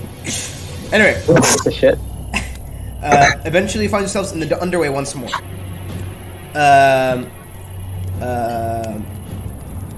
The Dwarven Ranger Dargo continues. He says, and he like through the journey that you guys had with him, he's very friendly for an old dwarf. He says, "The outpost is near here, beardlings. Do not stray far from me and my unit. We are deep in enemy territory." And as Dargo says this, he turns to his units and points with his fingers, like coordination. He says, "Take 3 rangers, maintain watch here. If you spot an enemy, do not engage and retreat to the outpost."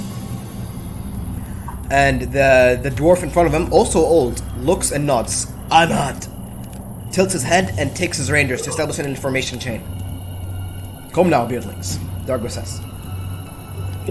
Very cool. As you follow him, you walk through the section of the underway and reach a massive door. This one. I can't think, but the door. And you see beautiful dwarven architecture and masonry resembled here. Work from Dowey hundreds of years ago. Still untarnished. But in this area, you see actually a small army campsites. Like maybe a few hundred dwarves. Camps upon camps of dwarven warriors. Outside this double door. Are you guys following? Yeah. Okay. Yeah. And as you walk in camps of what? an army encampment, like a small army encampment outside this section of the underway. Of orcs? Of dwarves. Oh. And you see like a small army of dwarves that Dargo's leading you into. As you walk through the army encampment, you notice that many of them are drinking ale together. And they're sort of like huddled next to fires and stuff. Harok, what you do realize... Yeah. You realize that all of them are like they're having a good time and stuff, but then you see many of them are drinking from ale barrels with the sign of Bugman's Ale. Oh shit! Okay, it's pretty close. And as Dargo is sort of leading you through the encampment, and you guys are following them, you see a lot of dwarven warriors, like a lot, like maybe 300, 400, 500. And they're all camped outside this section of the underway. Dargo leads you through, and he says, "Right this way, Doe." And then he points at one of the camps. He says, "Don't drink too much. Keep your eyes sharp." Where's my uncle? Ask him. He looks to you and he says, "Inir." And we're gonna change the map. Medic. Yeah. Before we head in, can I like stop by at the soldiers drinking? Sure. And I scream or exclaim loudly, "Bugmans! I've been trying to find this everywhere. Back in Rome. What happened?" The dwarves turn to you and they say, "Aye, sit lad. We have plenty." And they bring several kegs worth. Hey. Holy shit! Damn. And, What happened? And basically they're just drinking. Idiot, they lost already. They say, "We met Joseph Bookman just a few weeks ago. He traveled with us for a few days. I shall arrange a meeting with him. Do you know where he went? I want to fly back in my home. Nah, he continued on to the World's Edge Mountains. Perhaps you'll meet him. Do you soon. know? And he pushes a tankard of ale into your chest. I drink it and I'm like, oh, I've missed it. I've missed it so much. And you can see there's this shared happiness between them. It's damn good ale. Damn good ale. So can I ask him? Do you know what I can buy more? Or I'd like to take some with me home when I leave. He says, "No need to buy them." And then he grabs the keg in his feet, and gives you another one. These guys seem to be like have a large storage.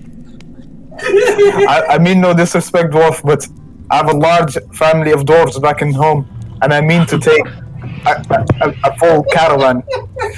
Oh, nah, I cannot help you there.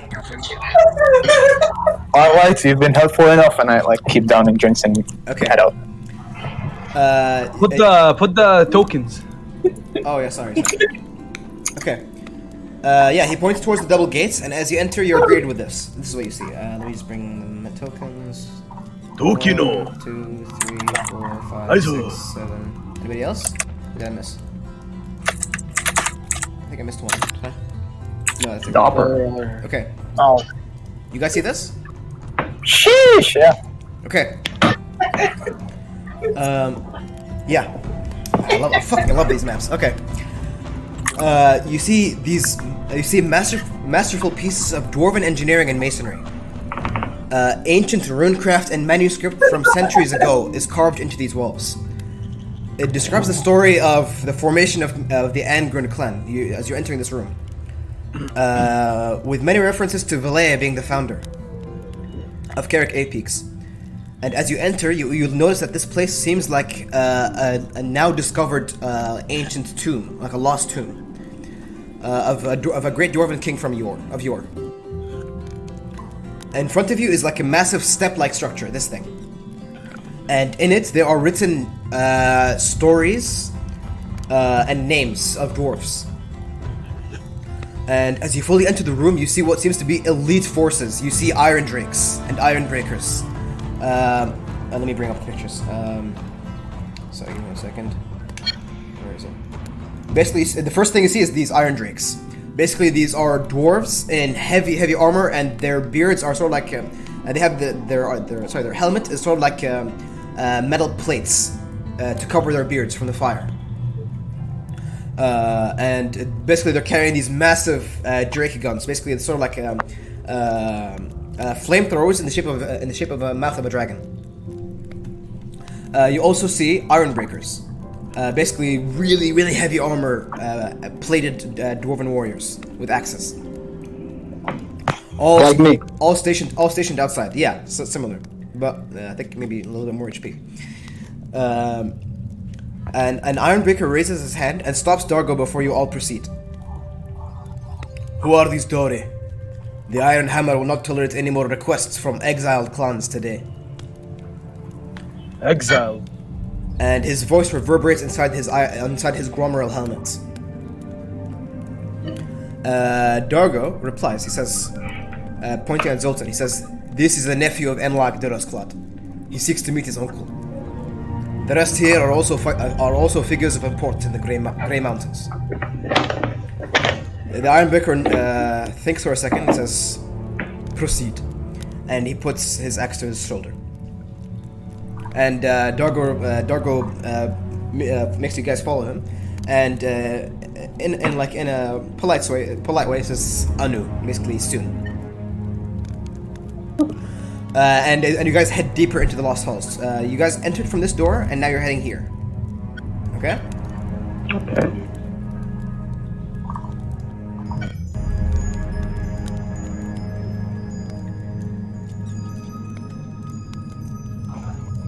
Let me bring the tokens. Go.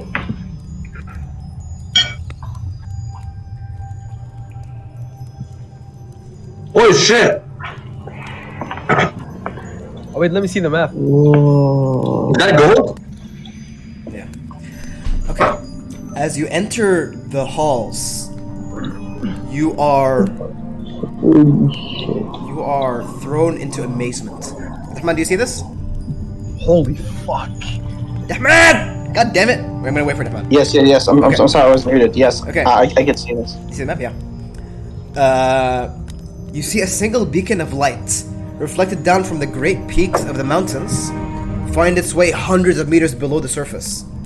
Right now, you guys are like several miles, several hundreds of feet underground, and somehow this flash of light has found its way here through just pure dwarven engineering, and it's illuminating a massive coffin of pure gold. The glittering of the light reflects upon thousands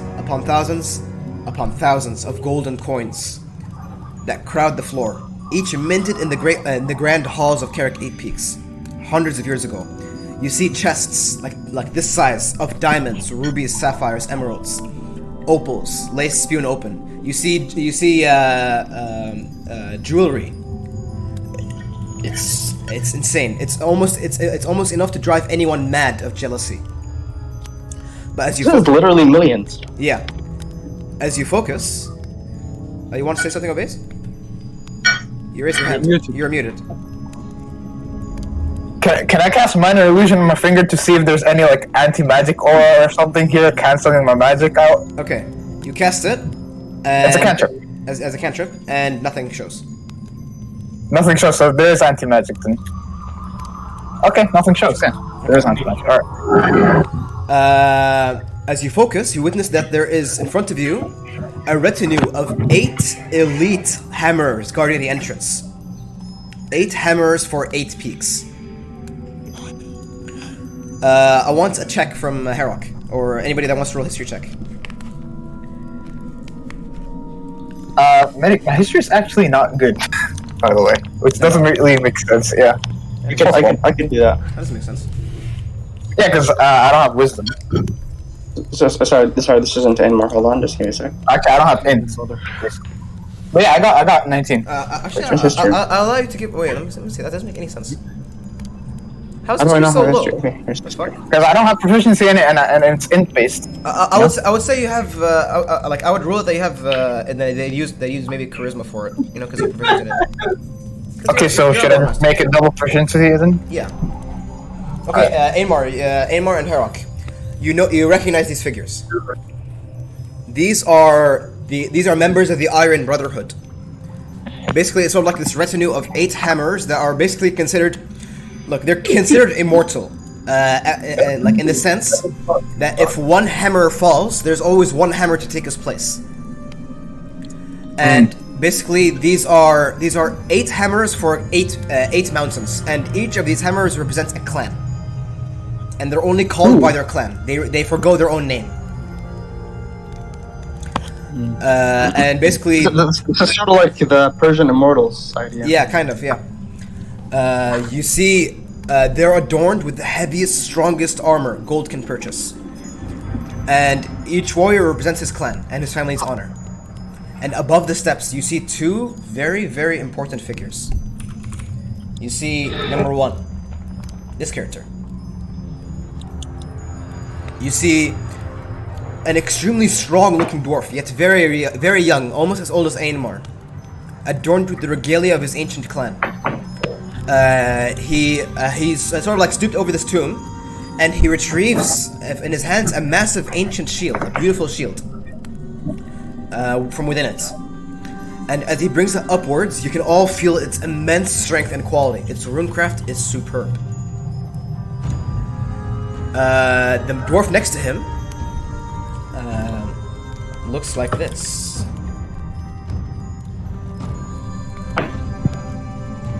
Battle scarred and old, look very wise. He says in his really, really heavy dwarvish accent, "The shield of defiance." And the younger kingly dwarf caresses its edge. "'Tis a great artifact of the Ungrown clan.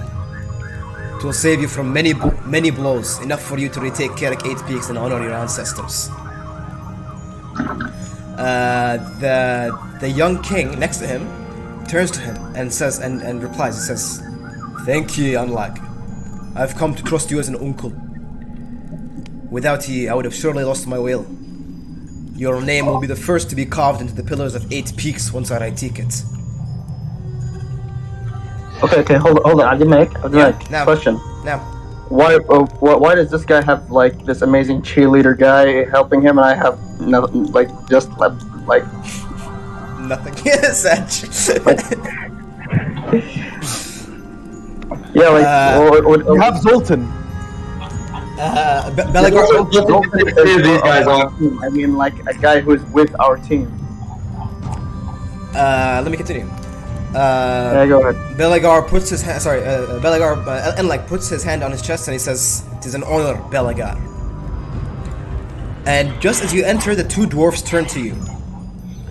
And Enlag looks at you all, and his eyes, a look of and in his eyes, a look of recognition and a massive smile shows underneath his white beard. Looking at you, Zoltan. "Nephew, Zoltan," and he begins to walk down the steps towards you. His cloak caressing the steps that he walked through. I also walk towards him and say, "Uncle, and he goes friend, for an embrace. my father." And when he grabs you with his heavy arms, you realize his strength is immense, like almost similar to yours. Okay, although he's old, he's fucking strong. And he goes in for a bear hug and almost tightens you, but you're also just as strong. I tighten too, Abdulmalik. He says, "You super tight," and then he sort of like gives you like a small headbutt. How Valaya blesses me to see you alive and well. Surely the ancestors guided you and your companions here. They have, Uncle. I missed you. How have you been? He looks at your arms. He grasps your tricep. He says, "You look strong." Yeah, and then I show him all my wounds. Look at me. He says, "Experience." He smiles, but then his smile begins to change, and suddenly it becomes a little sad. He says, Why are you sad, Uncle? "How goes your oath, son?" It's not complete yet. Uncle. A moment of silence passes as you guys are sort of left in this situation, in this moment. Suddenly he regains his composure, and he straightens himself out, realizing that he's sort of in the presence of Belagar Ironhammer behind him. Yeah, I introduced myself first of all, like as a sign of respect, like you know how it's done, like you know, like a small bow, like for Belagar Ironhammer, and I introduced myself. I'm Zoltan Durasklad, and these are the Kazazir, my allies. And over there, I pointed at Amar, the prince, the soon-to-be king of the Grey Mountains, Ainmar. As you say this, Belagar looks at you with interest, and it's like it's not extreme interest. And like steps in and sort of supports you. Abdulmalik. Naam. When Belagar looks at Ainmar turns to look at Belagar and there's a look of understanding and sympathy. Right now there isn't. Right now. I mean Ainmar to Belagar. Ainmar's look. Yeah.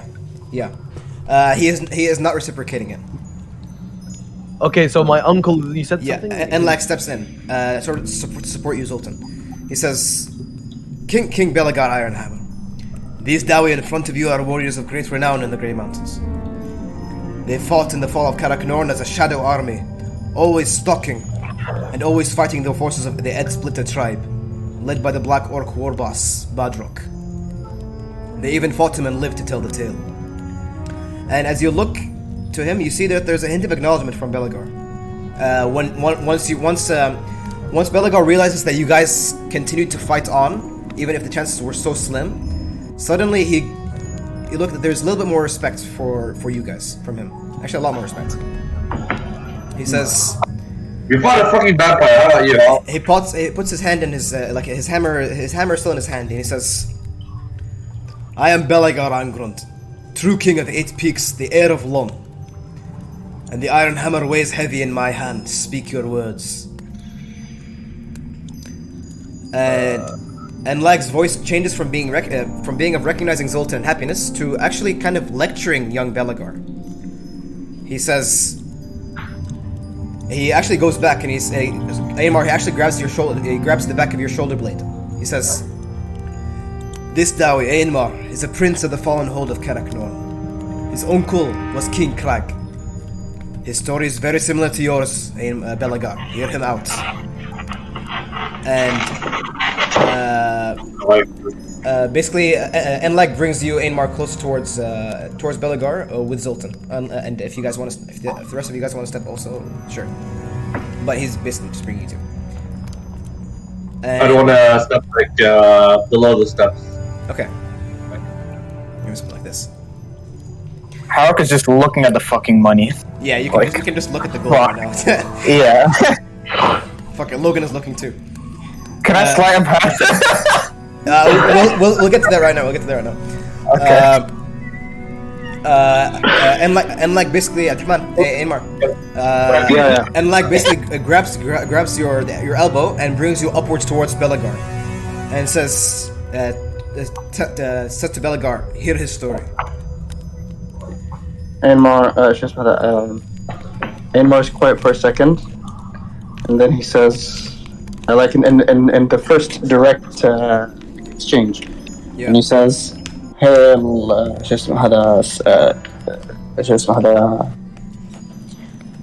the Iron Hammer. Let me think. Yeah, Aemar basically just says, Hail the Iron Hammer. Why can't I think? Why am I talking?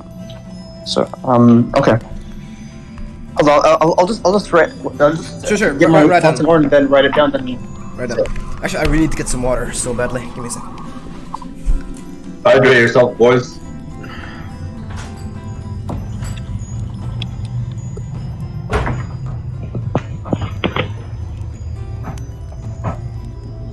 I'm gonna rob something out of here. Don't. Dude, I have a bag of holding. I can vacuum. You're gonna rob something, take the thing that's on two. You wanna risk this? Oh wait, you actually wanna risk this? No. I'm not gonna risk it. Logan's gonna risk it. Bro, Logan learned his fucking lesson in that fucking prison. Yeah, he did. It's his character development time. Like, did he? It depends on the phase. Okay, I would agree with you if he's even here, right? Yeah. What should I take, Yusuf, huh? I'd say what's behind the two important figures. Wait, what? You mean like shit like that? Are we on the Nah, no one's gonna notice me taking one ruby. Like no one's gonna notice, man. Just walk over it, you know, surely it will go into your shoe, right? Like, what if I pick up a bunch of coins and like slide them back down, you know, acting like I'm playing with it, but then I slide one back into my hand, like, you know. Yeah, you walk over the mountains and the coins will go into your shoes. Okay, oh wait, while everyone thinks, Herok, you can roll a sleight of hand. No, wait, I want to do something different. Sure, what do you want to do? Right? Logan's also observing the coins, right? Logan learned his lesson. I would say this is his arc in basically like Haas, like he's stopping to do that. Logan's just looking. I cast a message on Logan. Okay. Did you receive it? Yeah, I say, yeah. A lot of gold. He smiles back. He says, "Aye, but it's not ours." No! Maybe a little. Fuck. Maybe a little. Maybe just one diamond. Like, are they really gonna notice one diamond? They won't need this many. Just a little bit. Yeah, you're a sneaky man. You can just rob one, right? Shaitan. I say. Dominic, make sure you roleplay this correctly, Ashan. He just came out of prison and he said it's a horrible experience. Yeah, I know, but he didn't go to prison for stealing gold. But I'm whispering, right? Yeah. Anyways, You don't know that. I messaged him. You know, I can magically assist you, Logan. I can magically assist you. He says, "I'll take one if you take one." No, I will magically assist you so that you can. All right. He's thinking.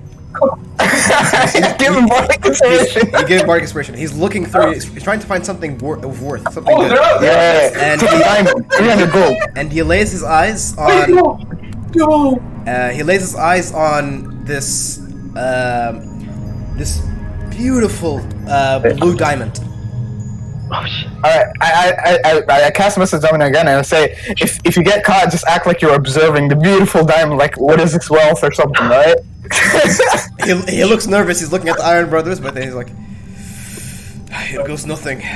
I'll cause a distraction as well, alright? Okay, he's gonna use that. Alright, I'm gonna walk here, medic, and I'm gonna drop my mug as soon as he's doing that. Okay, it's 25. Oh, sorry, that's public roll.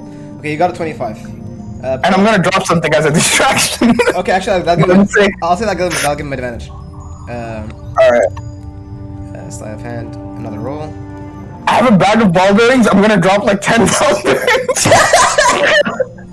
Okay, suddenly, Zoltan, Megaforge, and Aurora, all of you guys... Okay, sure. All of you guys hear ball bearings fall on the ground, and you see Harok fumbling through a bag. I apologize. My deepest apologies. I say. And basically the rest of the Iron Brothers they kind of sigh, while Logan managed to take the blue diamond. All right, perfect. That's it. That's it. Perfect. And he gets back in the line, and he nice. He claps your hand. Let's go, baby. Guys, have you ever thought it's cursed? What? Guys, have you ever thought that maybe it was cursed? Who cares about that stuff, man? We have money. That's fine. Okay, Taman, what do you want to say? Aymar, what do you want to say? Your story. Okay, yeah, I'm done. So I'll read it out to you. Sure. Okay, Aymar says, "Hail the Iron Hammer." Like Aymar says quietly, "I know your story well, and it is a twist of fate that I should learn it years before I find myself in your boots.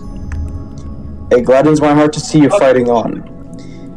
But if you think that I come to offer service, you are mistaken. I have my own quest.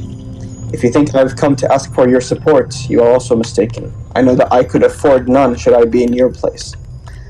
I come instead to offer my best wishes and advice."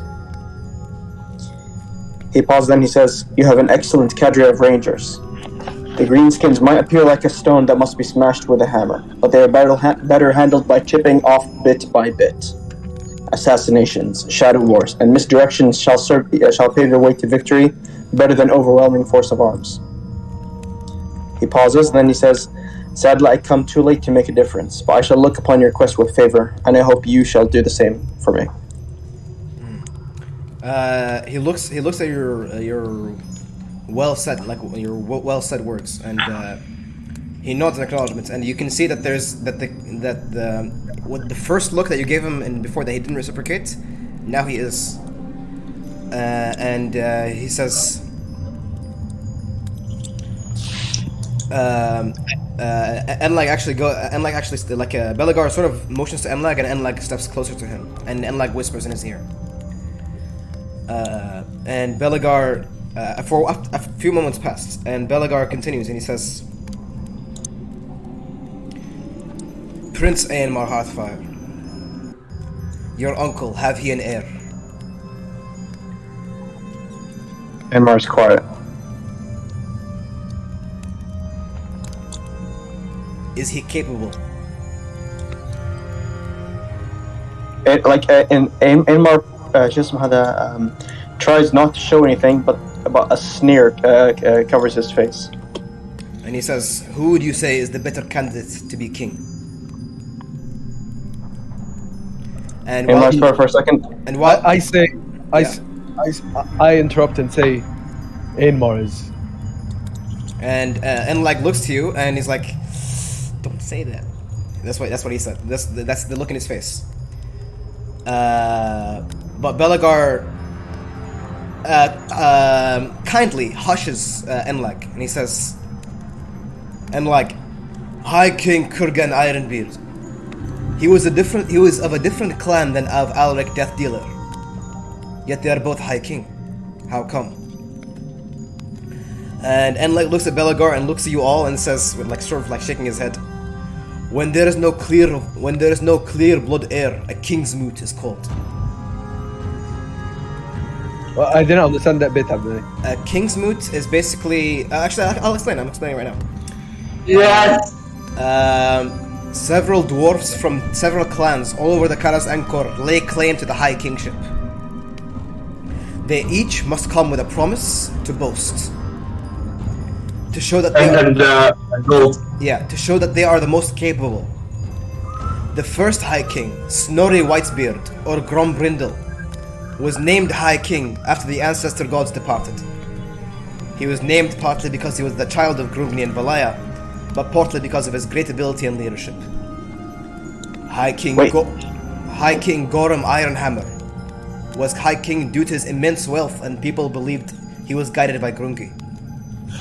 His wealth was so tremendous, he boasted he could fill the Black Gulf of Barakbar with it.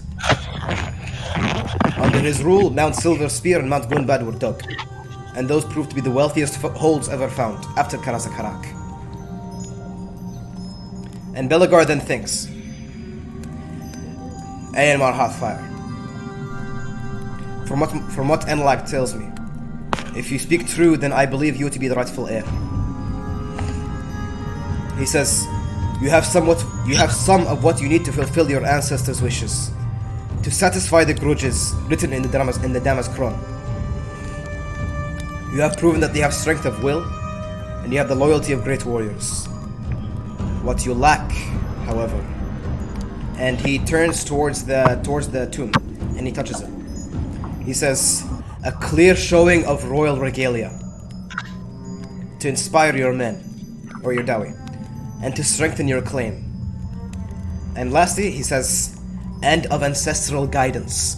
And once he says those words, ancestral guidance, suddenly, from behind him, wisps of magic ebb and flow as they begin to coalesce and take the form of a ghost of an old dwarven king.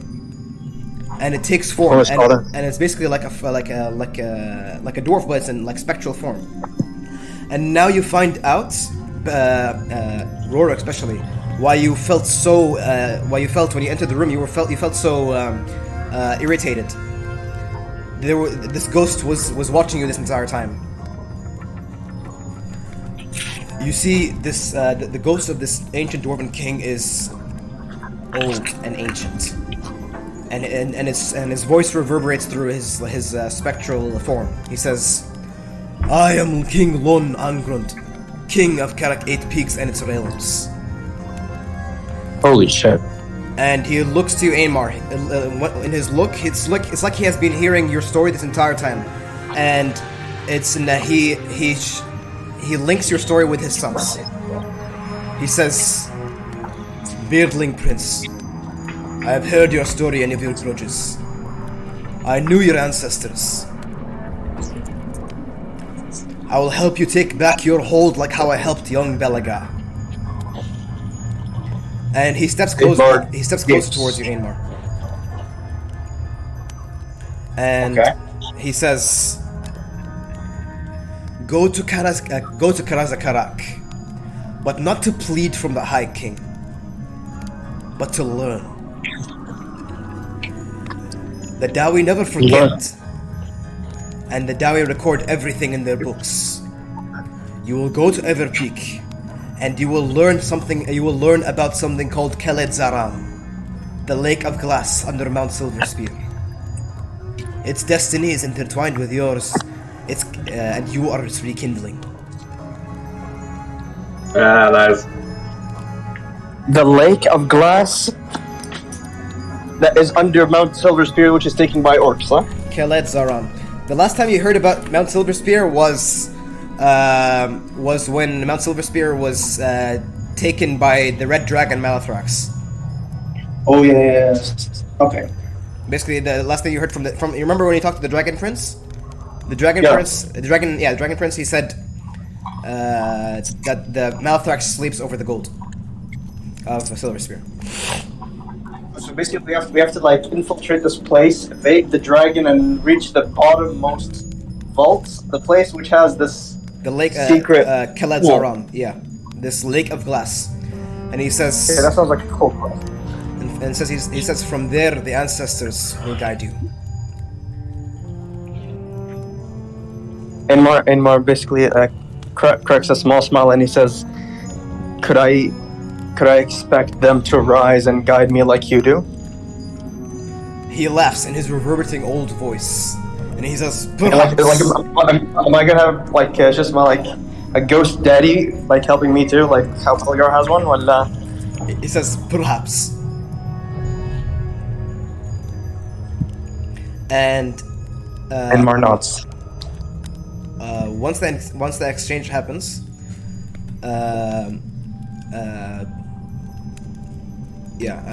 Belagar turns to Ainmar, and he says, seeing in how his father, King Lun, respects you to a certain degree, he says, Ainmar, I tell you this. When the time comes, I will request for your aid in helping to retake Karak 8 Peaks. I will expect you to be with me. But in return, I will support your claim of Karak Norn, and will provide my dowry for your cause. You're muted. Oh, hold on. Just can you repeat, Abdulmalik? As I said in that one day, I'll ask for your help in taking 8 peaks, son? Yeah, basically Belagar is saying, I will request for your aid in helping to retake Karak 8 Peaks, and I expect you to be there. But in return, I will support your claim for Karak Norn, and I will provide my army for your cause. Ainmar nods slowly, and then he says, this is a dangerous proposition. You must give me time to consider. He nods, and he says, And once he says this, he looks at the Iron Brothers, and he's just imagining how much orc brain they could just smash into the earth. Yeah, and Belagar sort of like straightens himself, and he says, "Take your time to think about it." And sorry, give me a second. I want a perception check from Rorik only.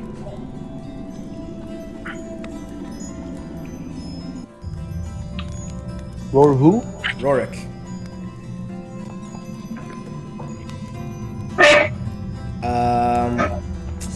I'm thinking of giving you advantage here. Let me see. Okay, you get advantage. Just roll again. For reasons unknown. No. Woo! Okay. Advantage. Now you know what. Now you know why you had advantage. You felt something. While you were walking through. When you entered this area of the tomb. Okay. Like the most faintest of hints. You got a natural 20. The most faintest of hints of warpstone. What? In this room? Under you. What the fuck is warpstone doing here? Under you. Tunneling upward. Oh shit. Tunneling what? Tunneling upward. Dude, warn us fast. Basically, this is while Belagar was talking, and you felt this. Warn us. Okay.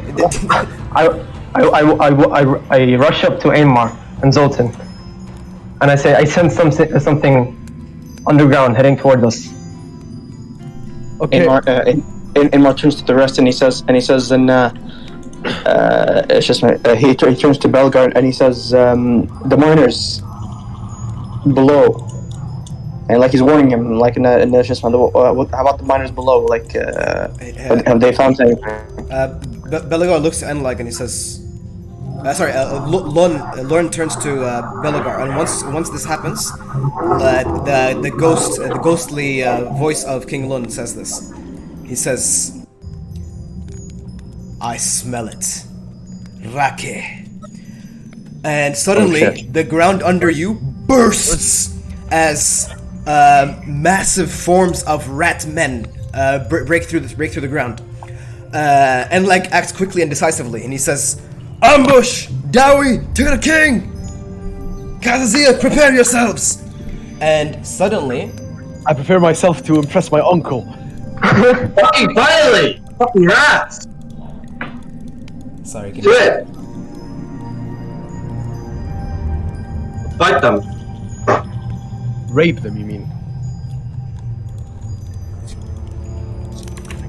Give me a second.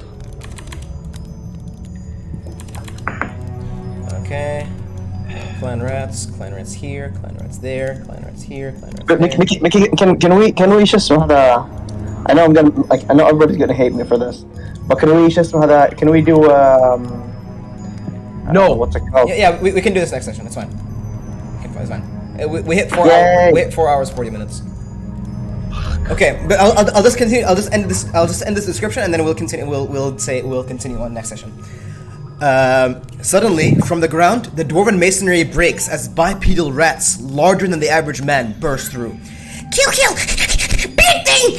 And suddenly, a squeaky voice emanates from within the other room, the room they just came in. I will lead from the rear. Go! Kill! And continues the voice. Suddenly, as you hear a boom, and the smell of warpstone dust comes in. Several sets of explosions of warpstone gas. You guys see from under the doors. You see this small, sneaking. Actually, let me change music.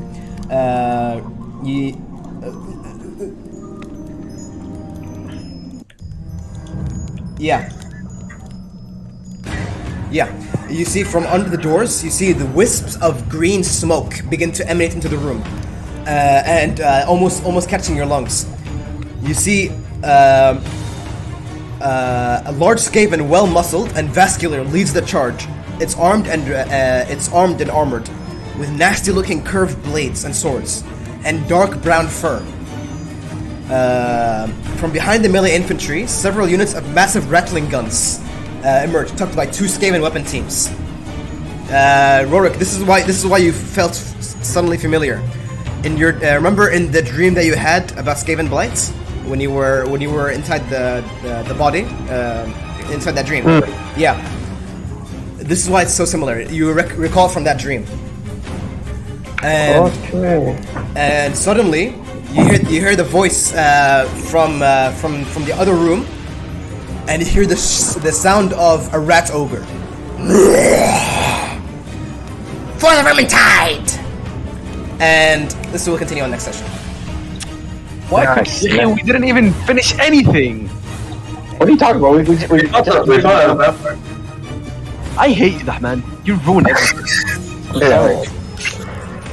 But dude, I really like this speech. Is it Abdullah? I'm talking to the man. yeah. I really like your speech. It's pretty cool. Oh, thanks. Yeah, that was really good. like That it. was a really good speech. That was really good. Yeah. For 3 weeks, 4 hours. Also, here's the parallel. I was thinking about a parallel, and there's a big difference between Belagar and Ainmar. Ainmar was on the defensive until he lost. Belagar is on the offensive until he wins. Right? But the principle, and you should first do a shadow war and not do everything, like not confront them head on. Actually, if you confront them head on, blacks they'll just they'll just become more excited. They'll become more fighty, that kind of thing, and it'll just become an uphill battle. Exactly. But if you make them fight each other, everything becomes easier, and that's actually the biggest lesson Ainmar learned from his uncle's failure to confront Badlock. New enemies, I really like Skaven. everything. Finally, my enemies. Like, what number is this session? 15? This is session 15, I believe, or session 16. Dominic, we have to have 2 sessions back to back. 2 sessions back to back. You want to kill me, dude? Yeah, Next session 8 hours. I have next session 8 hours. I have exams soon, man. Medic, why don't we do this combat now? Because combat takes a lot of time sometimes. No. Let's leave it as this. And I have stuff to do too. Yeah. Okay. Yeah. Anyway, nice playing with everybody. See you soon. Yeah. Alright. Thank you. Woody. Wait, medic. Yeah. What was the worth of the diamond? Oh, I would say the singular diamond is like around 2 to 3K. Yeah. What? It's an extreme. What's inside this room? It could buy a kingdom. I'll Hey, go. we're still in this room? We can sneak some in while fighting, you know? It's a perfect distraction. guys, I'm going now. Thanks, I'm double off. Bye. By the way, medic, I was gonna whisper it to you, but I forgot. But I tell Logan before the whole Skaven thing happens, right? I would have messaged Logan to hide it somewhere, like in his shoe or something, to make sure that they don't check it. You know? Yeah. Dude, he got nearly 30 on his side of the hand. He's good.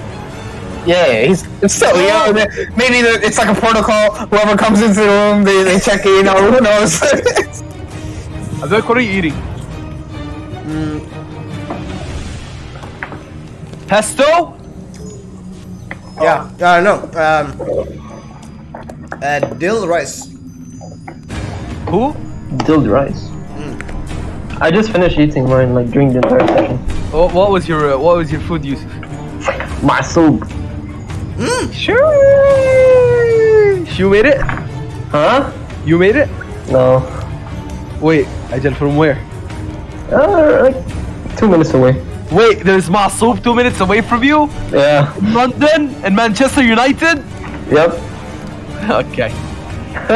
Nice country, dude. But look, you see how big this is? This is for